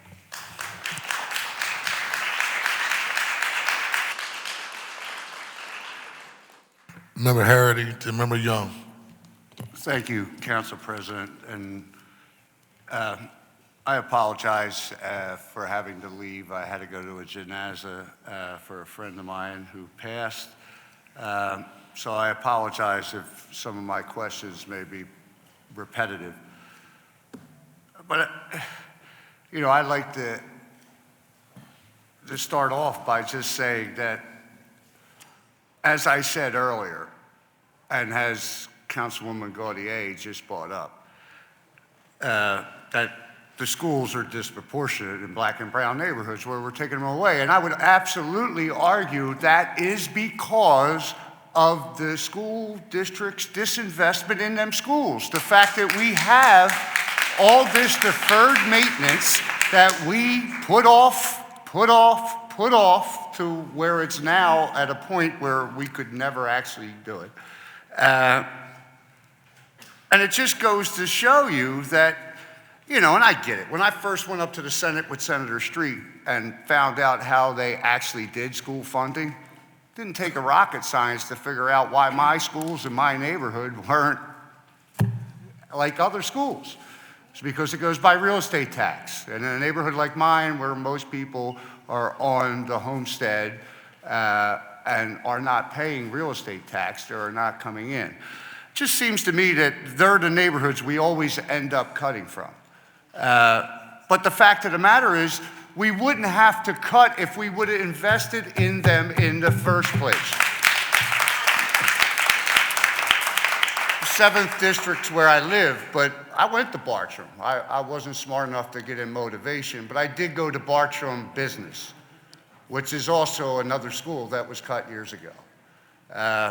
Bartram, when I was a kid, you had motivation, you had Bartram Business, you had Bartram, Maine, and on top of Bartram, Maine, you had the CTA auto mechanics. I can't tell you how many guys I grew up with that went to Bartram that own their own auto mechanic shop now because of what they learned there at Bartram.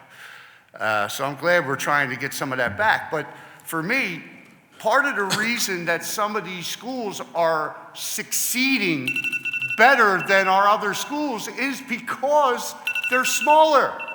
It's not rocket science. The teacher has more one-on-one time with the student. Look, I get it. We all want to be fiscally responsible, right? We all want to.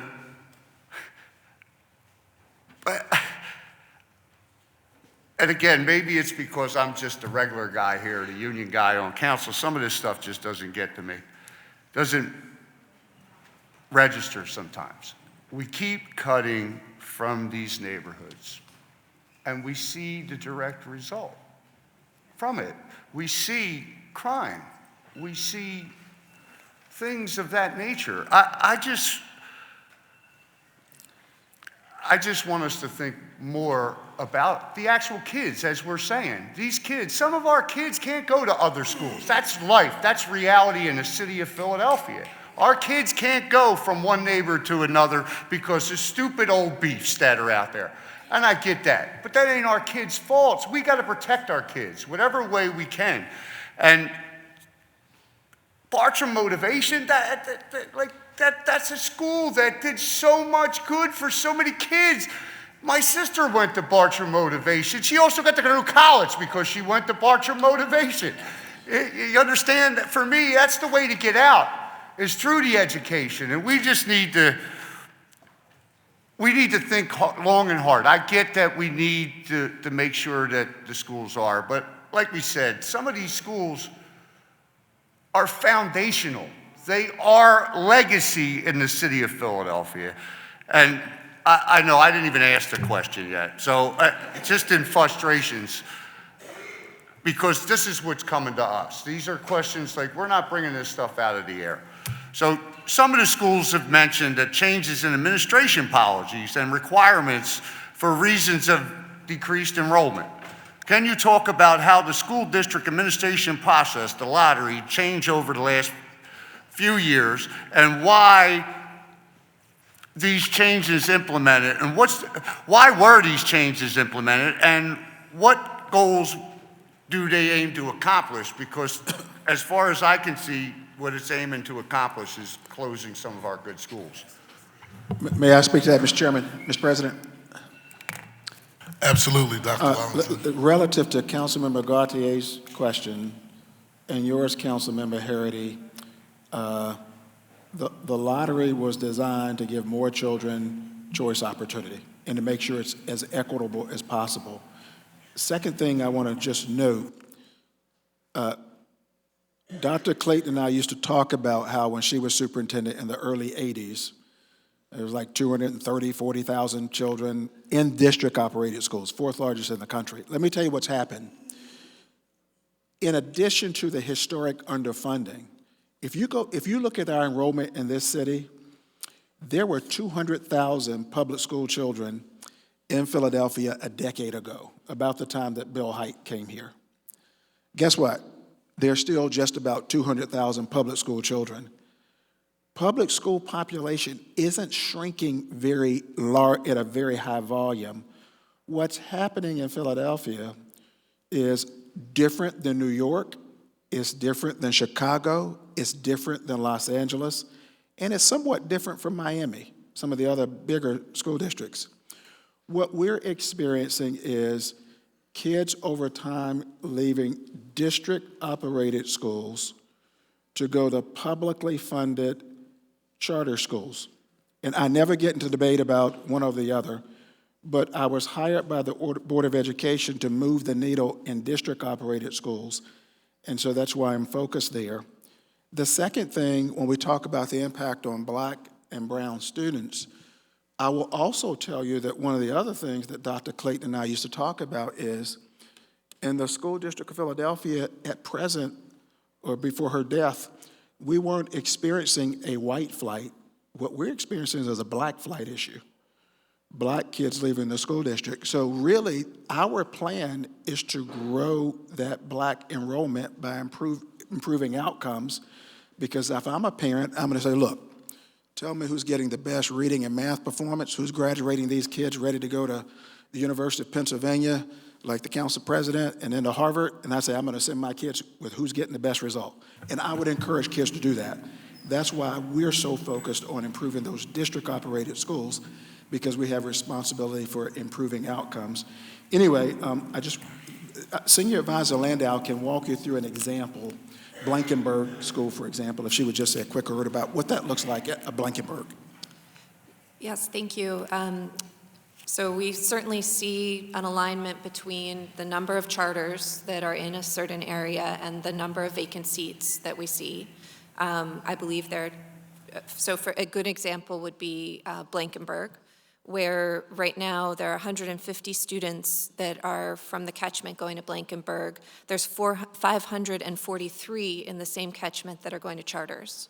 10 years ago, those numbers were flipped, but we're seeing that in districts, I believe there are 10 charters in Council District 3, where we have a lot of students that are choosing charters, and because they don't go equally to charters, we then have district schools where there's very low enrollment, and some of those impacts are more pronounced. I think Blankenburg's a good example of that. And so we have to address the fact that we've lost 60,000 children, 60,000 to charters over multiple decades, and it has some impact on the district-operated schools in our budgets and facilities.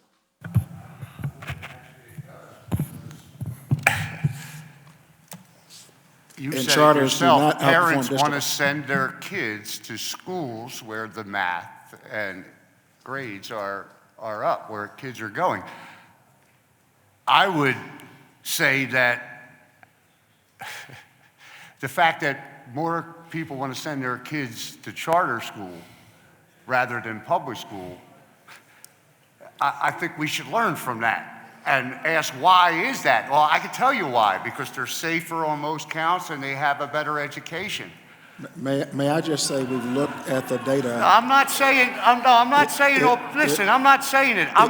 What I'm saying is, you can't argue with kids transferring to other schools because parents want their kids to be safe and stuff like that. I'm for the public schools. I went to public school. I'm for public schools. I'm not saying anything about closing public schools down. You see what I'm saying about it.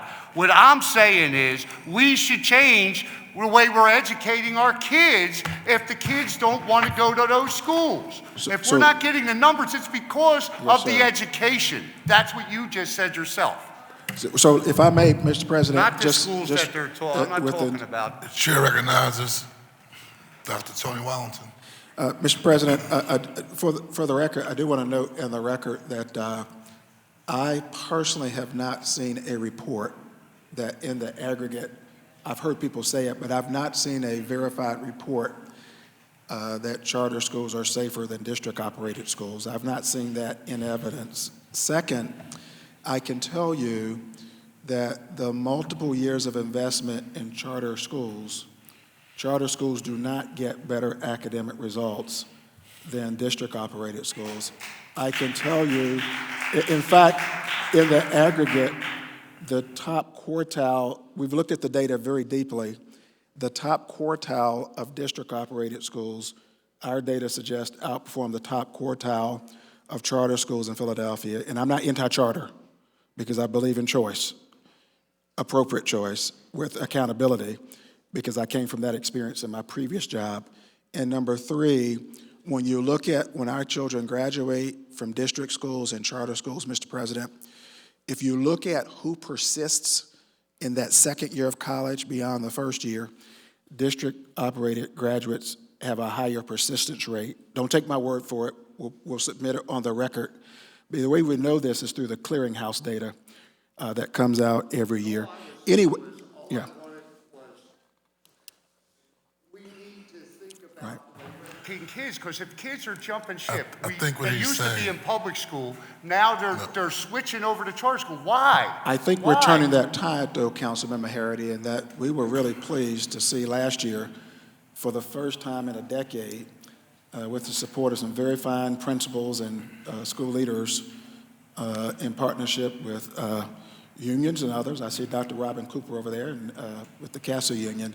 Those leaders are focused on making these district-operated schools better. Test scores are up, graduation rates up, and I don't want to say we won the war, Mr. President, but when we cut that dropout rate by more than half, and we know that the cost for every dropout to this city in the Commonwealth of Pennsylvania is $405,000 through incarceration, no health care, social supports, et cetera.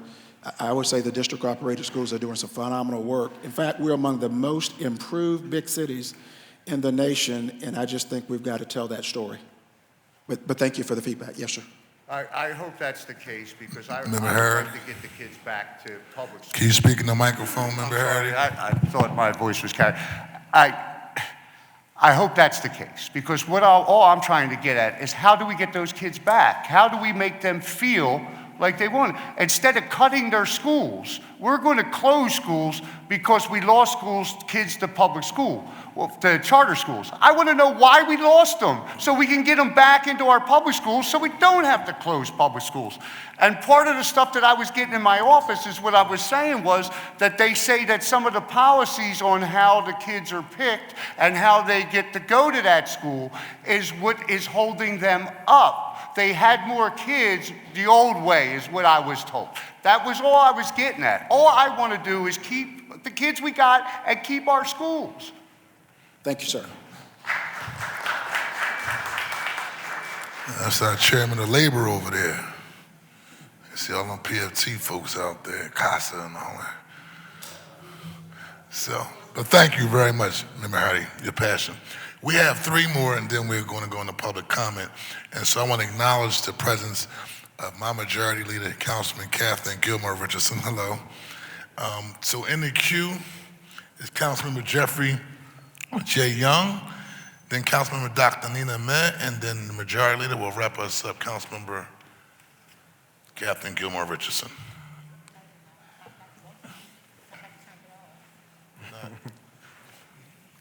You press your button, man. Come on, you get me in trouble, gang. Okay, it's pressed now. We see it now. Yo, you got to be on point back there.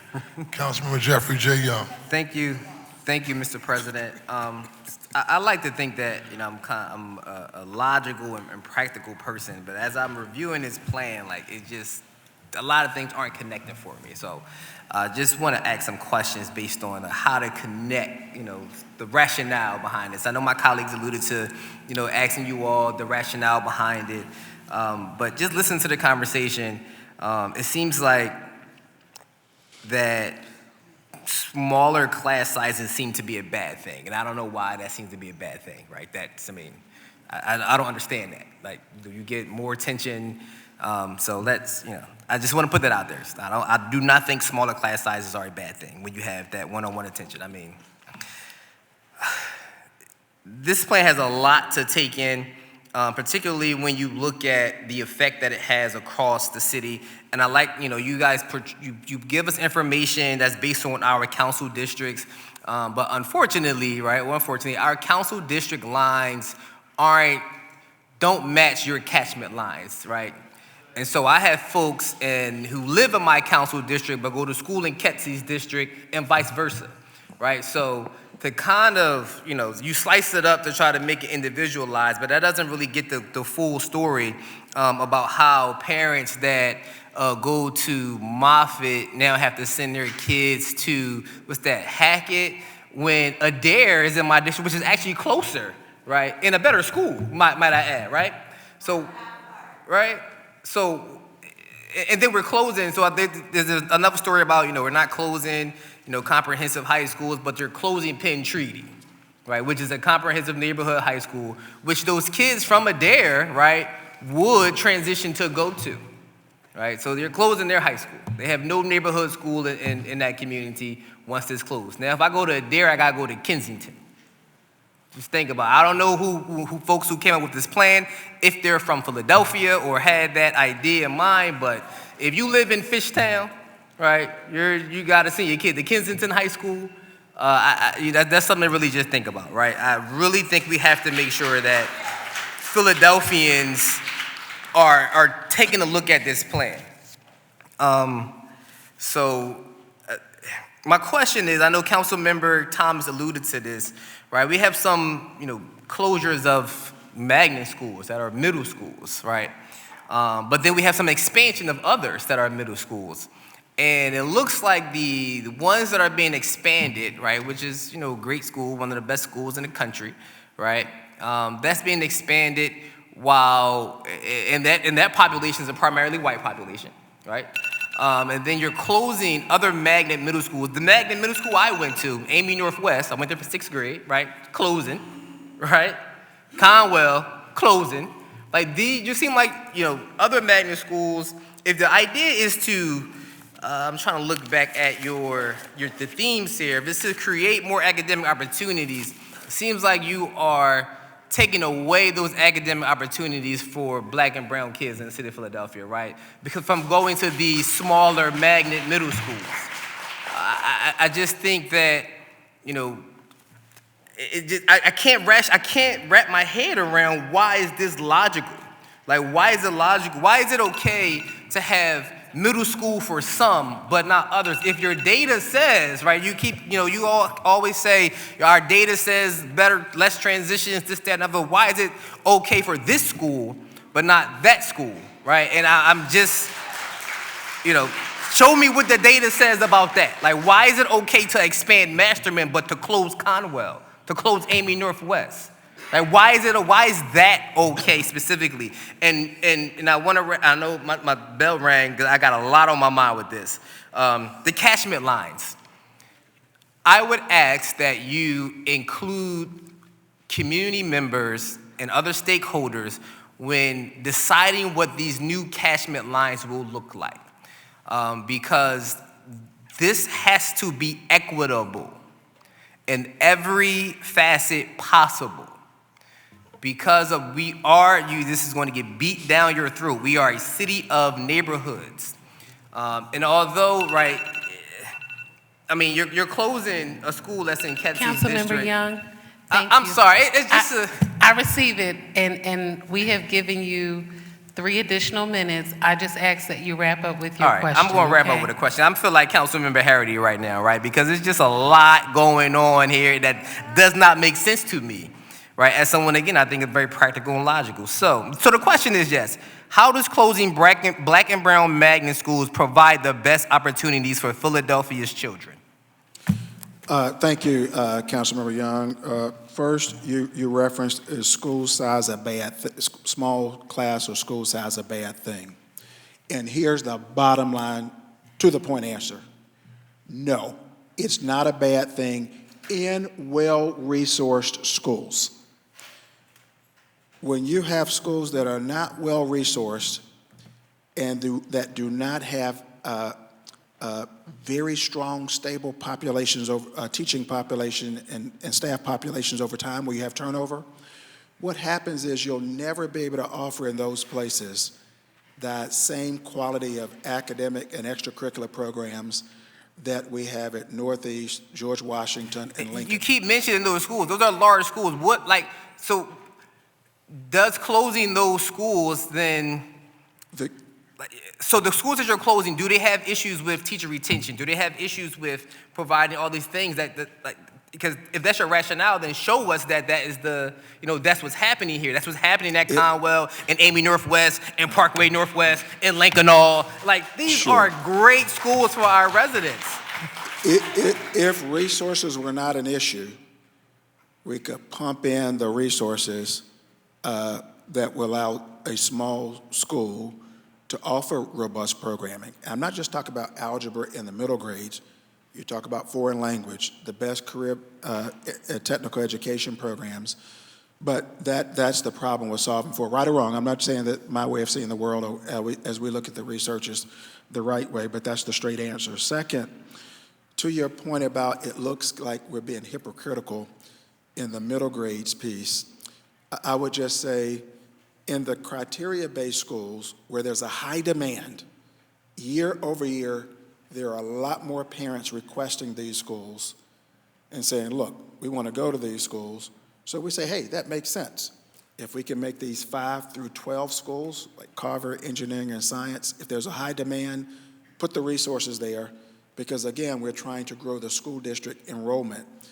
If, on the other hand, you look at schools that are not as a part of some of those choice schools that people are trying to get into, and the schools where people are leaving, and if you look at the line graph, we have schools where the population has gone down year after year. We can't ignore that trend, and so we need to put the resources where we think we can grow and not where we're shrinking. And so it's not that we value some of those criteria schools more, it's just that we know there's a demand to go there.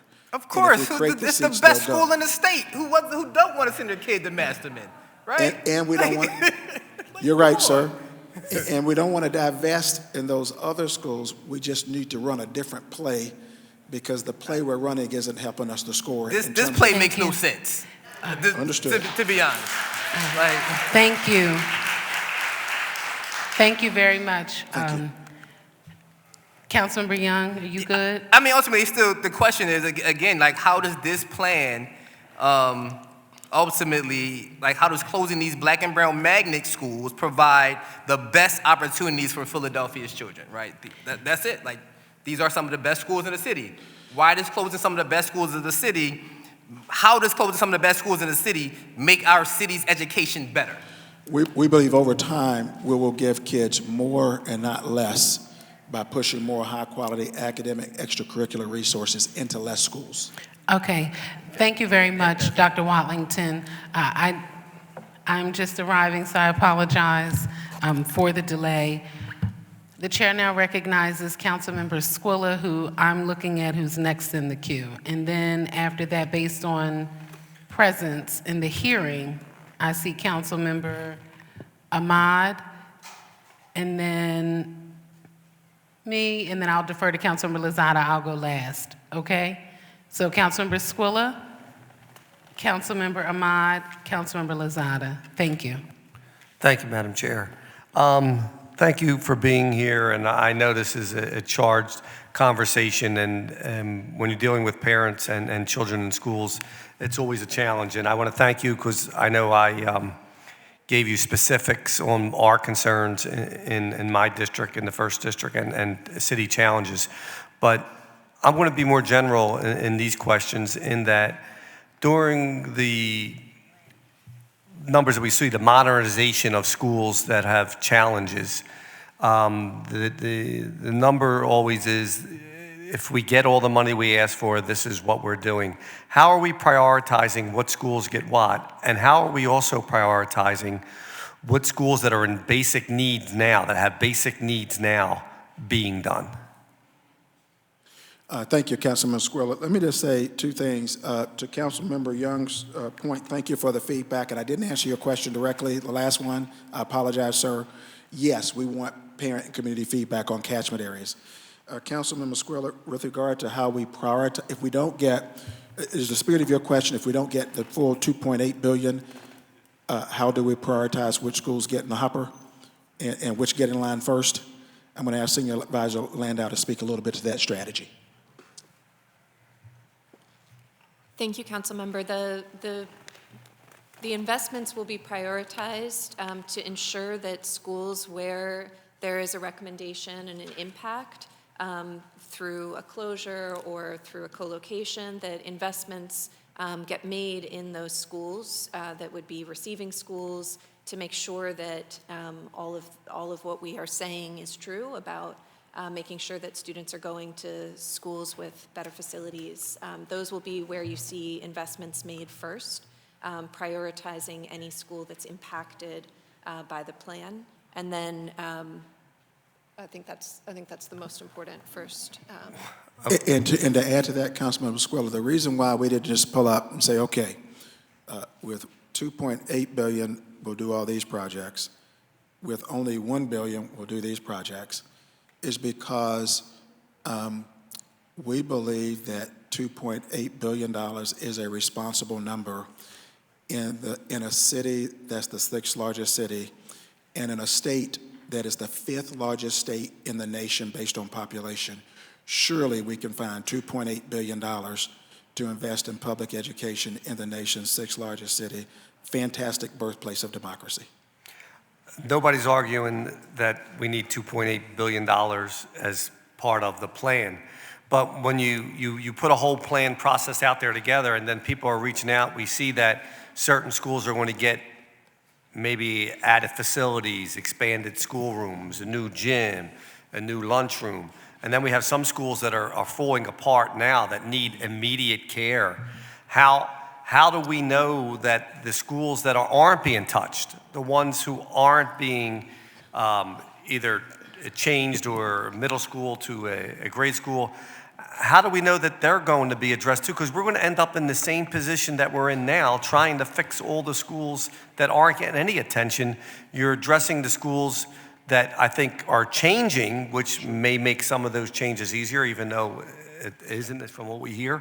But we also need these schools to be addressed now that have big needs. So I don't see where that is in the plan, where those schools, you have a capital improvements done now, and then you have, all right, say you don't get $2.8 billion, you get $2 billion.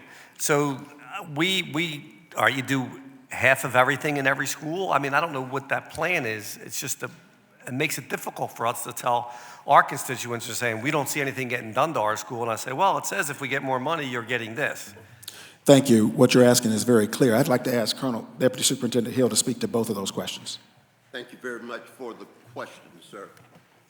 Since 2017, since that's kind of a benchmark in terms of what the needs of our facilities were at that time, we have continued to make investments in our schools with our scheduled maintenance, preventive maintenance, and as part of this facilities planning process, going back to 2024, we have dispatched or deployed a team that has been to each and every one of our schools to inform the current facility condition status of the schools. And based on that, along with the schools that are most impacted that Senior Advisor Landau mentioned, we are able to prioritize where we make those investments first based on the current information that we have. Additionally, as we go through this process, we have aligned our CIP, our capital improvement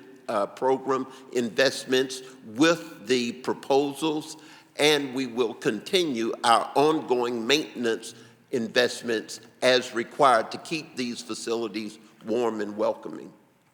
Is it possible for us to get a list of what's going to be done now in the immediate schools, and then how you're prioritizing the schools? You're saying we all want $2.8 billion. I get it. But how are you prioritizing the schools if $2.8 million don't come for some reason? And we need to know that in the sense that everybody's looking at a plan, and you're saying, all right, you're going to do all these things in these schools, but then you don't get the resources, and we push them back, and then we also push back deferred maintenance on other things. To me, that's the biggest challenge, beside the changes that we all spoke about and we heard the concerns for, and that we spoke about privately. But we need to know how that money is going to be disseminated. If you get to 2.8, everything's getting done, right? From far as you know. But if you don't get to 2.8, we need to know how you're prioritizing those schools that get done. And then we need to know, make sure that the capital improvements that are everyday work, that some schools don't have heat, right? We had Furnace that just had a major issue. We have Southwark that has major issues. We need to know that that work's still getting done now with the resources that you currently have, no matter how much additional dollars you get. Yes, sir. We will be able to provide that information. Can you provide that to the chair, the council president? We appreciate it. Thank you. Thank you very much, Councilmember Squilla. We will now take a break. We will now take a break from questions, and we'll return with questions from Councilmember Ahmad. We'll take a 10-minute recess. Thank you.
I'm gonna start off with Majority Leader Catherine Gilmore Richardson, because you haven't been in any rounds. And then I'll go to Member Lozada, and then we'll wrap up with Dr. Nina Ahmed. If I know I changed things around, it's okay.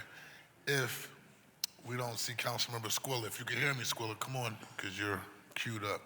And so, Majority Leader Gilmore Richardson, floor is yours. I'll defer.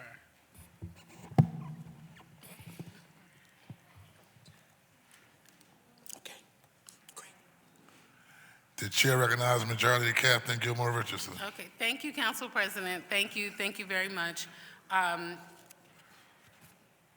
Thank you. I'll quickly begin first in thanking my colleagues for all of your work this morning and today, and appreciate all of the comments that have been made, but really want to uplift the young people who are here. I just had the opportunity to meet some dynamic freshmen and sophomore students from Lincoln Environmental Science Magnet High School, and they were excellent. And I know that I heard Councilmember Young talk about the catchment areas, and I know that we had a conversation about this, and just want to thank the district for your more thoughtful approach to this process this time versus years ago relative to community engagement. But I think we have to make sure that in all that we do, we get it right this time around. And the big part of that is listening to and taking the feedback of not only our young people, but of the students and the administrators and everyone impacted by this plan. You all know, and I don't have to repeat this, that all of my children are in public school across the city now. We're not at Gompers anymore. I'm not going to mention the new schools, but I have children at 2 different schools in the school district of Philadelphia currently.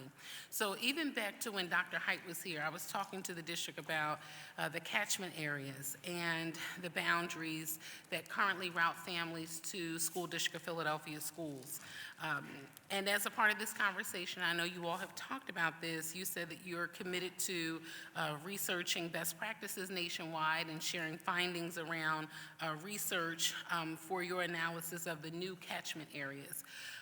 My concern with the catchment piece is how do we effectively know that we are enrolling the proper young people in our schools currently if we know the catchment zones are wrong? And knowing that information has informed this process, like how are we making up for that as a part of this new catchment boundary zone that will be released? And when will the new catchment zones be released? Will that be a part of this process? Will it be afterward? If you could just address that quickly. And then I also wanted to mention the 2026-2027 school year. You talked about schools that will close or co-locate, and they will enroll students, new students starting next year. Can you talk about exactly which schools will be impacted next year based on the plan that you all have presented? And then based on all the town halls that you all are having, how are you incorporating the feedback to make strategic changes to the plan? Thank you, Majority Leader, Madam Majority Leader. In terms of impacted schools for the 2026-27 school year, that's pretty much a planning year. So it'll be a planning year, although we are looking at how to staff up a true year-round school experience at the K-8 level in 26-27. But that's a pure option for parents to consider. But as far as these changes we're talking about today, none of those over the next school year. It would be not until school year 27-28 that you would begin seeing some of those changes. So what's the one school that will be impacted next year? Because the plan states that there's only one school that will be impacted next school year. It's a to-be-determined year-round K-8 school. Okay. That has not been formally presented or created just yet. More information to come. It's still in some planning and partnership with a number of partners, kind of patterned after the Harlem Children's Zone. More to come on that in North Philadelphia. Okay. More to come on that.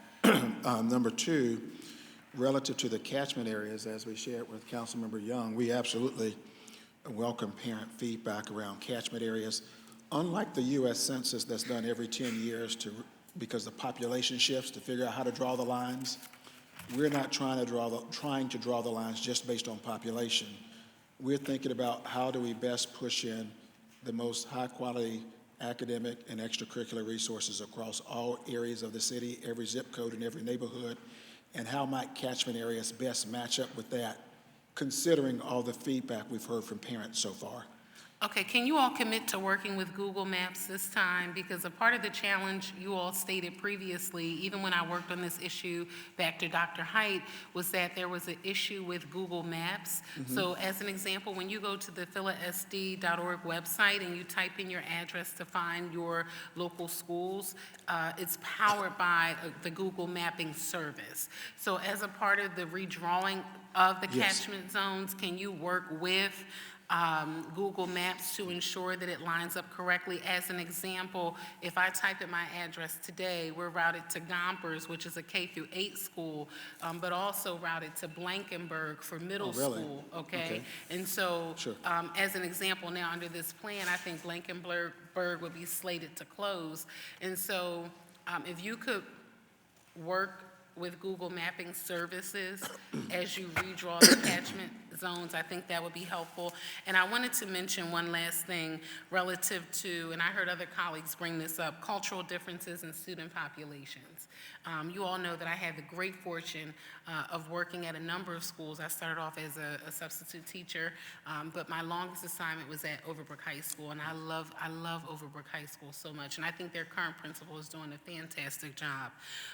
But we know that even when I was there were cultural differences with, Hilltop, 59th Street, over the bridge. Like, how are you all taking into consideration those cultural factors, those neighborhood factors, as you make these decisions? And I know we did talk about this on the meeting, and folks know I do this. I did ask, was everybody from Philadelphia? So for the understanding of the cultural and the neighborhood challenges that we face within the academic environment, which most often plays out in the behavioral challenges that we see.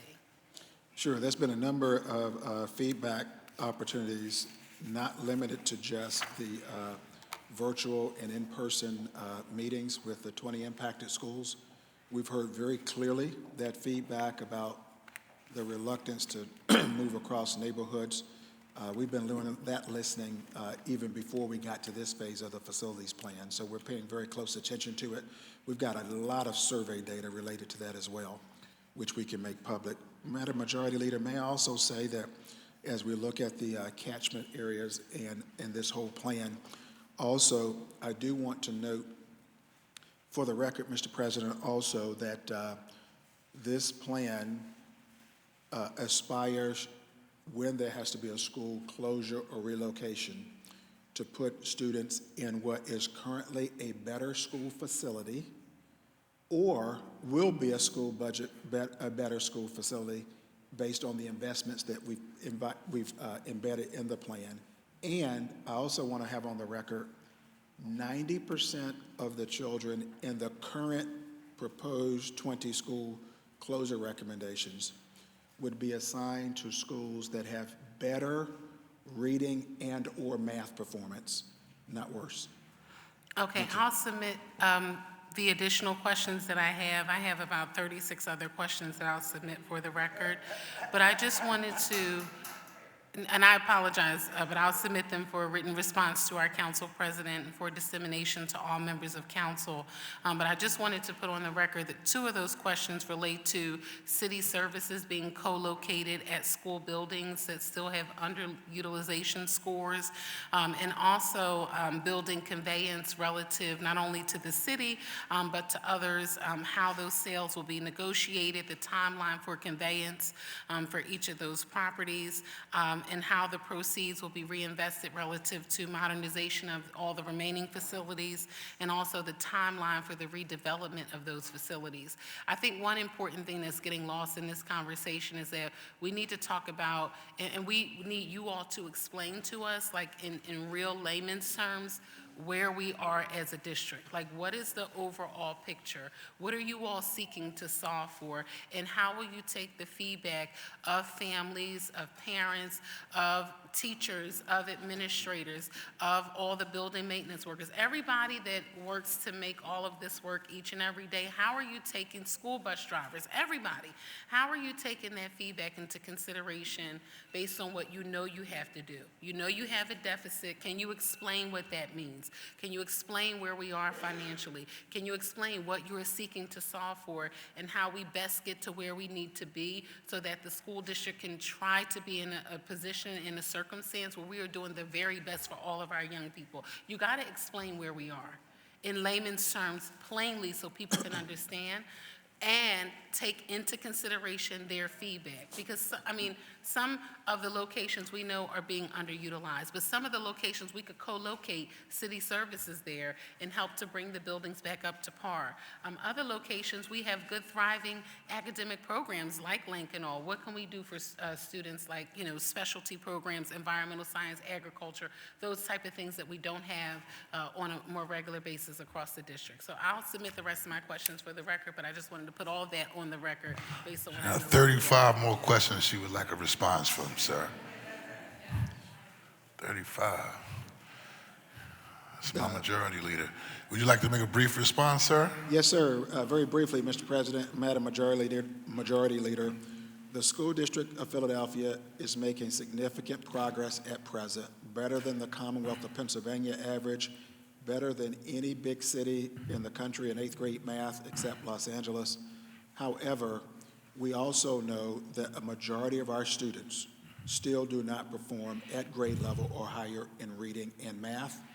And if we can make this much improvement, we believe that we can quadruple it if we take our limited resources and figure out how to push more high-quality academic and extracurricular programming into less schools and address the underutilized and overcrowded schools at the same time. That's what we're talking for. Chair recognizes Majority Leader Gilmore Richardson. May I just respond to that very quickly? Absolutely. You know how deeply I feel about academic achievement and ensuring that our young people are on grade level in reading and in math in all of their subjects. But what I'm talking about specifically is relative to the real financial picture of the School District of Philadelphia. That's what I mean. Okay, great. That's what I mean. Yeah. Because I think that we have to have a real conversation with our families and with our community members.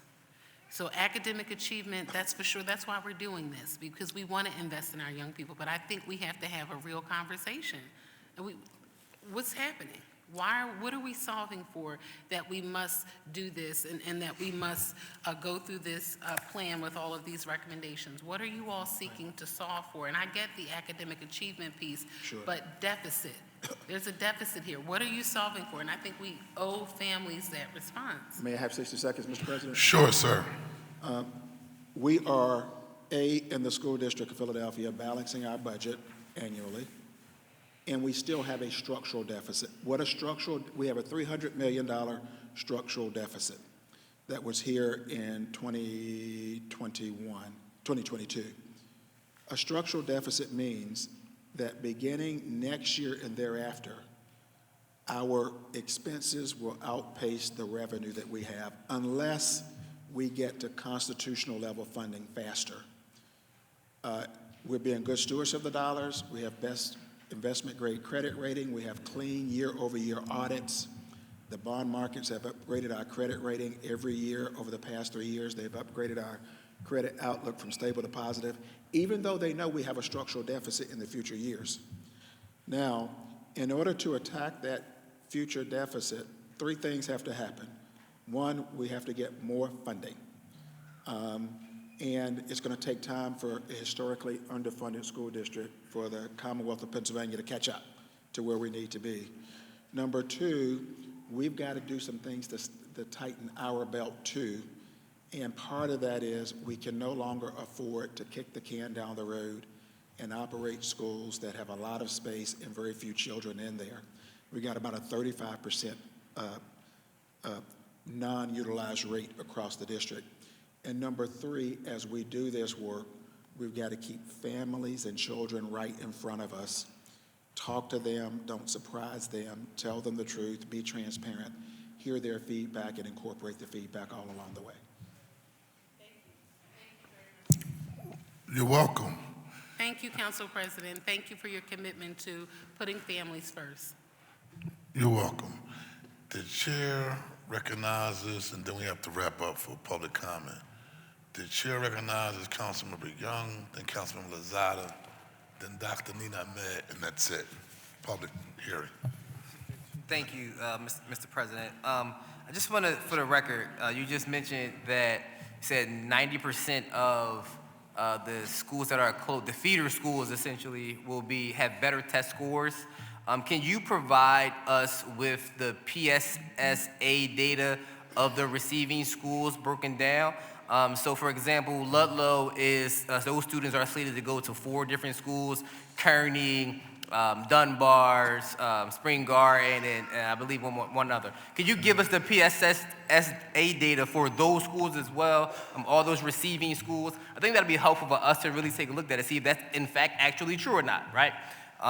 Because I'm looking here, and from what I see, for the PSSA data from the schools in my district, I don't know if that to be, if 90% of that is actually to be accurate. So I would love if you can provide to the chair that data, so we can make that our own assessment regarding that. And you also mentioned that no schools are slated to be closed for next year, but can you tell us what schools are going to close at the end of the 26-27 school year? Yes, on the first question, thank you, Councilmember Young. Yes, we will absolutely prepare for the record to the Council President, for the members of Council, a listing of the at least currently recommended 20 schools, the receiving schools that are currently recommended on the record, and the test scores. And again, I want to be clear, 90% will have higher reading and or math, not necessarily both, in some cases both, but reading and or math performance. And then secondly, to your question, I'll ask Senior Advisor Landau to speak to after 26-27 school year. If we can provide a list for the record of all the schools that would either begin to phase out or close in the and a timeline. And So, the timeline for those. I'm asking that to be put on the record because I have here from the school district that in my districts, if this is provided to me, I'm sure it's provided to the rest of my colleagues, that in the 5th district, Ludlow is slated to close at the end of the 26-27 school year. Robert Morris is slated to close at the end of the 26-27 school year. So I'm just asking if you could let us know, right, and Philadelphians know what schools are slated to close at the end of that school year. That information is readily available. And so I'm just asking to put that on a record for us so folks can understand and what decisions they need to make for themselves. I can assure you we're not trying to hide anything. Everything is, someone said, Mr. President, they could not access our website. We'd be happy to pull that website up because I look at it every single day. I promise you it's there. And we'll be happy to submit it for the record today. Is it the website or the facilities plan on the website? All of the components, including the draft recommendations. Are on the website? Yes, sir. Thank you for the clarity. Yes. I just think that Philadelphians deserve to have that on a public record so they can know what's happening, right? Everyone doesn't have access to the internet, right? And so as we have media coverage here and other folks covering this, I think to let people know today, as we're in this hearing, to let us know what schools are slated to close at the end of next year, I think would be very helpful. But I'm going to get to my final questions regarding a district-specific school in Bache Martin. Bache Martin is... Point of information real quick. Yes, I have to ask the question, Dr. Wellington. The member is asking, will you actually put on the record Yes. these schools that are slated to close in the 26-27 year? And even if the information is provided on the website, are you willing to go on the record and list the names of the schools that he's referring to? Absolutely. We'll ask the team to pull that together, and we'll do that before we leave. Yes, absolutely. Thank you. All right. And regarding Bache Martin, again, Bache Martin is one of the schools that, comparatively is doing pretty well, but it's busting at the seams already. And you're closing Waring and Robert Morris to add to Bache Martin, and I see that it is slated to undergo some renovations. But those populations, particularly at Waring, is a homeless population, and at Bache Martin is a lot of folks that need other support there. And so the question is, like, how will we handle the transportation issues, one, and also the other service issues that's necessary to keep Bache Martin at the level that it is? Because the data shows and research shows that receiving schools, the test scores for receiving schools tend to go down when you combine these schools. So what efforts, what commitments can you make to those parents and those families that their schools will, maintain or even increase the level of service that they're getting from our school district? Thank you, Councilmember Young. And I think that's what Member Gautier is getting at as well. If you merge this magnet school, right, and a school that's non-magnet, and we support all students, but it is a magnet school for a reason, right? And you put them all in one environment, how do you maintain that level of academic excellence in one environment that's commingled together? And so that's a legitimate question, sir. I'd say three things, Mr. President, Councilmember Young. One, we have some really good models in the city, in the district already, where you have multiple programs in a school building that are thriving. And that's why I keep pointing to Lincoln High School, Northeast High School, and George Washington High School. It ranges from international baccalaureate programs, which is the highest academic K-12 kind of opportunity that you can have internationally, and we have it here in Philadelphia. And it's not every student at Northeast does not participate. You have career technical education programs as well. Second thing, when we, at some point, when there's a final decision about students transferring to a different school, unlike 2012-13, we will not lay off people, principals, teachers, et cetera, in these schools and take the money to help with a deficit in the school district. In these schools, our commitment on the record is we won't make cuts there, and we're going to take those dollars and reinvest them in these same families and students so that they get more, not less. And the third thing I would say is we're going to start, before I turn it to Senior Advisor Landau to give you a bit more context, is we are going to staff up a transition office that the three of us will be have reporting directly to me and to us, that will be a one-stop shop for whatever parents and children need. If it's transportation, we're going to get it for them. We're going to wrap our arms around them. If it's social and emotional health and wellness supports, mental health supports, we're going to get it for them. If we need to do something extra and different to make sure that their individualized education plans are followed to the letter, we're going to personally oversight that among the three people you see sitting here. And with that, I want to ask Senior Advisor Landau to give you some more context. Thank you. I just wanted to share, you had raised Bache Martin as an example. Bache Martin is currently only 55% of the students in Bache Martin actually come from the Bache Martin catchment. The majority of other students come from Morris and Waring already. So I think, we're also hoping that we will build on communities that are already together. Obviously, there are more students, but in examples like that, we know that these are communities where already we see a lot of these communities coming together. And the fact that Bache Martin has 16.7 percentage point higher English language arts performance than Waring and 22.5 percentage point greater performance than Waring tells us that we've got to invest in receiving kids as well as make sure that we support kids and families who are already there so that performance doesn't go down, as was the case across the board in 2012-13, but we're committed to performance going up. But my question is, what does that look like, though, right? Because you're adding more students to a school, then you're increasing class sizes. Are you going to take away their library space that's in, Beige Martin? Like, where are you going to find the classroom space in order to keep the ratio at a level where students actually achieve? I had a point of information to Councilmember Isaiah Thomas. The question that Councilmember Young is asking is relevant to other questions that have been asked earlier when you talked about closing middle schools and reassigning them to elementary schools that were already filled.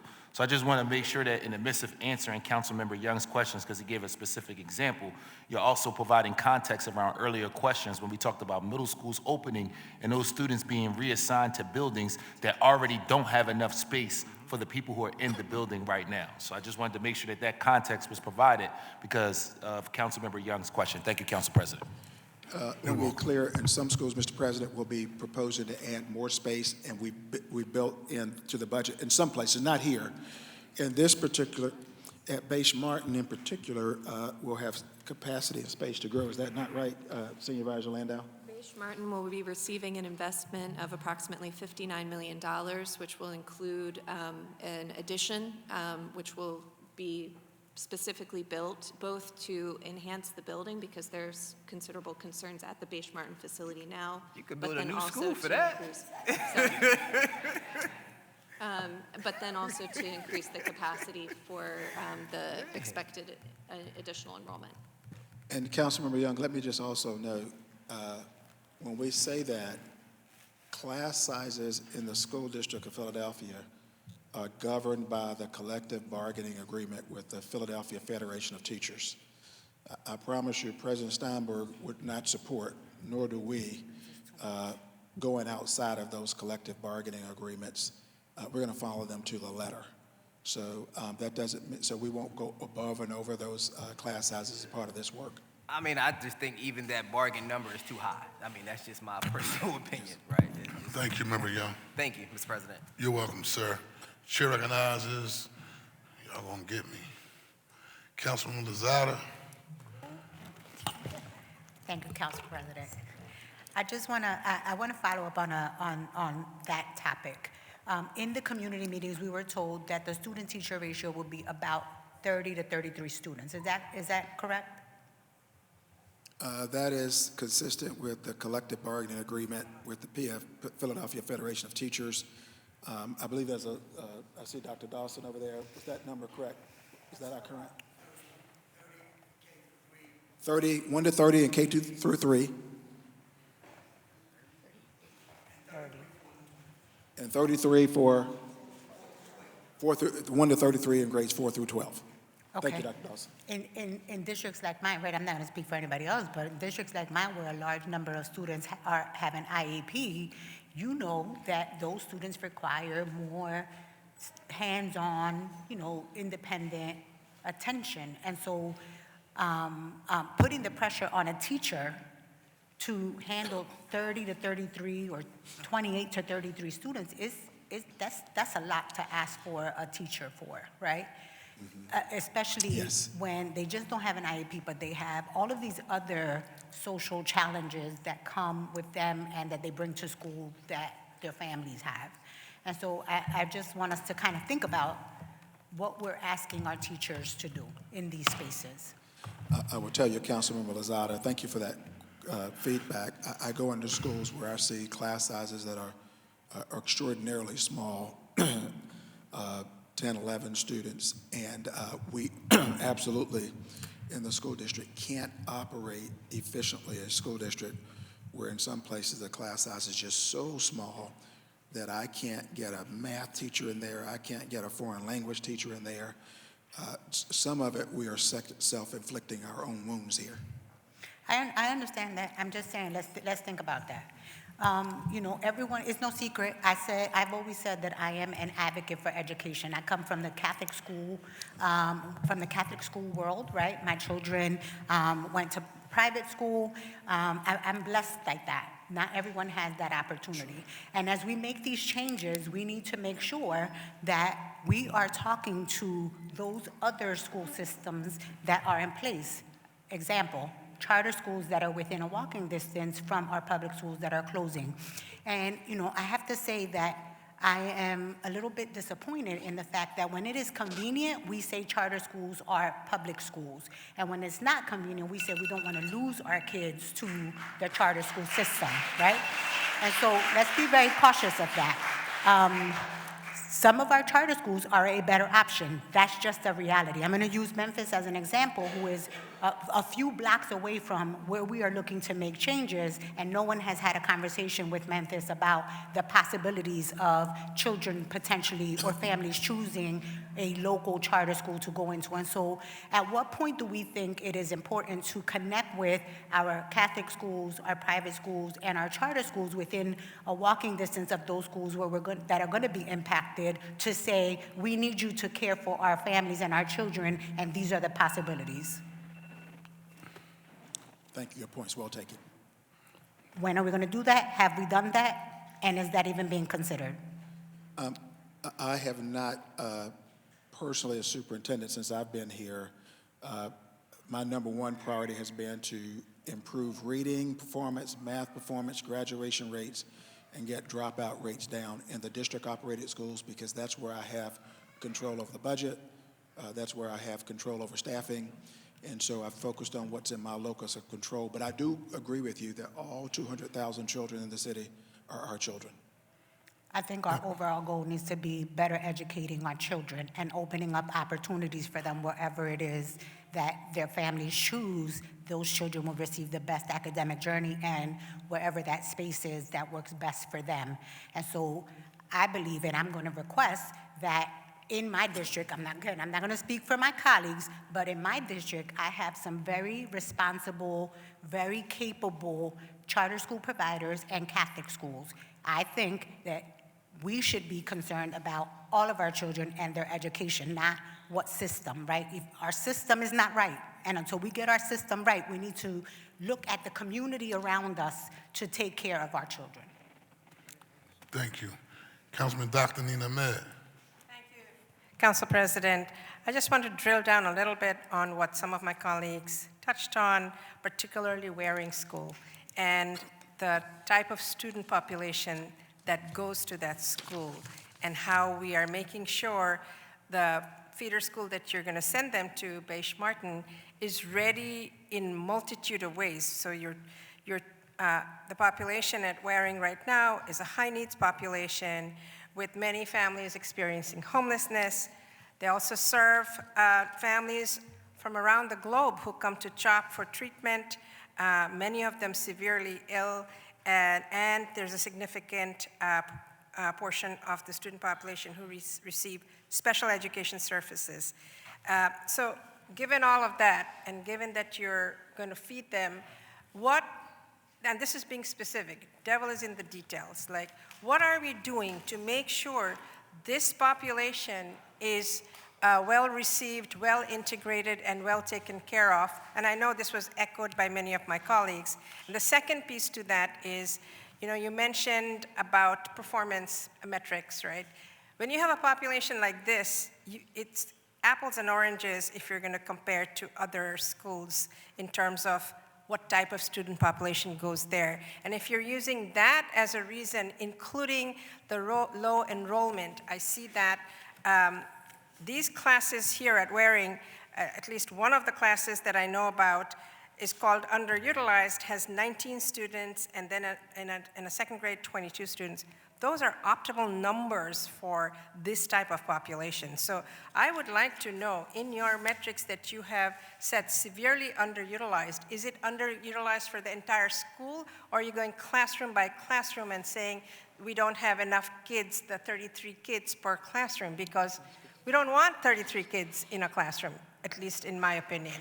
So what are you terming underutilized? I just need to understand how you are using this data, and what is the broad brush you're painting a school like Waring with?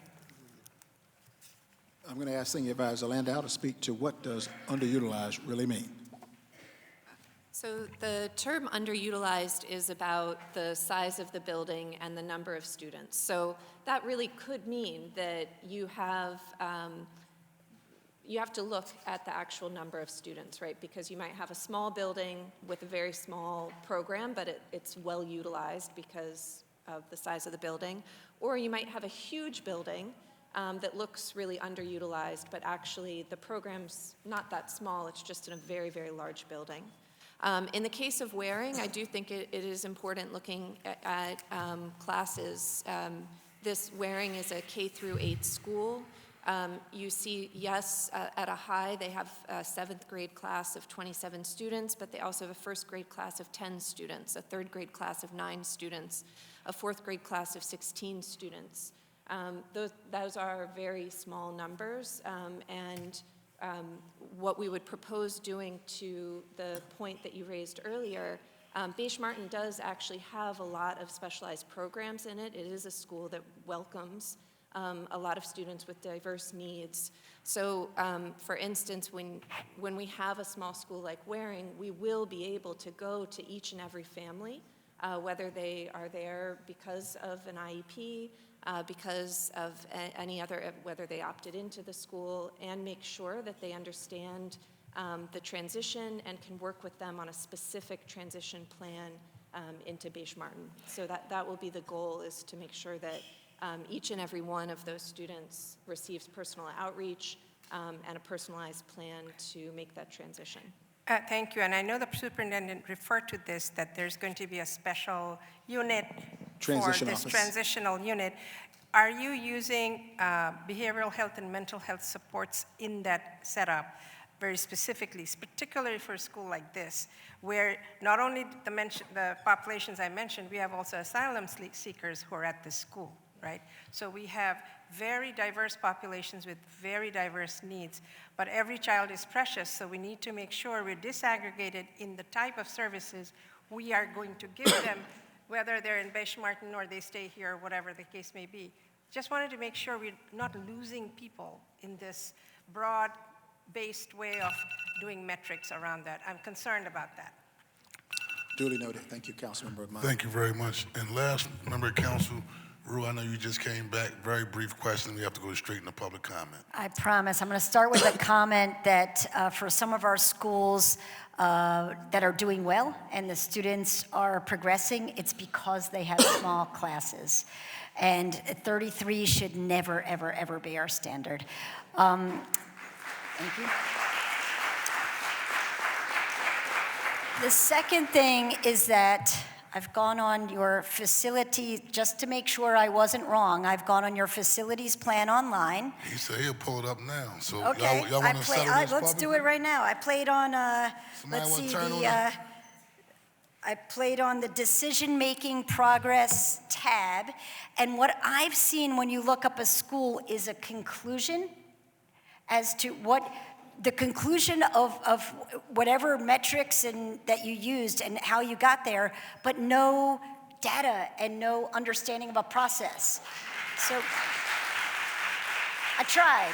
I really tried with you. I'm telling you. You bring up a school and it'll tell you that it is. I actually looked at Conwell, and you have 4 different points of matrix here, and for the first 2, it comes up kind of medium adequate, and the second 2 is falling behind, but some of it is class size.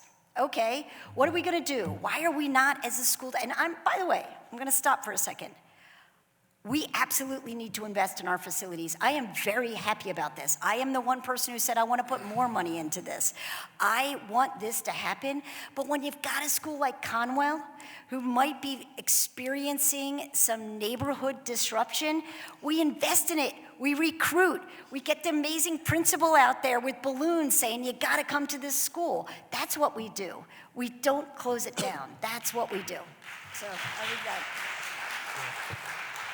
So, just in wrapping up, Dr. Wallington, and this quite sure, well, one, all the questions that were asked of members who requested information, just make sure you get to the chair so we can disseminate to members of council, and we can do our due diligence and follow up. I had 2 small wrap-up questions. One, have we taken in consideration these school closures with the more than 10,000 homeless students that are a part of our district, in terms of making sure they're not impacted by these closures. And so have any analysis been done regarding the homeless student population? Yes, Mr. President. In fact, the federal McKinney-Vento rules legislation requires that when a student tells us that they are experiencing homelessness or we just know it, homeless kids can enroll wherever they so choose without penalty from principals or any administrator. Okay. And another question was around, and I'll have a longer conversation about when they transfer land to the land bank and making sure that we address the issue of gentrification with these parcels of land. And I support the development of schools, abandoned schools for a variety of different uses, and housing is one of them, but also taking into consideration how we balance that development with the surrounding community. And I think about the schools that have been shut down in Point Breeze, and all of them, well, I was able to work out some level of affordable workforce housing percentage with one of them, and the other one wasn't. But I do know when I ride past these schools today, you know, they're housing, and so we take that in consideration. And the last part, as we continue to do a deeper dive, one key aspect of the plan, though, that is concerning to me is that even though it says this is the commitment to all of the 10 district councils and with a specific amount, like the proposal is contingent upon other variables that we don't control. We talk about philanthropy, we don't control that, right? It can go either way. We talk about Harrisburg, we don't control that. It go half, you know, other than that $1 billion that you know for a fact that you're gonna borrow on your own is the only definite money that you have, and also it depends on how much you come in as city council for, and we decide what we decide to provide to the district. And that's the part that I look at as, that's one key aspect, because it seemed like 2.8 billion hinges on 1.8 billion with other individuals having a say so. And they could say, we'll give you the full 1.8, or, you know, other variables may be at play. And so I'm a wishful thinker, you know, pragmatic, idealist that we can accomplish it. But in reality terms, in terms of this being definite and finite, it's just something I believe we have to pay attention to. That's all I have. Duly noted, yes, sir. At this time, we're going to ask for any brief questions, comments from members of council before we call up the public who's been waiting patiently for us all day to testify. Dr. Wallington, listen, and I communicate with you in this capacity. I communicate with you when I see you out and about. Thank you for your time. Thank you for your patience. Thank you for your being open. You have said on several different times, I am open to listen to what members of council have to say, rather that be school, rather that be other aspects. So we do want to thank you for at least coming in here with an open mind, as opposed to, hey, here's a proposal and here's my perspective, and, you know, I'm going about my business. So thank you for being a gentleman that you are and your leadership.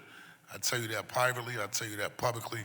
This is just a very complex process that we're all trying to work on, with the ultimate goal is academic achievement for all of our children all across the city of Philadelphia. So thank you for your time, sir. Thank you, Mr. President. Thank you. The chair recognizes Councilmember Jeffrey Young. Thank you, Mr. President. I just wanted to see if we were going to get that information on the record about the schools that are slated to close at the end of the 26-27 school year. That was on my mind, too. We are ready, Mr. President. We are ready. And we were not going to just walk out of here either. Just wanted you to know that. We weren't just going to walk out. All right, this is, as the plan is currently drafted now, the schools that would either begin phasing out or closing at the end of the 26-27 school year would be Fittler, Penn Treaty, Tilden, Amy Northwest, Wagner, Harding, Stetson. All of them would begin phasing out, so they would stop accepting grades. They wouldn't close until several years later, once they had reached, all of their students had graduated.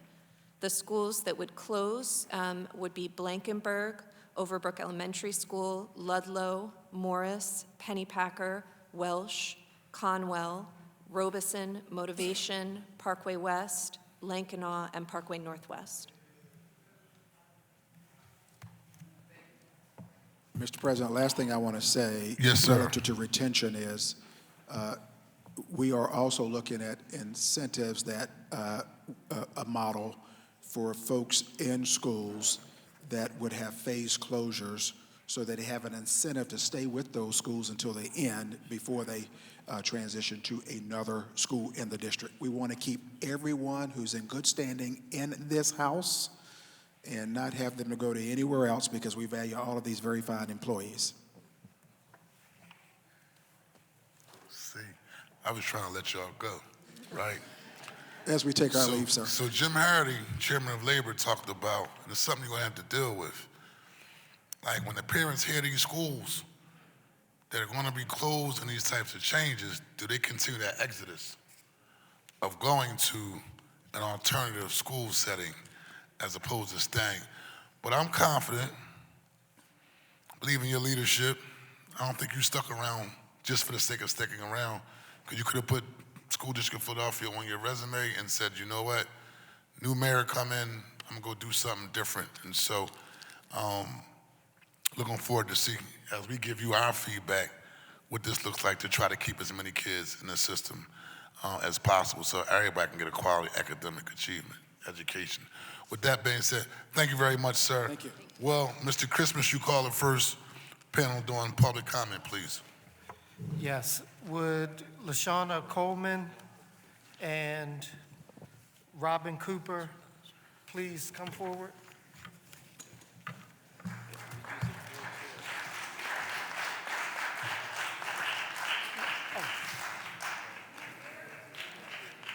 Jeffrey, thank you. Again, LaShawna Coleman and Robin Cooper.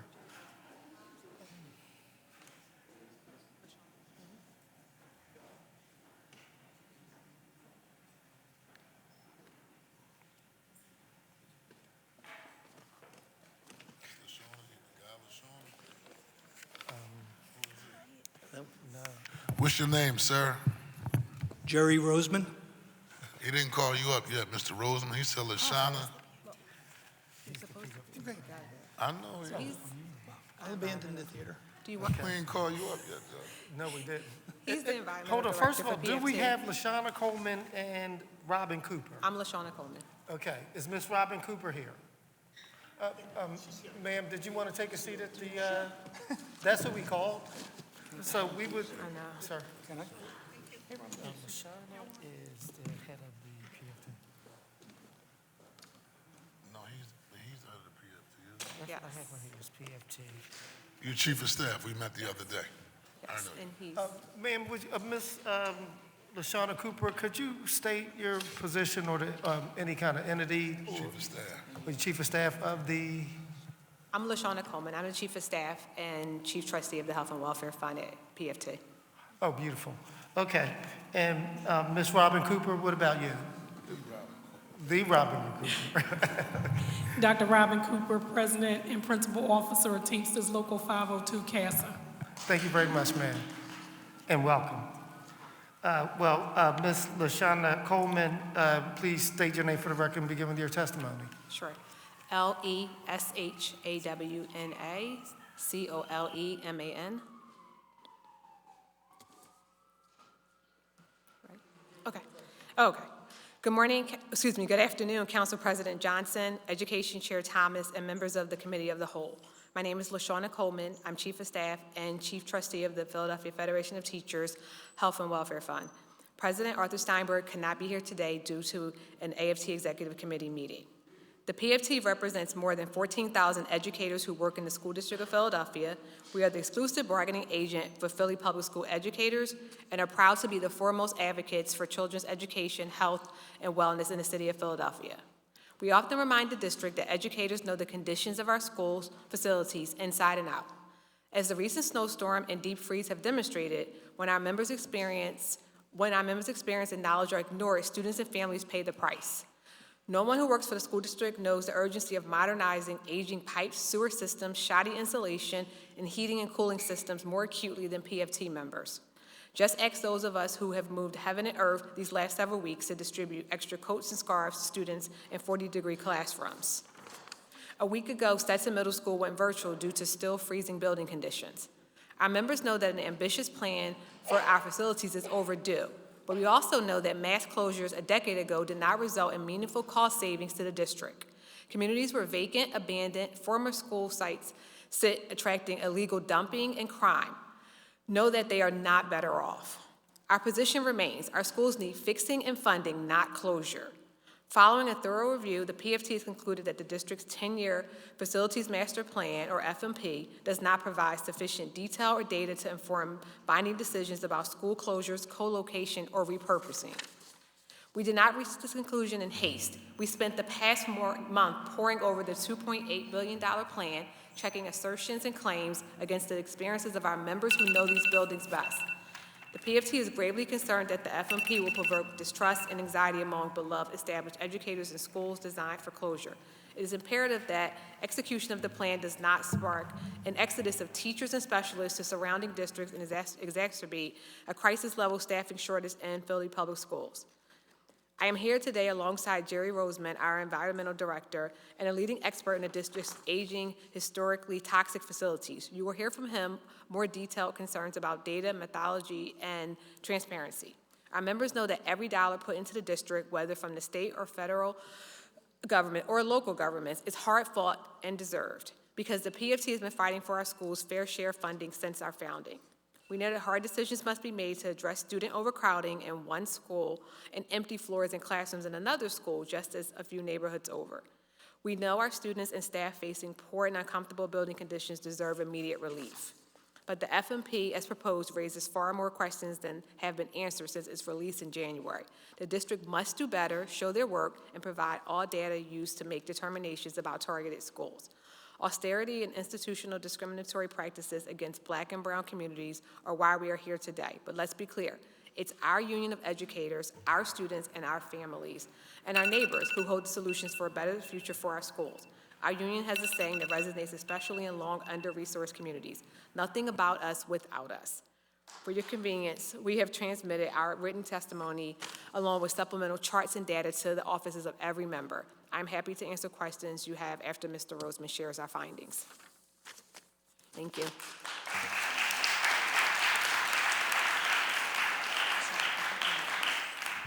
Can I take a point of personal privilege real quick? Mr. Silverman, come on up real quick. Did I say your name correctly? Roseman. Yes, sir. What's his name? Mr. Roseman, come on up. Only because his testimony is in consultation with. Thank you. Go ahead. Thank you. Thank you for the opportunity to testify. I'm Jerry Roseman. I'm the Director of Environmental Science for the PFT. And I've been doing that job for a number of years. That work involves me looking at the schools directly by visiting these buildings and doing kind of deep dive research about the school conditions. My experience and expertise is in environmental and building and data science related to school conditions, and I've done work for the NAACP's Legal Defense Fund looking at these conditions in the context of equity in Alabama, Louisiana, and Maryland, and I've worked with Philadelphia Children's Research Center for Environmental Health at Penn. So I look at these conditions a lot and have been spending a lot of time looking at the Philadelphia school district situation, and was on the project planning team as part of the school district's process. It was the team that was supposed to help put the plan together. So I want to talk today a little bit about what I end up doing and understanding about how to determine what's going on in the school district condition with the school district, and how I think a plan should be developed. I think what we have right now is not really an effective plan of any type, because the underlying data and inputs that are required for such a plan don't exist. In my case, I've asked for this information and data from the school district many times, and as part of the project planning team, we asked many times. That information was not provided. So when I look at this, the way that I start, and I think other investigators do this, is to look at the needs of the Philadelphia School District. And there have been 4 planning processes in the last maybe 15 years, the one in 2012-13 that led to closures, one in 2015-17, an update in 2022, and now this one. They've all shown the same thing, of course, that the conditions are really very, very challenging and difficult in most of our schools and buildings. And I'm going to separate schools and buildings because from the environmental science perspective, the building is where the conditions that we talk about and the fixes are. The programs, the schools, really relate to the children and staff and where they move. And there we're talking more about program alignment and some of the vulnerability and neighborhood issues. On the condition front, one thing I can tell you is that our district has a value, the buildings have a value of about $18 billion across these buildings, and that tells us something that's distressing and helpful here. You need 7% of that to manage your buildings, the facility conditions, capital and maintenance and operations. That's $1.2 billion a year. That's what we need. So a $2.8 billion 10-year plan doesn't really help us get to where the district has been saying we're going to get to. It doesn't result in what we're looking at. You need much more money than that. Now, it's not to say that we shouldn't use this money and do this. We need to. And there is a plan, I think, that can actually improve our buildings. It's just not this one. And one thing to know is the scale of what we're facing, because that really helps in planning what to do. So we need more money than this plan comes close to giving us. When we look at the information hasn't been provided in detail, but there's a lot of detail out there if you know where to look from the earlier surveys. They're on the district's website. So we collected all that information and looked at that information. And it turns out that there are about 4,000 systems, heating, ventilation, air conditioning, roof, windows, that are unsatisfactory and poor across the district buildings. Some are actually in schools that are good and schools that are considered fair. And so when I'm thinking about this kind of planning, you realize that you need to account for those systems in schools too when you're thinking about that. In addition to the facility conditions, with the PFT, we've used a mobile application to get information from staff about the conditions in the building, the as-lived experience. So we've plugged that information in as well. We've gotten 6,000 of those reports over several years. They confirm the condition status actually in the buildings. And one of the things that we know needs to happen is all that information has to be blended together in order to come up with any kind of a plan. So I don't know, is my time? Okay. I guess the points that I want to make is that we don't have that data for the plan. The information and data has to be given. And just clarify for the record and members of council, what's the specific data you were requesting while you were part of the planning committee that wasn't given to you specifically?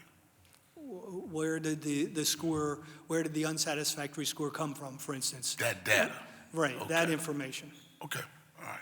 Thank you very much. Sure, thank you. Thanks very much. Jerry. Chair recognizes Councilman Rulandau. Yeah, just one quick question for Jerry Roseman. Do you believe the data that you want exists? Of course. Thank you. Sure. Thank you both very much for your testimony. Would Ms. Judith Palmer? Okay, forgot about her. Oh, I'm sorry, Ms. Robin Cooper. Thank you, doctor, for your patience. No worries. Doctor, thank you very much for being here today. Please state your name for the record and begin with your testimony. Dr. Robin Cooper. Please begin.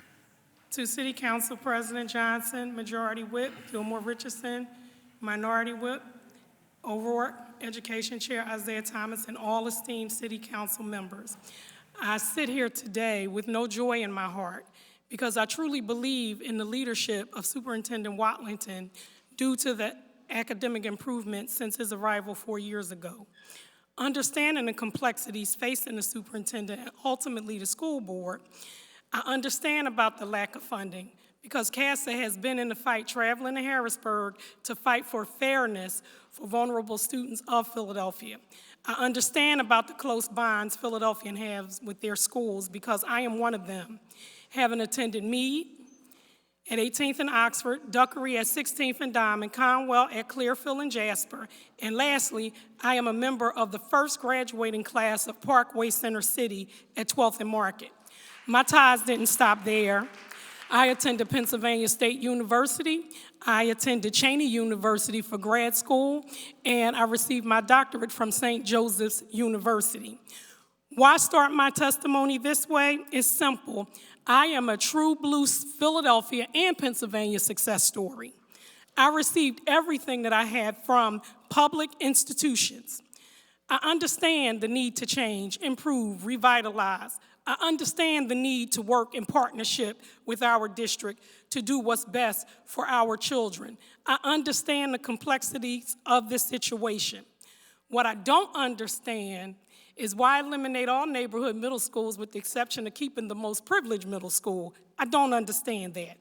I don't understand why move neighborhood children out of their own schools to move more privileged children into those schools, complete with total renovations. I don't understand that. Why weren't the existing neighborhood students given the options around building beautiful new edifice? Neighborhood children matter. Why continue with the school selection process that truly limits those who get in? The way the system is set now, you can have 300 children waiting to get into the high school of their choice and limit the school to 70 slots, thus leading to a decline in enrollment. Approximately 20 years ago, Paul Vallis created a smaller high school option, hence giving parents student choice on whether to send their children to a large or small high school. This was the parents' choice. Did the parents' survey say that they wanted a return to a larger environment? What exactly did the survey say? What I don't understand is the rationale of how some schools will close immediately while others will remain open for the next 3 to 7 years or more. What I don't understand is why DEI officials did not speak loudly against the many inequities of this plan prior to allowing this plan to be released. What I don't understand is why union leaders such as CASA were informed about superficial parts of the plan, but our engagement was not sought to share historical data points on our schools. Why include only to exclude when it really matters? So what is CASA seeking? CASA is seeking, as the president of and the principal officer of Teamsters Local 502, CASA, we just seek authentic collaboration. We want to know about the plan, the real plan. I have 33 years in this district. That is a history. I am a walking Philadelphia success story. I've been born and bred in Philadelphia. I live, breathe, cry, and die Philadelphia. So I am very disappointed that when it came time to discuss historical data, there was no say. I don't speak for other unions, but I'm almost certain that if I was excluded, and I have a great working relationship with the school district, my question is, at what point are you included at the table, and at what point are you excluded? The history matters. The history of neighborhoods matter. I am saying that if I could sit here as the first African-American, the first African-American woman, and the first woman of Teamsters Local 502, and I received everything that I have in me from the school district of Philadelphia and from state schools, I should have a seat at the table. Thank you.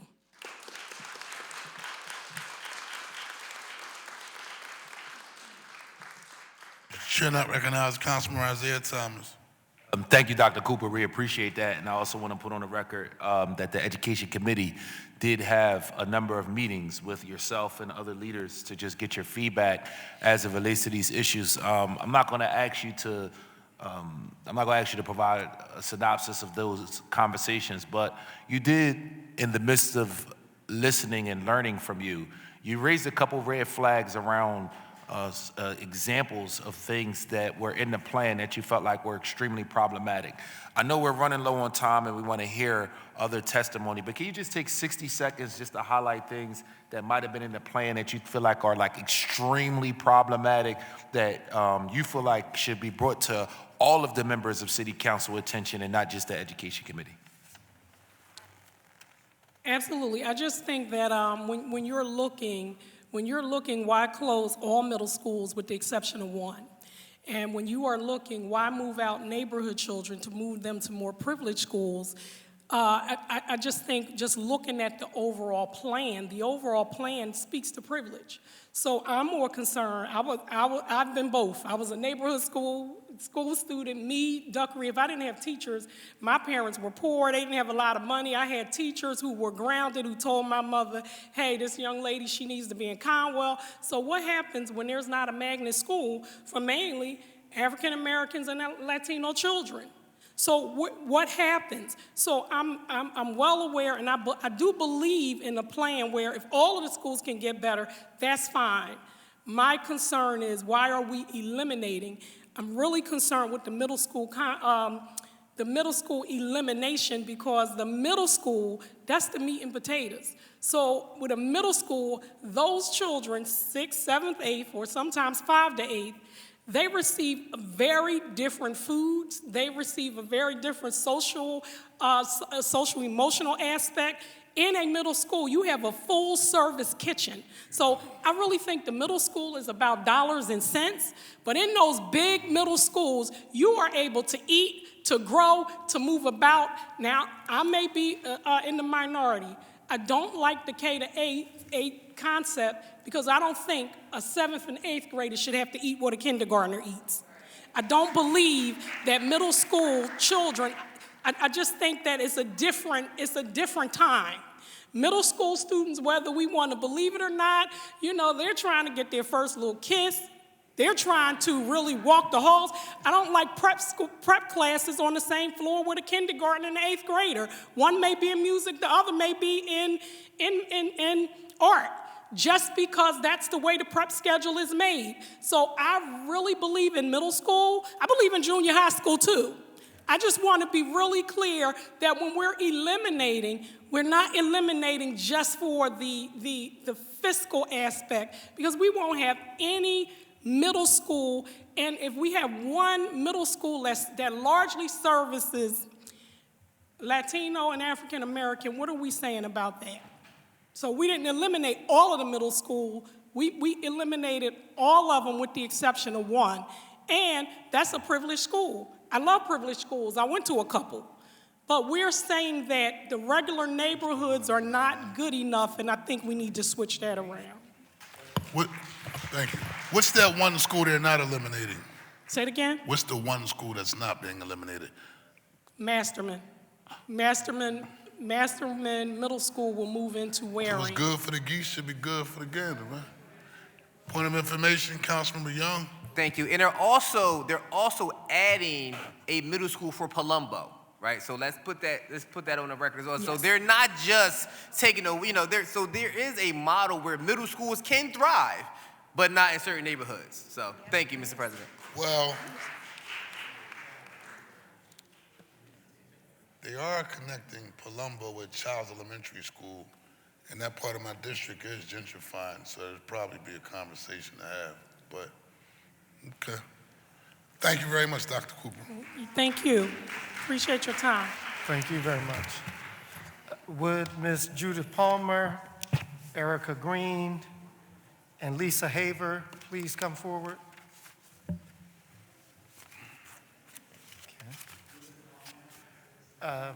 Okay. Again, Ms. Judith Palmer, Erica Green, and Lisa Haver.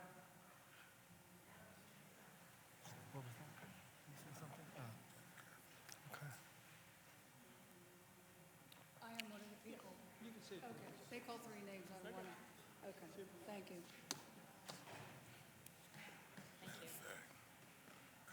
You go first.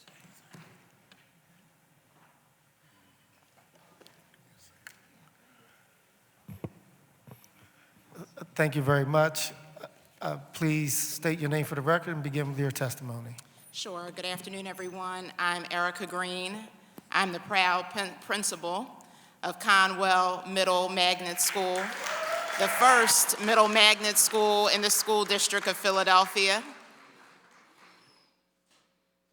So today, I'm asking, well, first, let me honor Council President, members of council, and specifically Councilmember Lozada from the Councilmatic 7th District, in which we love, along with Conwell alum, educator, Councilmember Thomas. So I'm Erica Green, as you heard me say, proud principal of Conwell Middle Magnet School. Conwell represents an opportunity, history, and the belief that brilliance lives in every neighborhood, and closing it would erase a legacy that still matters. For many years, Conwell has been the cornerstone of Kensington community, a place where students flourish and leaders are born. Alumni include leaders in government, education, law, media, public safety, and professional sports. Living proof that diamonds are truly in our backyard. Conwell does not take from the community, we actually add to the community. Teachers show up more than most in our academic division. Conwell was one of 3 schools in our division out of 5 learning networks to have 100% of our teachers attend work 90% of school days. We were just awarded this at our December citywide principals meeting. We generate and operate a food pantry. Our students give back through the National Junior Honor Society, community service in partnership with the World Affairs Council, Pennsylvanians for Modern Courts, Broad Street Love, and other civic organizations. Our school shows up, whether it's in neighborhood cleanups, alongside leaders, advocacy around the opioid crisis, or opening our doors to host critical city events. Conwell has served as a trusted host for swearing in a Philadelphia Police Commissioner and Mayor Parker, and council members who came to witness firsthand the realities of Kensington community when the city needed space. Conwell said yes and showed up. The Conwell building is celebrating 100 years, so bright and shiny does not always mean better as what is being proposed. Philly is a city that values its history and historical properties. Conwell has received substantial public and philanthropic investment, HVAC upgrades, security enhancements, modern lighting, renovated science labs, a makerspace digital media lab, and state-of-the-art athletic facilities made possible by partners like Love Football, Fiesta Schoolyards, and the Pinkness and Lindy Foundations. Partners have only visited our school once, and they are impressed by the students' leadership and what they see, but also what they feel inside of Conwell in the heart of Kensington. Those investments were made for students in Kensington. We owe it to them to improve their neighborhood, not push them out once the neighborhood begins to thrive. Conwell's success is rooted in its people, its history, and its impact. I urge the school district, along with school board members and all of you here in City Council, to do what is right, fair, and just for children in Kensington, using the words of my favorite Dr. Constance E. Clayton. Do not let the almighty dollar drive a choice that removes a beautifully designed historic school with beautifully gifted people that can be displaced elsewhere. The essence, the prestige, and impact of Conwell cannot be duplicated, replicated, or appropriated. So many partners, so many advocates, so many leaders, so many promises. I respectfully ask City Council to stand in support of Conwell Middle Magnet Schools and other middle schools that are affected by this proposal. Preserve the building, preserve the culture, preserve the legacy, because history matters and Conwell matters. Thank you.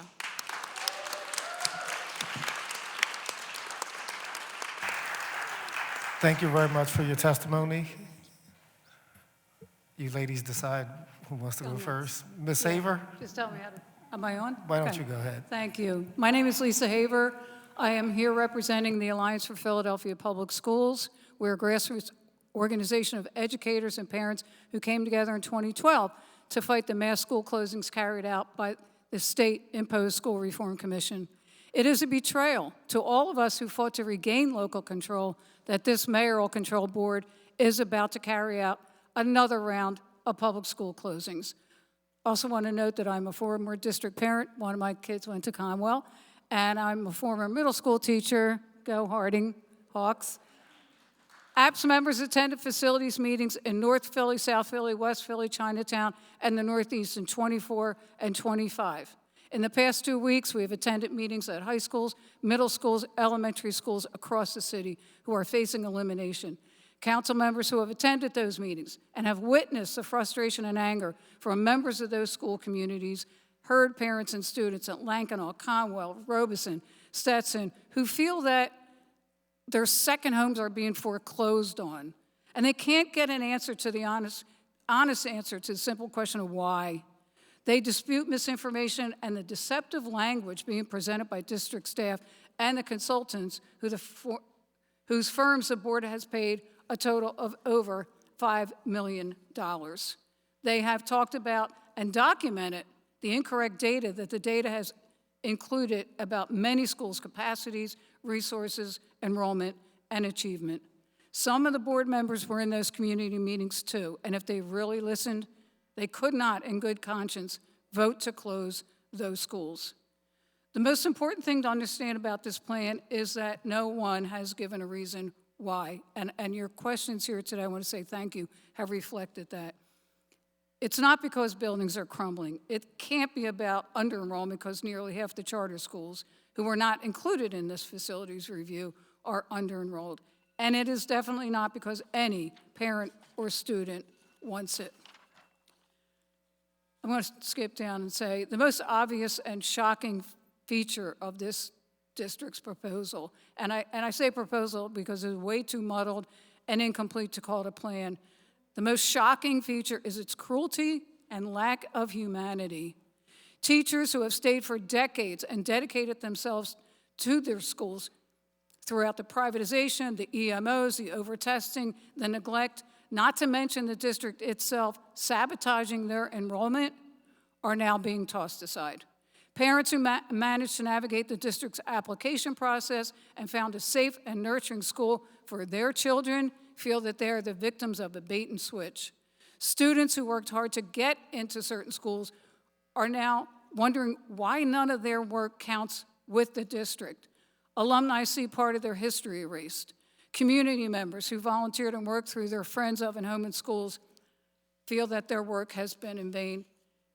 And when you come down to it, what all of them feel now is that the schools that they work to maintain and sometimes establish, like Parkway Northwest, they dedicated themselves to those schools and they feel they no longer have a choice. So APS members thank the members of council. We will continue to stand up for public schools, and we will be at the February 26th board meeting to say, do not close our public schools. Thank you. Thank you. Thank you very much for your testimony. I wanted to remind everyone, because we appreciate you being here and waiting for us all day, please try to adhere to the 2-minute bell for public comment. I know we have young people here. Are you all slated to testify as well? So we want to hear from the young people also, and each and every one of you who are here. So please adhere to the time, as we have a very, very long witness list, not just the folks that you see in this room. Thank you.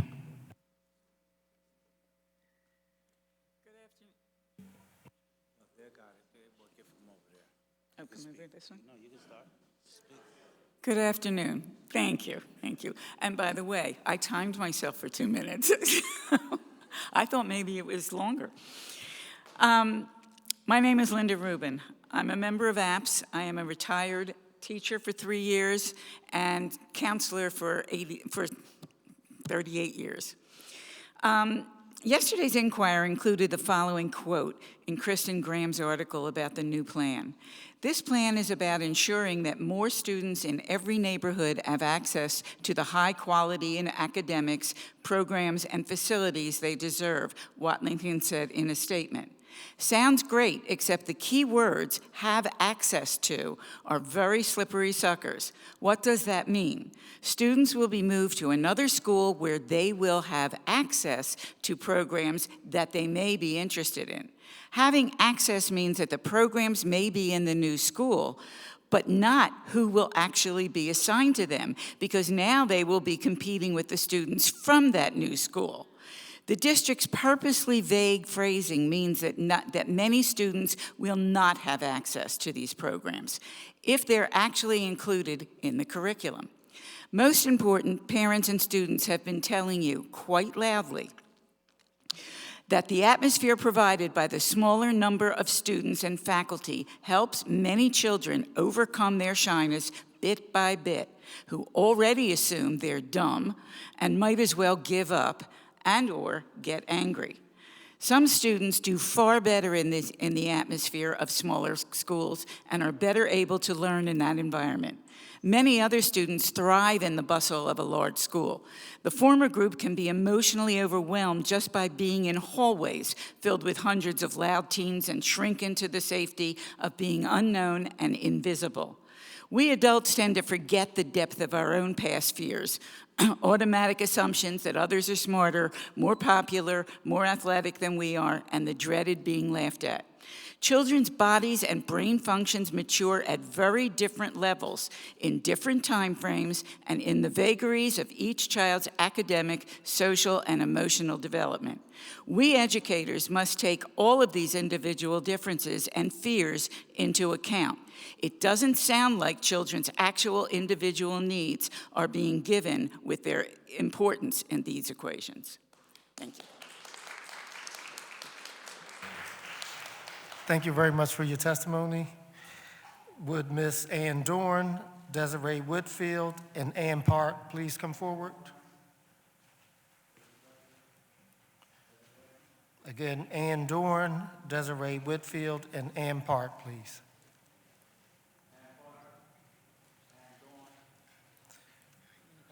Okay, and maybe Chris Sofa and Rebecca Roman could please come forward. Thank you very much, ma'am. Please state your name for the record and begin with your testimony. My name is Ann Dorn. I've been a parent in the Philadelphia School District for 15 years, and I'm currently serving on the Parent and Community Advisory Council. The first thing, the Parent and Community Advisory Council to the school board. The first thing I'd ask of council is if you could please confirm Joyce Wickerson to the school board. My understanding is while she's serving without a proper confirmation, everything that happens is subject to lawsuits. We don't have money to waste on lawyers. We don't have time to waste on policies that nobody can count on because they're tied up in court. We would really appreciate it. I think it's been long enough that if there's some real issue with her, a new candidate can be found. Apparently that's not going to happen. Can the children of Philadelphia please just have a school board that has the legal authority to do what they need to do? While we're on the subject of lawsuits, the school selection lottery is also a subject of a lawsuit. Dr. Watlington and Board President Streeter suggested it can't even be commented on because of this lawsuit. I'm sure that there's no reason why it cannot be altered, that for the duration of this lawsuit, we have to have a bad policy that is causing under-enrollment in a lot of these schools, that we'd rather close the schools than change a policy which is so bad it's the subject of a lawsuit. That really doesn't seem to be a very valid excuse, and I think movement needs to come on the school selection process rather than just closing these schools. There seems to be a lot of closing schools rather than solving problems in other ways. For example, the Algebra 1 issue, you don't need a specific sort of building to teach Algebra 1. You need a specific sort of teacher. You need a principal who's able to recruit teachers like that and retain them. You need an assistant superintendent that sees to it that the principal does these things. These are all people that you need. We need the people that we already have to do these things. We don't need a different building to teach Algebra 1 in. And a lot of this facilities planning process, it seems to be there's just this tremendous momentum behind it that everybody has to come up with some kind of excuse why they don't like it. But the district is not able to answer any questions. Parents have a lot of questions about how is this supposed to work. There's a lot of questions of if there's been so much community engagement, why is the finished plan not more popular? If this is what people asked for, where are the people who are happy with what they got? And, you know, we don't need to look into who answered that survey and were the survey data properly collected, were the survey data properly analyzed, because if it had been, the plan would be popular, people would be happy. The fact that there's so many unhappy people, it tells you right there, it was not properly collected, it was not properly handled. We don't need to go back and audit it, we just need to not implement a plan that is not what the community wants. Thank you very much for your testimony. Ma'am, please state your name for the record and begin with your testimony. Yes, it was good morning now. It's good evening. We're all sleeping over, I heard. Oh, did I say good morning? Yes, okay. I'm just teasing you. Forgive me. Yeah, my name is Chris Safa, and thank you very much for your work and for letting me speak.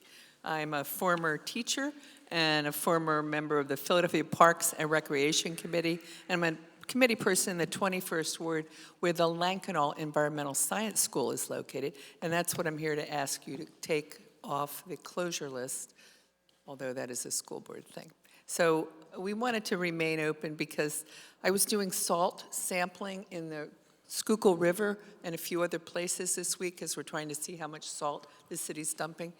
Oh, I was walking on the Schuylkill River that was frozen solid. Of course, that's illegal. Nobody do that, and now it's melting. But the point is, I don't know what you think about climate change or if you believe in it, but it is real, and we need these kids in the only environmental school in the district to be trained how to manage it with all the challenges we're going to have. The salt line is going to come up the river, right? I mean, there's millions of things that we have trouble with.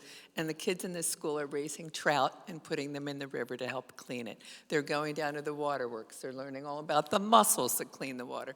And they're using, if you do me a favor, could you open your little green folder? We gave you a folder for each person and just pull out the maps. Right in the front, there should be a couple maps just to show you where the school is located. And I am very grateful to Council Member Jones, who back in the day helped us preserve about, well, a lot of land. No, this is good. So that the school is actually located in the Federal Historic District that this community built piece by piece, and it's actually, we made a contiguous corridor of about 500 acres of open space. And the community is very alarmed that we're saying don't trade our kids for condos. Like, there's no way that the community would accept this school being closed. Oh, back in 2013, here's a map of how the community rose up and defended Lankenau School when the School Reform Commission came to try to take it over. So basically, I won't take any more time because the kids are here to speak with you.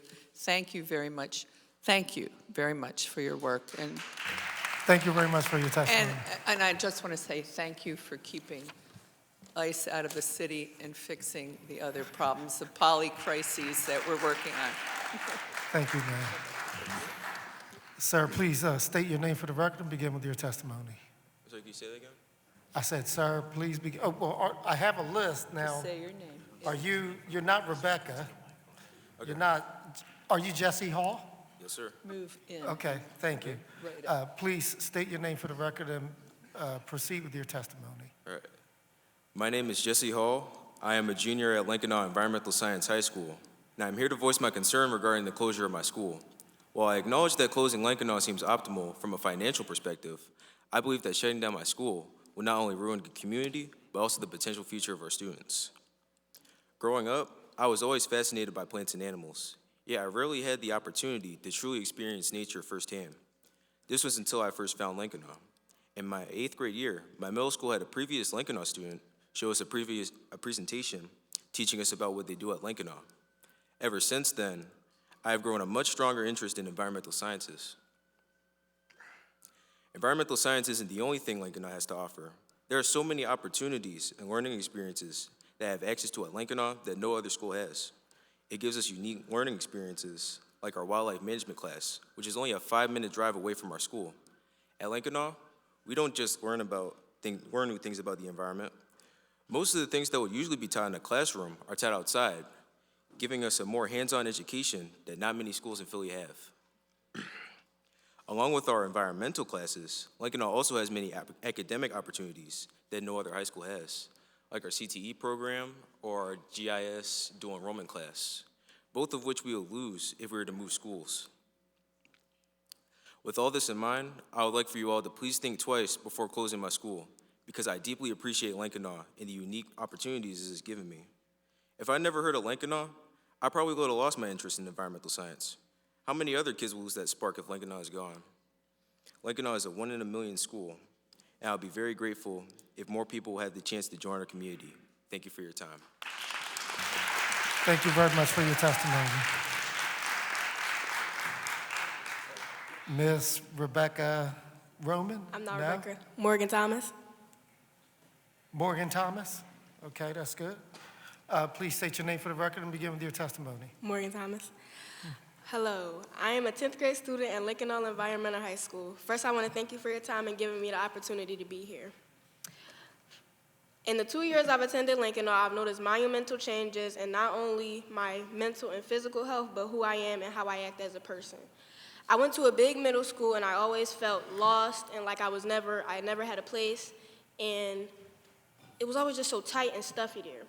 Once I went to Lincoln, all those problems went away from me. The woods around my school allows me to have a serene space where I can clear my head and appreciate nature, as well as conduct projects for the school that better help our environment. I can't do that anywhere else. Lincoln has a 100% graduation rate, and I myself personally have been on honor roll since I started Lincoln. We have dual enrollment with multiple schools, and we have internships unique to our environmental focus. I have been exposed to so many opportunities, not only as a young woman, but as a black woman that Lincoln has been able to provide for me as a person. I've always been a shy person, but Lincoln has taught me how to use my voice and that it matters, and even have the courage to speak in front of you all now. Today, I use this voice to ask that you hear the pleas and voices of your community and keep this one-of-a-kind school open. Please save Lincoln. Thank you very much for your testimony.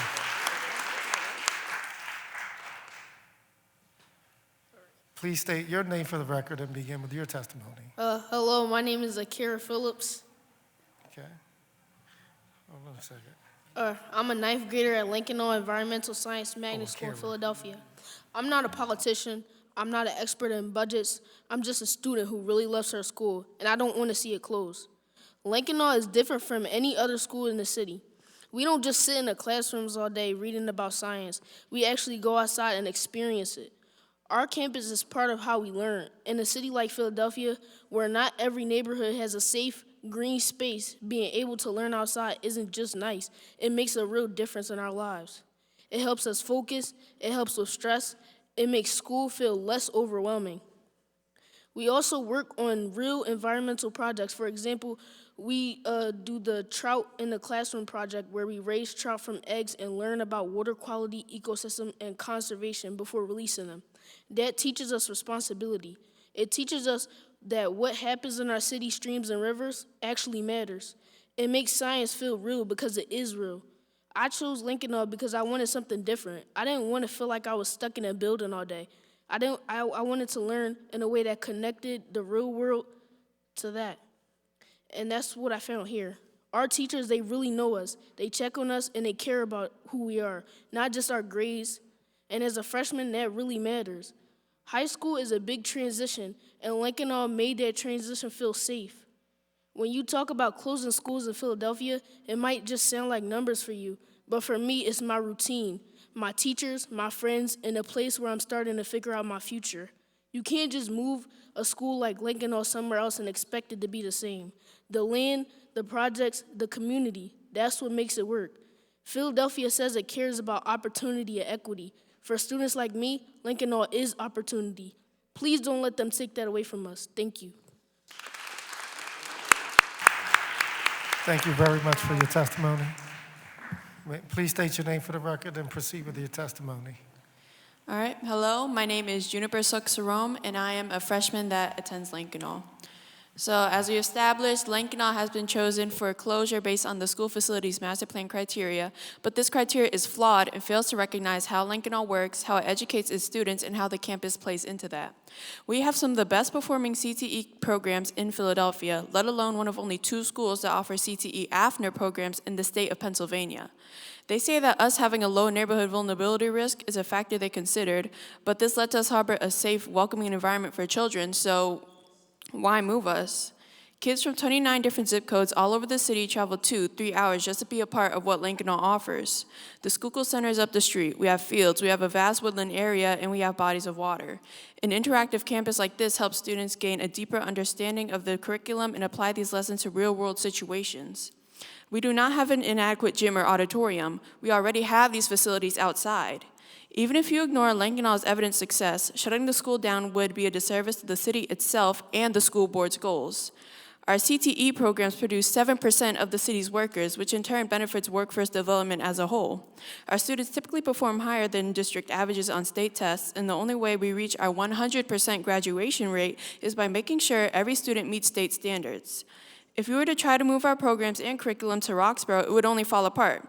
There is no green campus there. There is no way for us to receive the same opportunities. We would lose a huge portion of our 76 partners who only work with us because of where we are.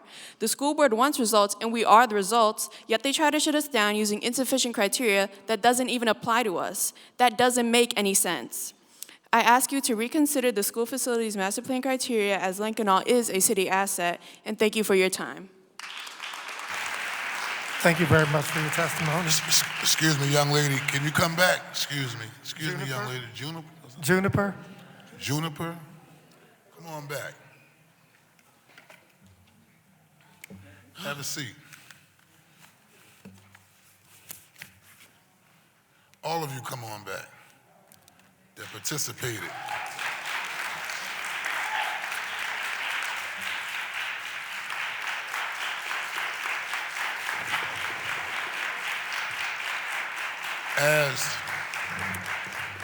When I listen to testimony as well, we have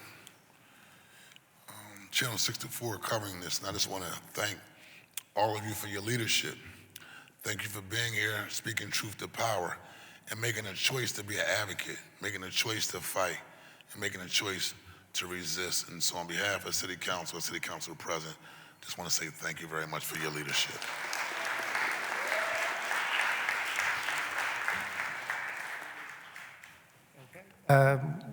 Winston Hayes, Yes, sir.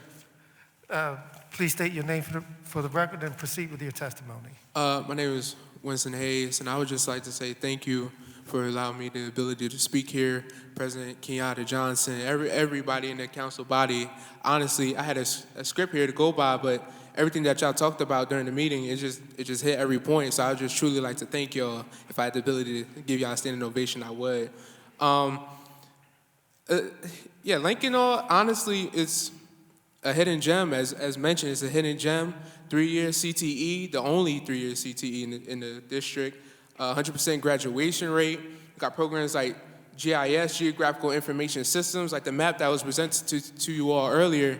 That was made with GIS. That's only possible here at Lankenau. We're the only school with a teacher who's certified to teach that. And I just wanted to mention, before this meeting happened, I had a conversation with Board President Streeter, and he had mentioned how before it changed to environmental science, that was the focus, it had things like the choir, things like student government. But if homework was truly done on Lankenau, it would be known that that can still happen at Lankenau, even if it's not environmental. Students have the ability to create clubs and programs on their own as long as they have support from a teacher. So to say that things like that is what's affecting it, it's not entirely right. And then the land, the 17 acres with the value of $7 million, that to take that away from students who are using that property and the 400 acres that we have access to take that away from students who want to get into the world of environmental science, that's crazy to me. That doesn't seem logical at all. And Yeah, I really have nothing else to say. Like I said, y'all hit all the points I wanted to hit earlier before I came to this meeting. So I say thank you for your time. Thank you. Thank you all very much. Would Adam Blyweis, Lisa Sally, and Maya Simonson please come forward? Miss Celia Thompson, also please come forward. Isaiah.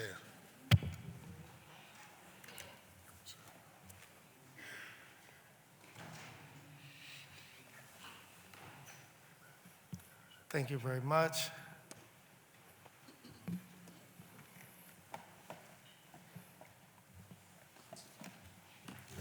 Okay, thank you. Either one of you, just please begin, state your name for the record. Sir, why don't you go first? State your name for the record and please proceed with your testimony. Adam Blyweis. I have a whole bunch of details and examples I'd love to get into, but I don't have a whole lot of time, so I'll just do something broad. I'm a PFT teacher at Mastbaum, standing in solidarity with schools targeted in the school district's facilities plan. Its effects will ripple beyond just the buildings named in it, and an injury to one is an injury to all. I also speak today as a district parent, one who participated in the advisory panels set up to help guide this plan, and then joined with other teachers and community leaders to form the group Stand Up for Philly Schools to alert our citizens and peers about the flaws and opacity in the planning process.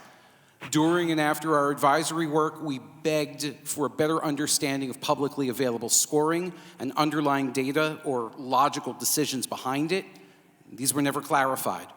We saw data that was inaccurate or confusing, but rarely corrected. We wanted to present ideas or plans of our own based on personal experience. We were never given the chance. We were told we could give input and envision the future. We were sold a bill of goods. For all of the steps forward, this plan promises on buzzwords like equity and access and capacity. The reality and unintended consequences suggest 2 steps back. We need to remind Dr. Watlington through this forum, remind the Board of Education and Mayor Parker through this forum, and emphasize to the rest of the city in this forum that the idea of closed and merged schools never came from your neighbors. It was brought to us from SDP from the start. The so-called conversation that needed to be had has been one-sided. I taught at a school closed as part of 2012 strategic planning, so I share a wide belief that this proposal will harm students, families, schools, neighborhoods, district employees, and the city as a whole. You, City Council, must stand up for Philly schools and find a way to support the recall and revision of the school district's plans, save these schools, and tell 440 they can and must do better. Thank you. Thank you, sir. Good afternoon. My name is Lisa Sally, and I'm actually a former member of the school board when some of this process started. I'm also a native Philadelphian and a product of the Philadelphia public school system. I went to Pennypacker in West Oak Lane, which is on the list. I also went to Masterman, and I'm also a graduate of the Philadelphia High Schools for Girls, class 227. And I'm here because I didn't have any other choice. I did participate in the community sessions on this discussion, and many of my comments and several of what I witnessed in the room fell on deaf ears. The second thing I did after attending those sessions was I reached out to Reggie Streeter directly as the president of the board, and also reached out directly to Dr. Watlington and said, let's talk about your process, right? Your process is flawed. And so that I was promised a meeting. I followed up multiple times. The meeting never came to fruition. And I'll tell you my background, why I felt so adamant about it. My public school education in Philadelphia allowed me to go to Carnegie Mellon, where my first degree was in metallurgical engineering and material science. My second degree, my graduate studies, is also in engineering, but it's in decision sciences and engineering systems. I have a deep expertise in modeling and simulating and making deep transformations in multi-billion-dollar organizations in particular, using the data, writing the model, using the science essentially. And so I come out of that deep expertise and the concern for my Philadelphia and our Philadelphia. So I also failed to say thank you for the opportunity to speak in this way. I do want to say that Philadelphia's children deserve schools that are safe, that are modern, and that are sustainable, and designed to meet their developmental needs and prepare them for their future dreams. The School District of Philadelphia, when you compare it to the last time we went through this process, has made real progress. It's gathered an unprecedented amount of facilities data, right? It's launched public dashboards, it's engaged communities citywide, and it's outlined a long-term capital vision.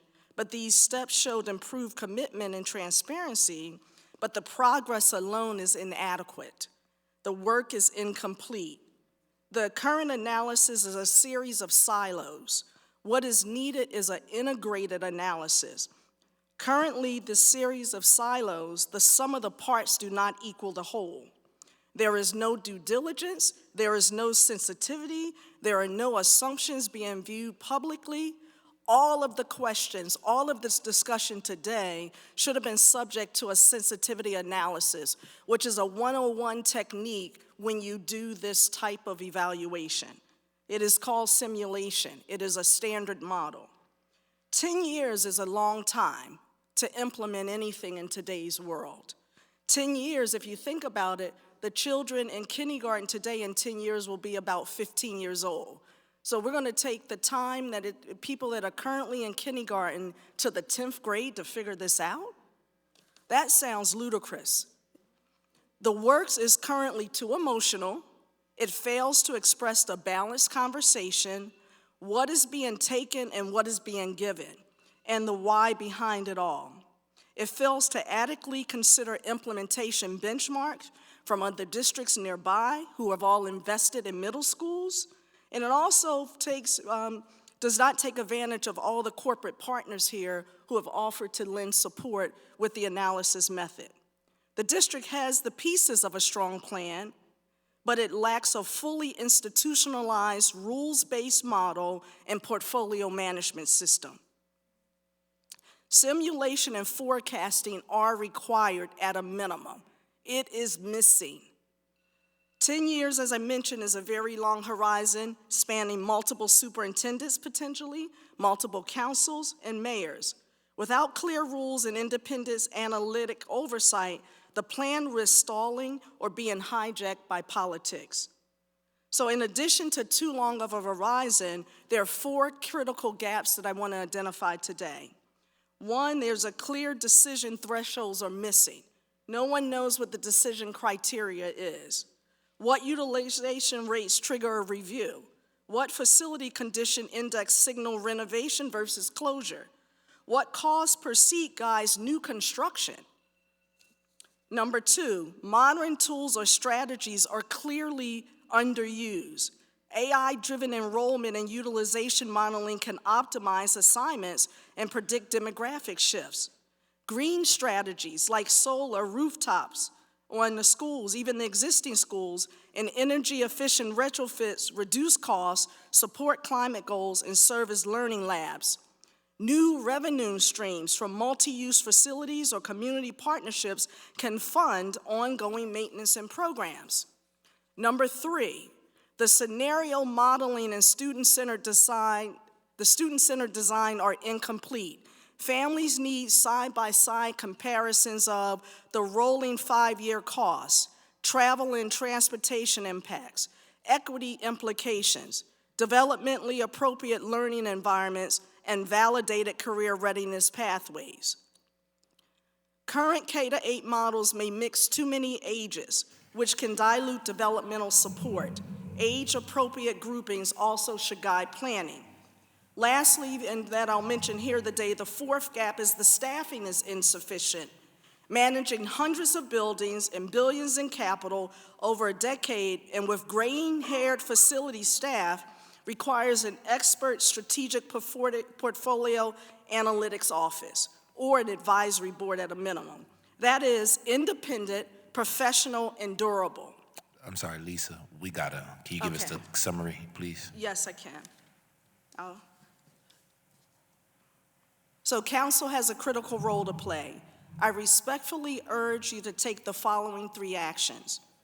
Require a published utilization, condition, and cost per seat threshold. Number 2, request integrated scenario analysis, the sensitivity analysis showing cost, equity, travel, developmental, and environmental trade-off with clear funding guidance. And number 3, support the opening of a long-term independent strategic portfolio analytics office or advisory board. Philadelphia cannot afford a half-baked facilities plan that only survives half a term. Let's build a system that lasts a decade and beyond for every child, every age, in every neighborhood for generations to come.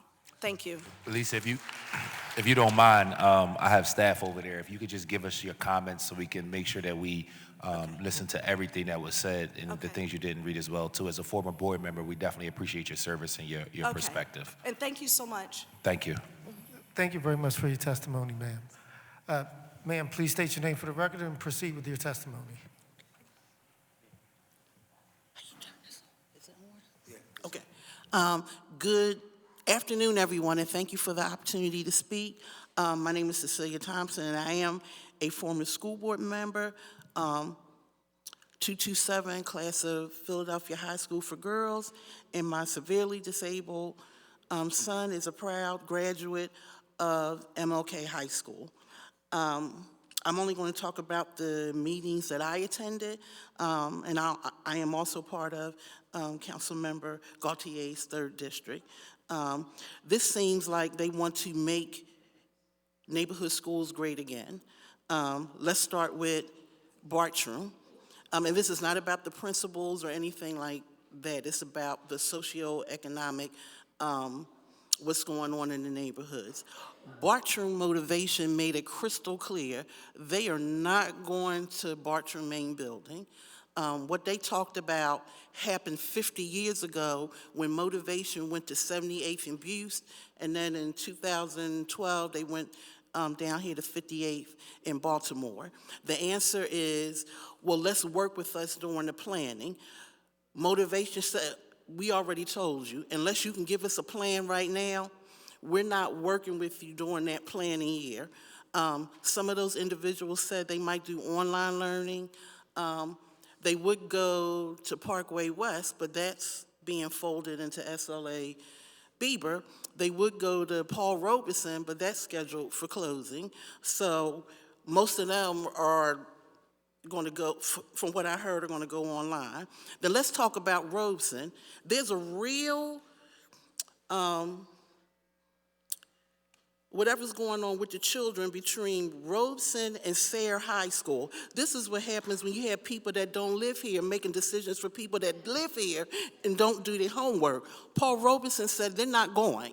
The parents said it and the students said it. So I don't know what's going to happen with this situation. One second. While Parkway West is going to be folded into SLA Bieber, I love both of those principals. They are strong, caring, black men. The early childhood program is run by Ken Crest, not the district. So if Ken Crest, an outside agency, decides not to go, then I don't know what's going to happen. And you are the lawmakers, so this foolishness doesn't happen again. You can legislate that any and all facilities decisions that will disband, displace, or disrupt the neighborhood must be presented to y'all at minimum 90 calendar days before any conversation. And secondly, you can also legislate that no school shall be disrupted, disbanded, or displaced for administrative uses. Case in point, Overbrook Elementary, which is the 3rd time this is being put up for closure, is only closure so the district can have some administrative offices. They can use that annex behind Mann School at Bieber to put staff in and leave those students Leave those children there. Same thing with Robert Morris. They want that to be the Office of Diverse Learners hub. Okay, they don't need to disrupt that community when they can go into Blankenburg, which got more than enough space to put staff in if that's what they want to do. We are counting on you. We voted for you because we want y'all to help us. We want you to I'm not saying schools need not to be closed, but why is it that when schools are closed, it's always the 3rd district, it's always something in the 4th district, it's never the greater Northeast, which in March of 2025, the district is spending an approved $11 million on trailers, but they can't put a trailer in Lankenau, which they said the reason it's closing is because they don't have a gym or they don't have an auditorium. You can put one there, and then that's the end of that conversation. And let me calm down, because I'm getting excited. I just want to thank you for the opportunity to share, and I think Council President asked, were there conversations with the community? No, it's not a conversation with the community, it's a dictation. This is what we're going to do, and when the board votes on this, we will plan with y'all in that 26-27 school year. They're not listening to the schools that I just mentioned, and we are appealing to this body to help us save our schools. Thank you very much. Thank you for your testimony, and thank you and Lisa for your service on our school board. It's very much appreciated. Before we move on, I just want to reiterate that we can only allow 2 minutes for public comment. Is it 2? Yeah, so when you hear the dinging, I'm trying not to interrupt folks because I know you've been waiting a long time and you have a lot to say, and we want to try to listen to as much as possible. But please think about the person who hasn't spoke yet. We still have a long list of people who want to get their remarks in. So please try to keep it to 2 minutes so we can get everyone in before our stenographer and other folks need to take a break. Sorry about that. You're fine. Please state your name for the record, and you may begin with your testimony. My name is Mia Svensson, or Miss S, and I'm a special education teacher at Blankenburg Elementary School. This is my first year at Blankenburg and my first year with the school district, but I bring 10 years of experience in public education, curriculum writing, and early Head Start, and I'm here because I oppose the district's plan to close our school. After winter break, 4 of my students, a 2nd grader, a 1st grader, and 2 kindergartners, one of whose mother and grandmother are here today, discovered a dead ladybug in my classroom. They asked if it was dead. It was. Then we talked about the environments in which ladybugs live and how our classroom may not have been the best environment for a ladybug. They noticed the ladybug's wing was broken, and we agreed to keep her and try to fix her wing. We named her Lucy. Every day, these 4 students asked to check on Lucy. One of the kindergartners even completed a puzzle spelling the word bug and insisted on showing Lucy the puzzle. I share this story because Blankenburg may not have been the best environment for that ladybug, but it is the best environment for our students. It's a place where they can be curious and ask questions, where they can be creative and solve problems, from a broken wing to puzzles to addition, subtraction, and improper fractions, and where they can wonder and work together in spite of age or ability. Blankenburg is part of the Acceleration Network, meaning we receive additional support to improve academics, such as smaller class sizes and professional development for staff. These supports are working. This can be seen in our change in designation from CSI, Comprehensive Support and Improvement, to TSI, Targeted Support and Improvement, our improved STAR test scores, and most importantly, in the relationships between students and teachers afforded by small class sizes. At Blankenburg, we say destined for greatness. The plan to close our school disregards the progress we have made, derails the progress we will continue to make, and ultimately hurts our students and school community. Thank you. Thank you for your service, and thank you for sticking to our time limit. We truly appreciate it. And to all of the other members of the school, thank you for being here today. Thank you very much for your testimony. With Paul Brown, Stacy Mandel, and Sarah Ambry, please come forward.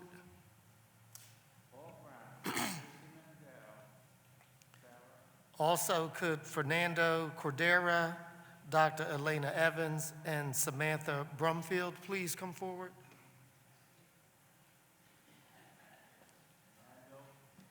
Okay. Also, Renee Rowdy and Daniel Rothman, Estra Shaharta, please come forward. Sir, please state your name for the record and proceed with your testimony. Paul Brown. Hi, my name is Paul Brown. I'm a school psychologist at Roxborough High School.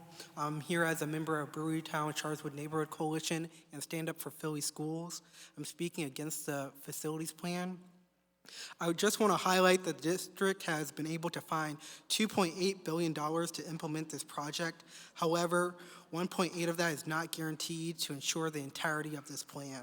The district claims that this plan is to ensure greater equity within the district, but what does that plan mean when the district already does not provide enough adequate funding for our schools, which is one of the reasons why families don't attend neighborhood schools. There is a promise to invest in schools that are receiving an influx of students through this plan, but I don't want the improvements of my school to come at the expense of another. That's not equity. I'm looking at that $2.8 billion and not understanding why it can't be used to expand educational programming at Roxborough High School or any of these public schools individually, but apparently can be used to build 2 year-round schools that no one asked for. This plan does not expand access to quality education, it shrinks it. When we're talking about these kids, the only thing we should be talking about is pouring into them, and that looks like investment. We shouldn't be closing any of these schools. We should be investing in the ones we have. If people ask about public schools in Philadelphia, the only reason why they're bad is because we don't invest in them. Just give them the money. Thank you. Thank you very much for your testimony. Sir, please state your name for the record and proceed My name with is your Fernando Cordero. I'm a parent representing the parents at Moffett School.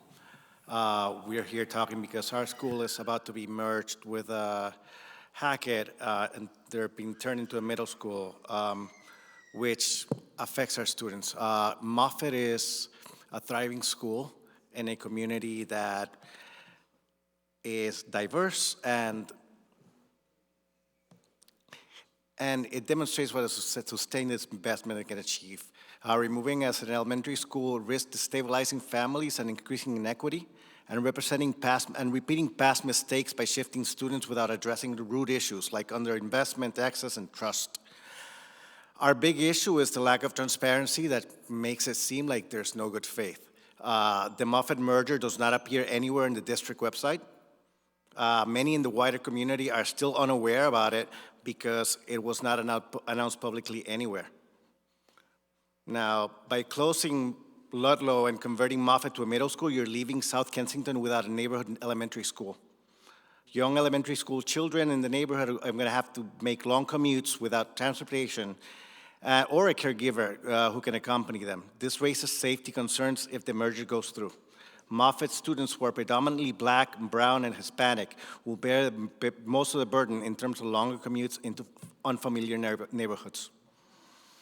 There is evidence in our neighborhood of further demand. There's new houses being built with young families. The birth rate is going up. Parents want to send their children to Moffett, and they're not being allowed to. Moffett is a high-performing school with a robust programming, tight-knit community that also serves uniquely diverse schools and a uniquely diverse community. It's not just racially, but socioeconomically and linguistically, and also serves a range of educational needs from autistic support to special education. This is something that cannot be easily replicated. It's not just a school, it's a family. Thank you. Thank you for your patience. Thank you for your testimony. Hello, my name's Dan Rothman. I'm the father of Alana Rothman, who's a sophomore at Lankenau High School. I want to thank City Council for this hearing. Since this was announced, the closing of Lankenau on January 22nd, this is the 4th meeting I've gone to. And I want to say that I appreciate City Council because while the school district and the Board of Education has been present at all of these meetings, I really feel like they're not listening. We'll just throw that in there. And I feel that our only voice, the only people that are listening to our voice is City Council. So very much appreciated. Lankenau is a unique institution. I think people don't realize that it's the sum of the mission, environmental science, the location, 17 acres in a 400-acre nature preserve, the unique educators and dedicated staff, and the students who travel from all over Philadelphia to get to that school and who want to be in that school. All of that comes together to form that success story, that unique institution is Lankenau. And if that institution is destroyed, it'll be near impossible to rebuild because of all those unique factors will not come together again. You know, the students, they're traveling to Lankenau. They're not going to go to Roxborough. The population will be gone. The teachers will be dispersed throughout the school district. The facility will no longer be there. It's going to be over.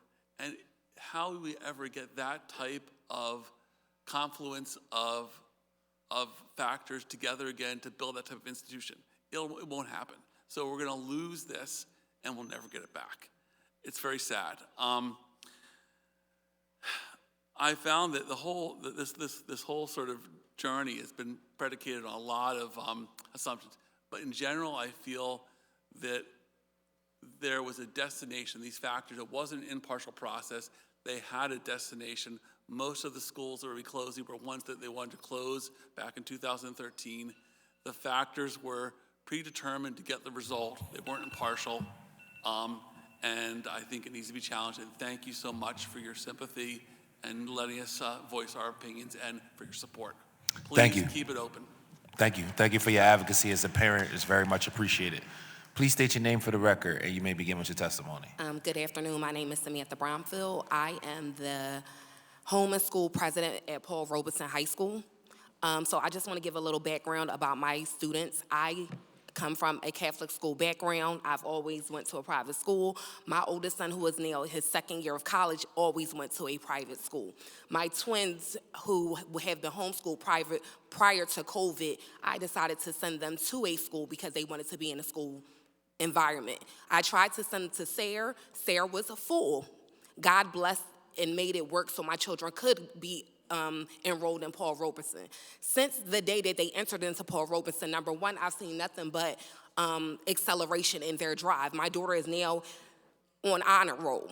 I'm not saying she wasn't before, but knows that she didn't like where she was being homeschooled. So they've given her something that she's been able to grow on and accelerate her drive.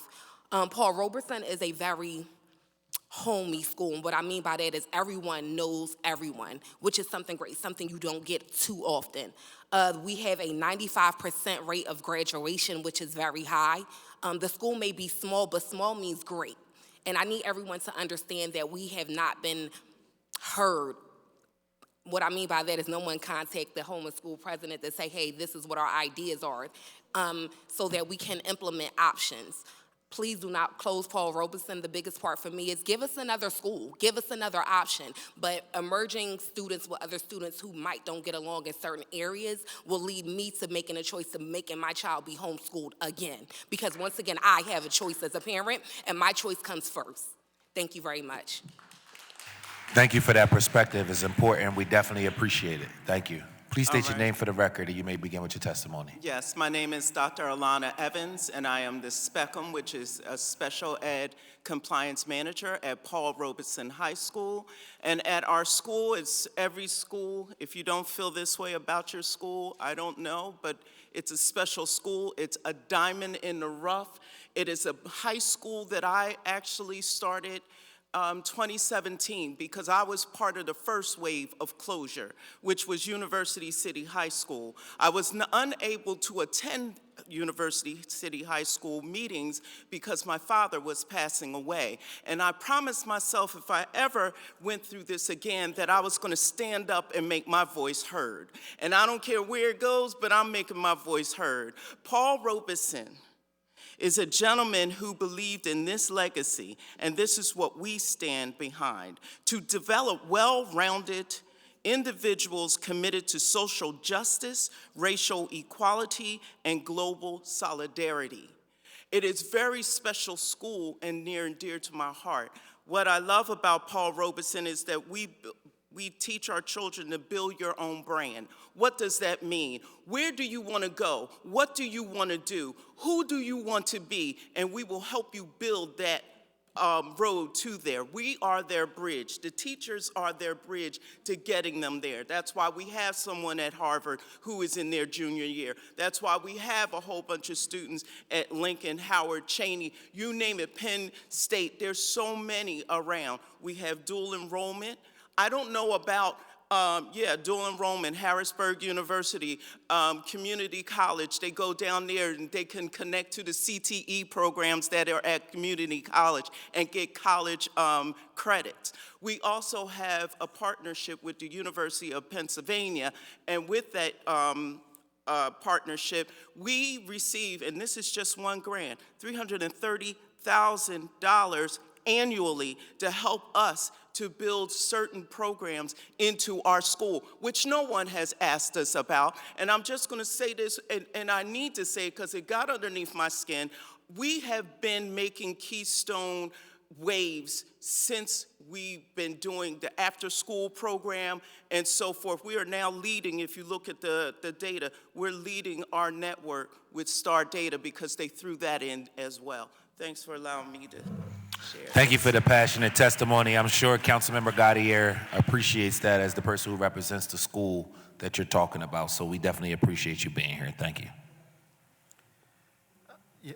Could Flora Thomas, Derek Washington, Mama Gail, Horace Stewart please come forward? And while those folks are making their way to come testify, I just want to put on a record that some of the council members who are not here right now had to leave because there is another community meeting happening at Ben Franklin this evening at 5:30. So if you notice the room is thinning out a little bit, we're human, some folks got to eat. But then on top of that, we do have council representation that will be at Ben Franklin this evening for that, the community dialogue around this same topic as it relates to school facilities. So I just wanted to put that on the record. Please state your name for the record and you may begin with your testimony. It doesn't matter. Rock, paper, scissors. Good afternoon. My name is Flory Thomas. I teach middle school at Blankenburg Elementary School. I am the middle school union rep as well. I just want to start by saying Blankenburg belongs to Network 3. Blankenburg is the success story of that network. It is the only school that moved from CSI to TSI status. Based on the January 22nd announcement, the official reassignment logic for Blankenburg was underutilization and excessive costs for repairs. Blankenburg is a National Historic Landmark. I do know that there is supposed to be duty to repair, so it bothers me to know that some of these repairs have existed as long as I've worked there, and I started working there during 2020. Some of the repairs have existed and haven't been acted on, so it's really discouraging and upsetting to now be told that the building is too damaged. I mean, in my house, if you have a bad roof, you get a notice from the township. So I'm not sure how this happened.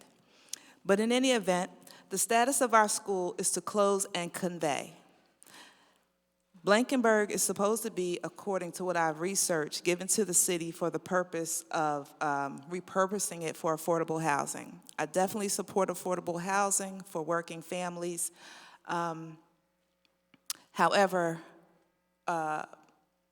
affordable housing can become transient housing, especially if those families start to look around and realize that 3 charter schools that surround them may not even be accessible to the children in that affordable housing space, as those schools are using lotteries and bringing people in from all over the city. So they could possibly find it beneficial to move on. I want to talk about the receiving schools. Oh, was that my time? Okay, the receiving schools, Heston and Rhodes.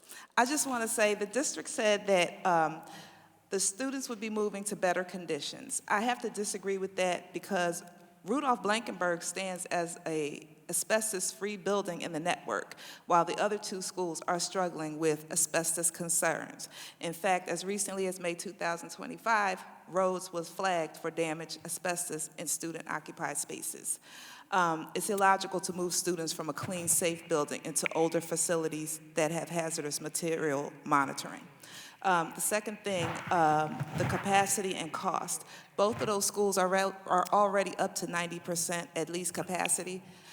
Okay, and okay, so I guess I want to stay mostly with the fact that we've moved our students. We have smaller classroom sizes, and to put them in a different school is going to not only impact the status we've obtained, but I think it'll also slow down Rhodes and Heston's from reaching their goal, their CSI. So they want to be TSI as well, and I just think all of these changes will impact our students' outcome. We're sorry to cut your time, but we want to hear from everybody. Yes. Clearly, your remarks are valuable, just like everyone else's, but we truly respect the fact that you're teaching in the building and you're a building rep. Is it possible for you to get the things that you have written that you didn't get a chance to say to my staff over there, I made so we can 20 make sure it's getting copies. disseminated to the rest of the members of council? I have 20 copies somewhere. I don't know where they are. Amazing. If we I could handed get like them the to 21st someone. copy, Yes. we'll make sure that all the members of council get And it. can I just say, we have a dedicated science teacher, that's me. I teach 6th, 7th, and 8th. I go to PDs, and I hear teachers say all the time they don't have time to teach science. Our kids get science every day, all day. That's beautiful. Thank you so much for your service, and thank you for the work that you're doing. And somebody will meet you in the back to make sure we get that testimony.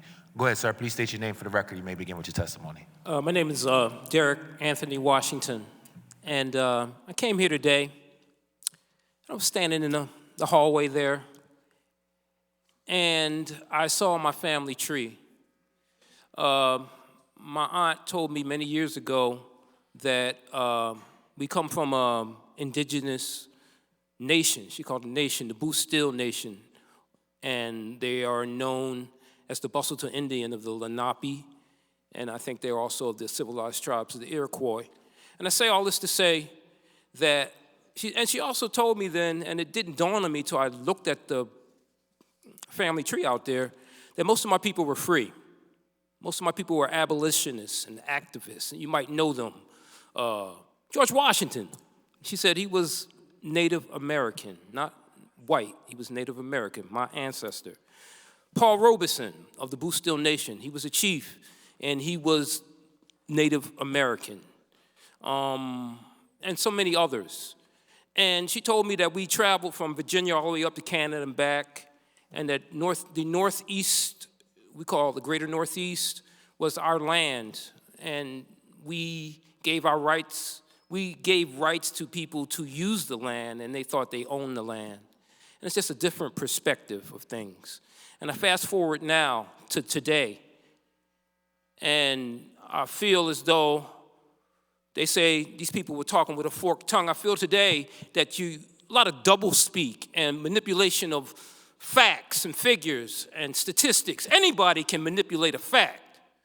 Anyone can manipulate a figure, you know? And I just felt like, good people just giving us double speak, giving us nonsense. And I want to say that the people, we have politicians, we have the school board superintendent, but the people intrinsically have power. And that if we have to stand against this, we should stand against this. If we have to speak against it, we should speak against it. And that's all I have to say. Thank you.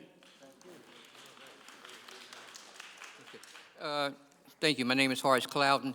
What I gave you is talking about your school closures, and this is just a sample of 104 K-8s. So with that being said, in 2012, it took over one summer to move students and staff. It can be done again. I suggest we rebuild the school district. The 10-year plan, leave the high schools where they are and invest in 6 building trades and culinary art and cosmetology into Bartram, Sayre, Overbrook, Roxborough, and MLK. They would be your comprehensive high schools. Leave the 5 standalone middle buildings for closure alone with remaining 9 and add 10 and bring back junior high schools, 7th, 8th, and 9th for citywide program alignment. The 9th graders are lost in these high schools. Stop adding schools to an underperforming pre-K to 8 system. Number 1, too many grades to manage, 9 or 10, down to 7 or 8 in a pre-K to 6. You must separate the younger students from the older ones. the K to 6s from the 7th and 8th. There are 7 pools, only 2 are open. Plan proposed to open 2 more. One has been waiting for 4 years with an approved $13 million action item. Just another talking point on the plan. Save Tilden, make it a junior high school, build a super site field on the vacant Pepper Middle School. How many swing spaces are enough? Thank you. Thank you, sir, and thank you for your dedication Can I get as it some of relates his to our time? schools. He didn't do his whole 2 minutes, right? That don't mean you get them. I know where you were going with I'm it. just asking. But I probably can't tell you no. So go ahead. Please say your name for the record I and learned get to your ask for testimony. what you want, right? Well, you know, I can't tell I you can no. ask, right? State your name for the record. You may begin with your testimony. Peace and love. I'm Mama Gail, his wife, 50 years, Clouden. I sit here really, really disturbed because I find it interesting that for years we've been dealing with people coming in and out of the city, and we're not even celebrating Black History Month. Here we are doing Black History Month going through this. This is what our ancestors went through. And I can tell you from being around this district for 40 years ago when my daughter was in elementary school, I asked the superintendent of the region when they were talking about changing the levels of education, kindergarten to 5th, 6th, 7th, 8th, that kind of thing. It was a transformation time. And I raised my hand. I had just taken my daughter, the 2 daughters, out of private school and put them in public school. I raised my hand. I said, so is there a period set aside if this doesn't work that you'll go back to what we have now, which was kindergarten to 6th grade, 7th, 8th, 9th, 10th, 11th, 12th.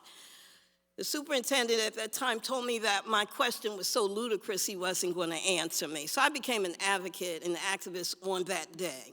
And I've been in this district all of these 40 years now. We need to look at what's happening right now.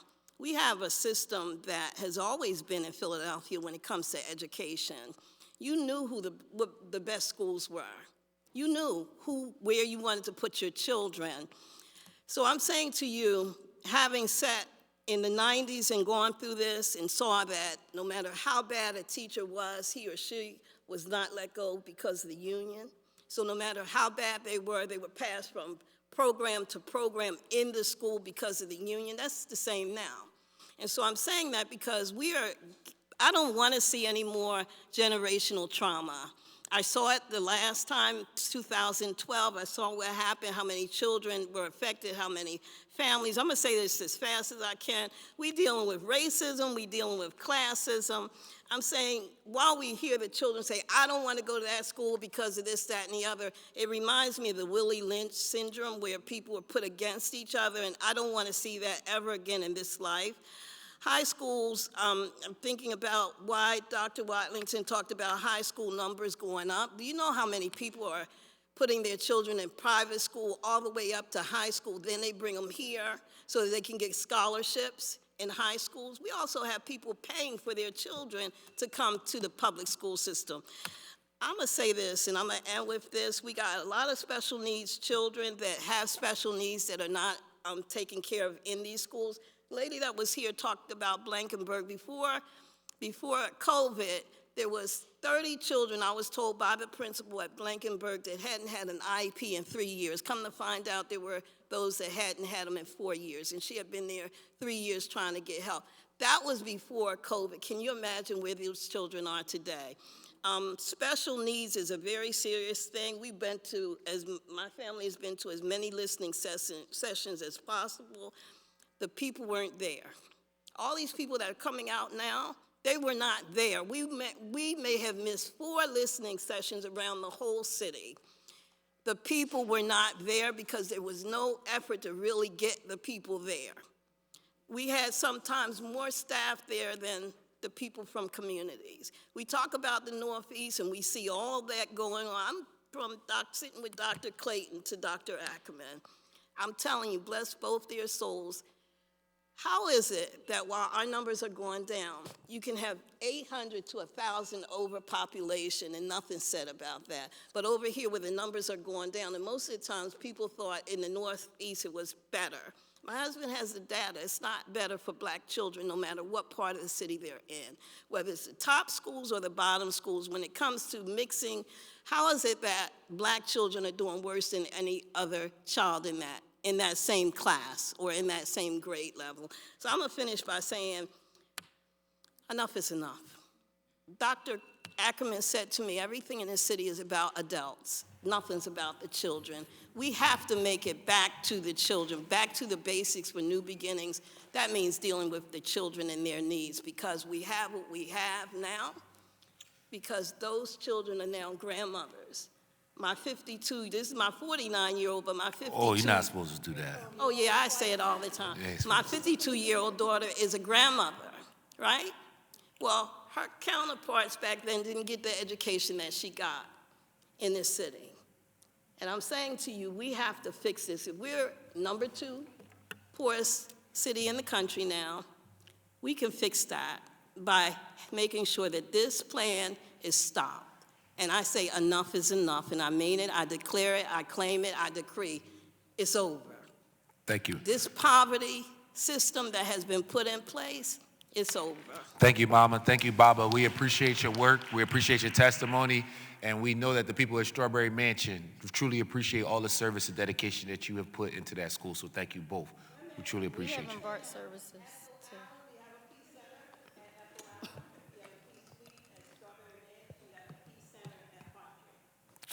So thank you for all that. We appreciate you. You can state your name for the record and please begin your testimony. Okay, Leah Clouden. Greetings, everybody. So we need y'all to step up as our You guys say, representatives. I'm sorry, start all over. State your name for the record and then begin with your testimony. 'Cause I didn't hear you, so other people might not have heard you. Okay. Leah Clouden. Okay. We need y'all to step up as our representatives. Our communities have been taxed out in the name of the children that end up being warehoused. You've even noticed, council people, that the 15 schools that are doing well, you notice that there was transition, more likely 3 transitions to get to high school. When it comes to our schools, the majority of the schools, they want to warehouse them to K to 8th.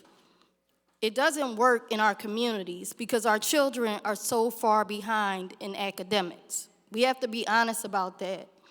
Parents are being deceived by their report cards, thinking that a child is on a grade level. These children aren't on grade level.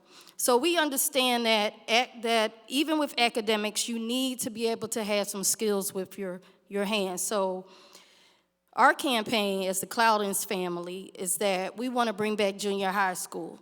We have to figure out a way for our children to become productive citizens in their future. And the only way to do that is not to just try to focus on academics that they are not receiving in these schools. They're being babysat. That's the honest truth. They are being babysat, and it's criminal, and they're using federal dollars to do it. And that's just my opinion. I'm not going to say allegedly, my opinion. The district was 11,000 work orders in a hole. I don't know if any of y'all noticed that or remembered that, but they were 11,000 work orders in a hole. Y'all need to ask the question where they are on that, because if I'm not mistaken, I was told that they will never catch up.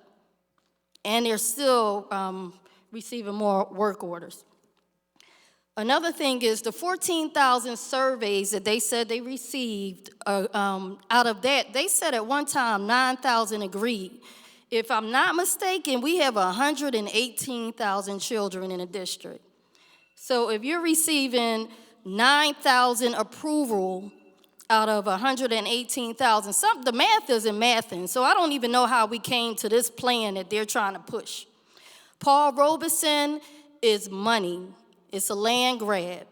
If you pay attention to every corner right there across from Paul Robeson is ready to go. You got the excavator on one portion of the land. Everything else is just waiting for whatever bridge they trying to make as far as the buildings. Wagner, how do you take Wagner from the children that got trade space? We got all these shops in our middle schools, which is why it's important, our junior high schools, that you have to. Sis, I'm sorry, we gotta. I know, I'm done. I'll be done after this one.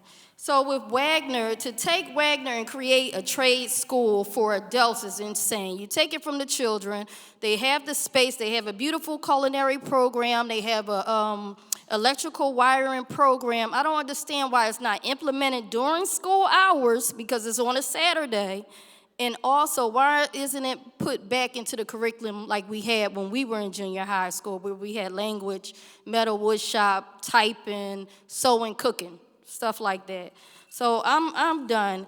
But I just need for you all city council people to really pay attention to what they're doing. This is a land grab. They're not talking about academics. They're doing everything in reverse. This is a fairy tale that they're trying to concoct.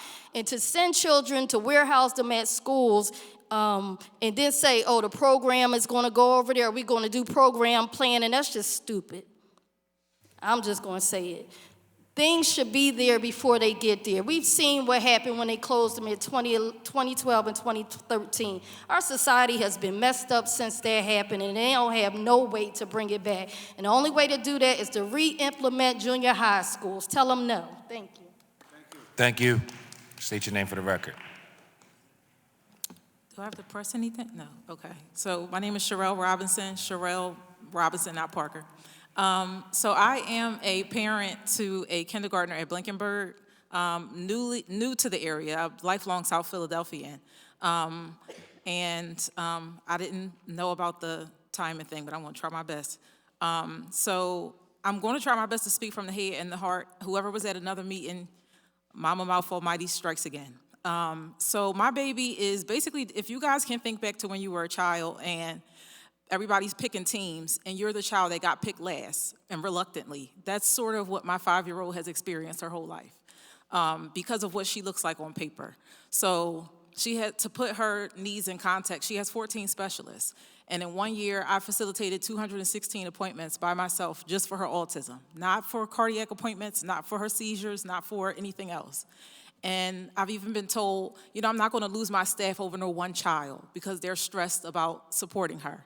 And the only place that took a chance on her was Blankenburg. And I almost fought to not have her in there, actually, because we were closer to Gompers, but they had us go there. The district fought me to put her in there, and now I love it. So in spite of all of her challenges that she has while at the school, I'm going to call her my baby. My baby is 5 years old, and she reads on a 3rd grade reading level. She has been tested at 99.8% percentile in her English, so claiming that the building coincides with bad grades or whatever else, it just doesn't, it's not real.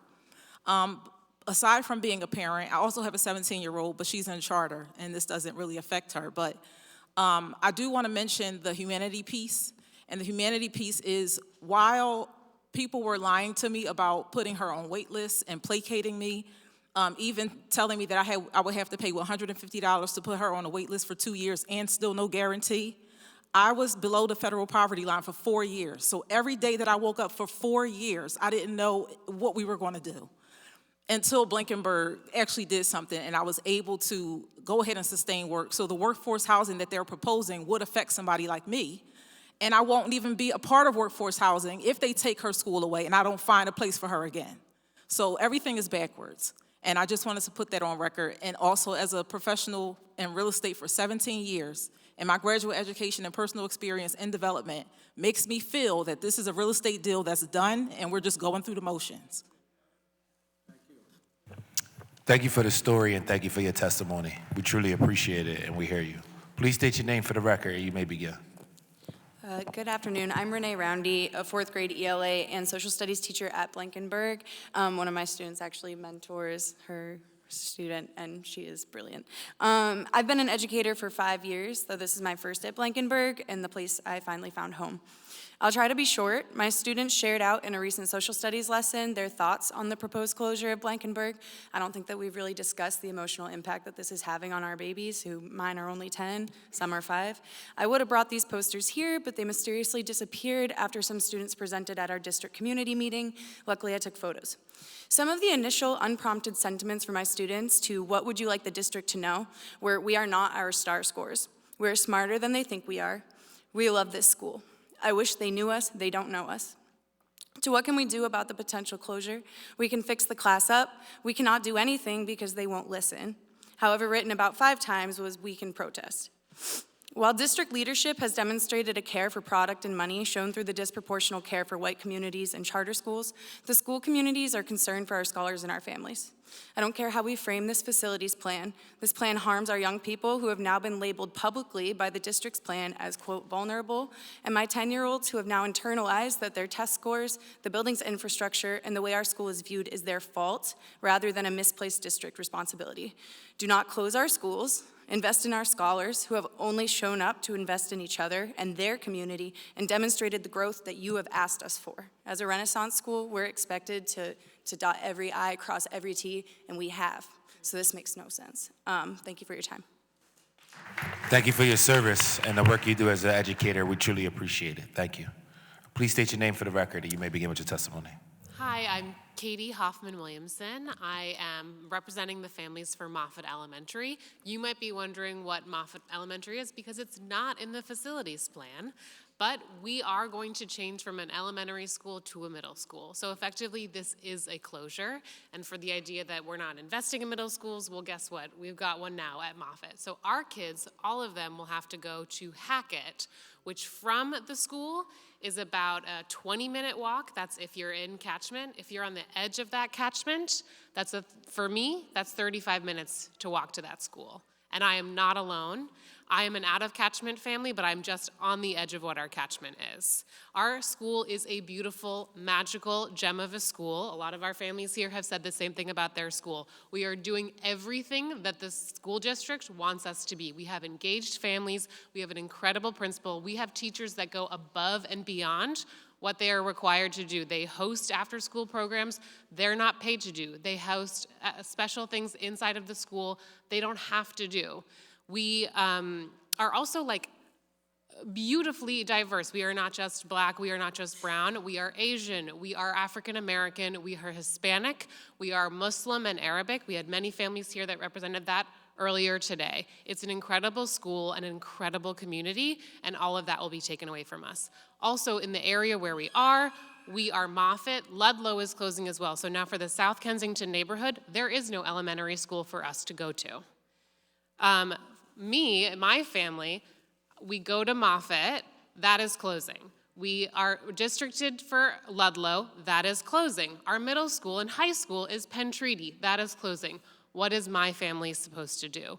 We're told that the numbers just aren't there. But if you look at our numbers, our first grades have 2 classes, 25 kids are in each of those classes. Our kindergartens have 2 classes, 25 kids in each of those classes.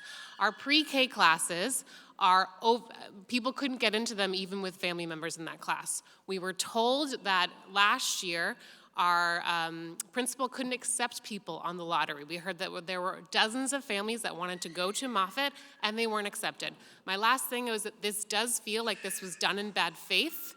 This was announced to us after the school selection process. It was after the Penn Charter admission program, the ability to apply for charters, and this was after a lot of private schools, you could apply for them. I would love to speak to you more about this because also Moffett families have not met with the school district yet, in person or online. Thank you. Thank you for your testimony. For the record, we will have other opportunities for people to communicate to City Council specifically outside of the school district meetings, concerns and things of that capacity. So if it's not something that you didn't get a chance to say today, you can send that communication to my office as well as the Council President's office, but you can also be assured that there will be another platform for people to be able to communicate their concerns. So thank you for so that. much. I appreciate it. We are Penn State. State your name for the record, and you may begin with your testimony. So my name is Rashida Renee, and I'm here because my daughter is an anti-social butterfly. And I say that because my kids, I paid for them to go to school. Like, it was no questions asked. But when it came to them picking their high schools, I allowed them to do I'm sorry, that. when they came where? When it came to high school, they were able to pick their high school. So my kids came from private setting to public school. All three of my children are literally like small environments. So that's why Paul Robeson being on the chopping block really pisses me off, because my daughter's senior school year will be impacted, and they keep saying it's a numbers thing, and I'm looking at that we have 78% utilization in the building. I'm a numbers person, so if you're telling me something, it has to make sense numerically. So I sat on one of their meetings, which I didn't find out about the meeting until my daughter sent me like a screenshot like, hey, our school's closing. And I'm amazed because I'm in the community. I was a former educator. Like, I know usually what's going on. But when it came to the closing of these now 28 schools, I had no clue about it. So that's why I'm here to ask City Council to help fight for Paul Robeson, not only Paul Robeson, but the other schools. And as stated, they haven't processed or thought about the safety of our students. Our students, many of them are antisocial, social butterflies, meaning that within their little environment, they blossom. And so that's what I would like to continue to do. And as I stated, this impacts my daughter's senior year of school, meaning that she would be transferring over as a senior versus, and most schools don't even accept a senior into their program. And it was stated that we're not merging, is co-something, whatever that word is. But yeah, that doesn't work. And I know I'm over my time limit. The important things to take away is that Paul Robeson does not want to be merged with SEER. They keep talking about CTE programming. We had partnerships with Penn, with CHOP, I believe, if I'm not mistaken. We got you. So we Y'all had dual enrolled. programming. Y'all had a great Yes, basketball season. Thank you. So listen, and my Team daughter Bows. scored her 1,000 points in 3 years. Wait, your daughter scored? Her 1,000 points in 3 years. At Going Robeson? to Paul Robeson, yes. Oh, that's what's up. And What's her here- name? Say her name. Ashley Robinson. Oh, that's what's up. And Shout out she's to now Ashley. at Penn State Brandywine. Thank Ah, y'all that's for what's your up. Shout time. out to Ashley. That's Oh, amazing. yes, and I'm 246 at GHS. Oh, goodness, I saw you KBR. look at her when the Oh, lady goodness. said 227. Don't front on us. Go Robeson. We'll leave it at that. Please state your name for the record. Thank you. I'm sorry. Thank you, man, for your testimony, and thank you for the great work you're doing raising your children. We appreciate it. Sorry for playing too much. It's been a long day. State your name for the record, and you may begin with your testimony. My name is Deborah Joel. I am a third-generation West Philadelphian. My daughter's fourth-generation West Philadelphian. My whole family has attended school in West Philadelphia. I'm a proud Overbrook Elementary School teacher and former parent. And I'm very concerned about the duplicitousness of the conversations that are being had with the parents, with the teachers, with the community members, with the city council.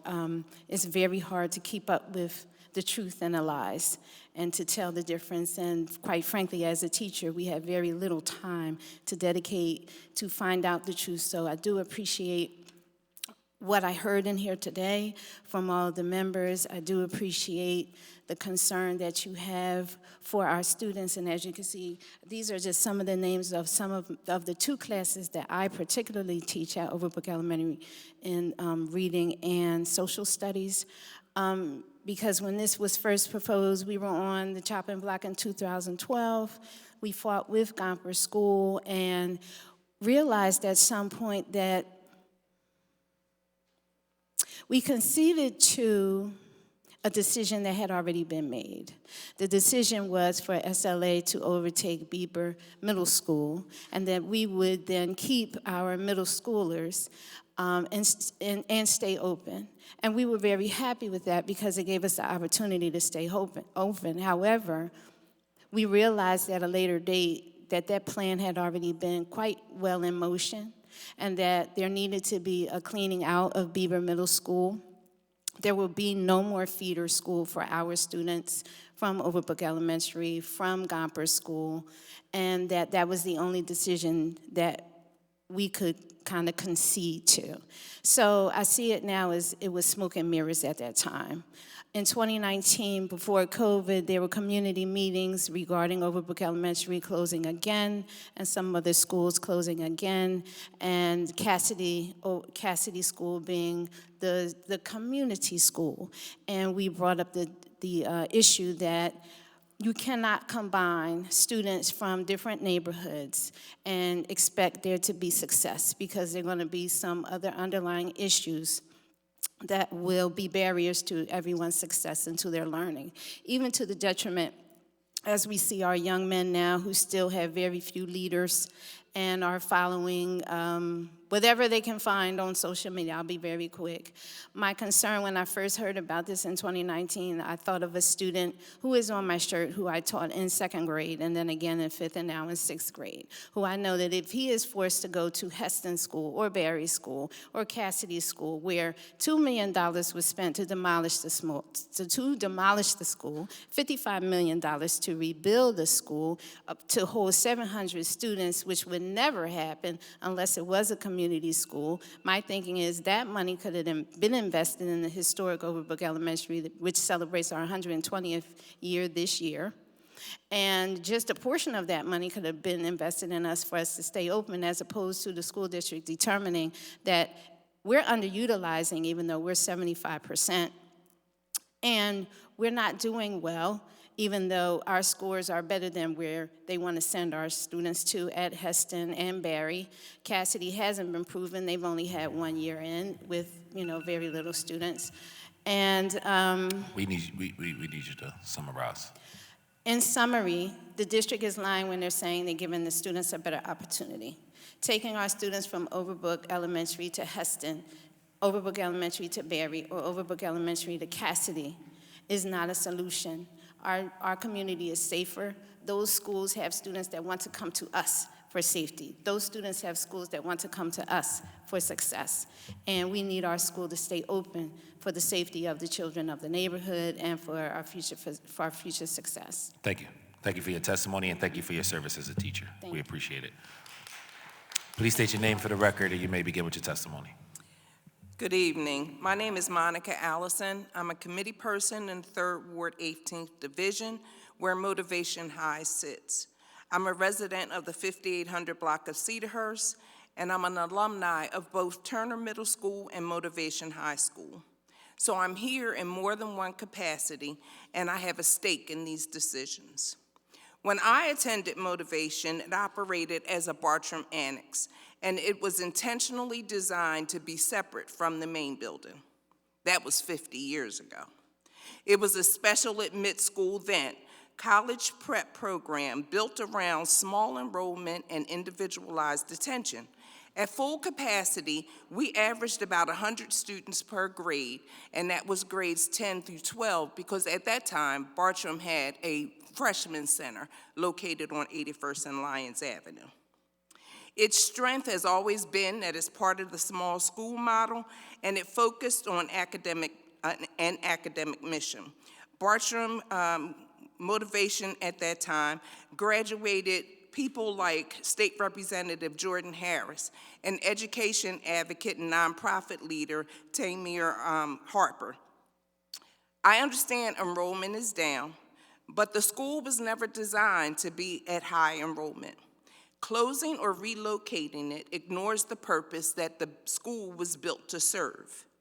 Enrollment is down due to the district instituting the lottery system in 2021, which systematically caused most special admit schools to operate under capacity.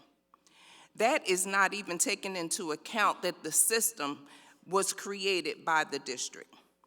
The district invested millions of dollars in the HVAC upgrade and other building systems at Turner. We've also been asking for years for our Olympic-sized pool to be repaired so that the community and the students can use it. This building also houses KIPP Middle School. And basically, Turner itself is built for 1,500 students. Right now, KIPP has approximately 350 students. Motivation has 150 students, but has the capacity for 300 to 400. Then if you look at Paul Robeson, who actually has an enrollment of 289, we can increase that to about 300, and that would fill the capacity of Turner School, and it would no longer be an underused space. As far as CTE is concerned, we had ample opportunity at Bartram to create CTE and other programs, and we have disinvested in it for years. Bartram was built in 1938. Turner, where Motivation is, was built in 1971. Sayre was built in 1949, Paul Robeson in 1971 again. So we are disinvesting in the younger schools and then investing in the older schools. It just doesn't make practical sense. So in closing, I just want to say that our neighborhood is a neighborhood of seniors and of homeowners. And as committee person in that area, the issue is that Turner would become a flex space where Motivation is housed now, which creates instability and safety concerns in the neighborhood. And I appreciate your time. So thank you, ma'am, and I appreciate you summarizing. If you can get that information, because that was very valuable, if you can get that information to us, because I know you didn't say everything that was in your written testimony, that will help us, that will help inform us as we advocate and fight for these different issues. So thank you very much for that. Are there any other questions or comments from members of the committee? Hearing none, I want to say thank you to all of the people who came to testify today, and thank you to all of my colleagues for listening to all of the testimony and your advocacy. This concludes, the committee of the whole will stand in recess until the call of the chair as it relates to this particular resolution. Thank you, everybody.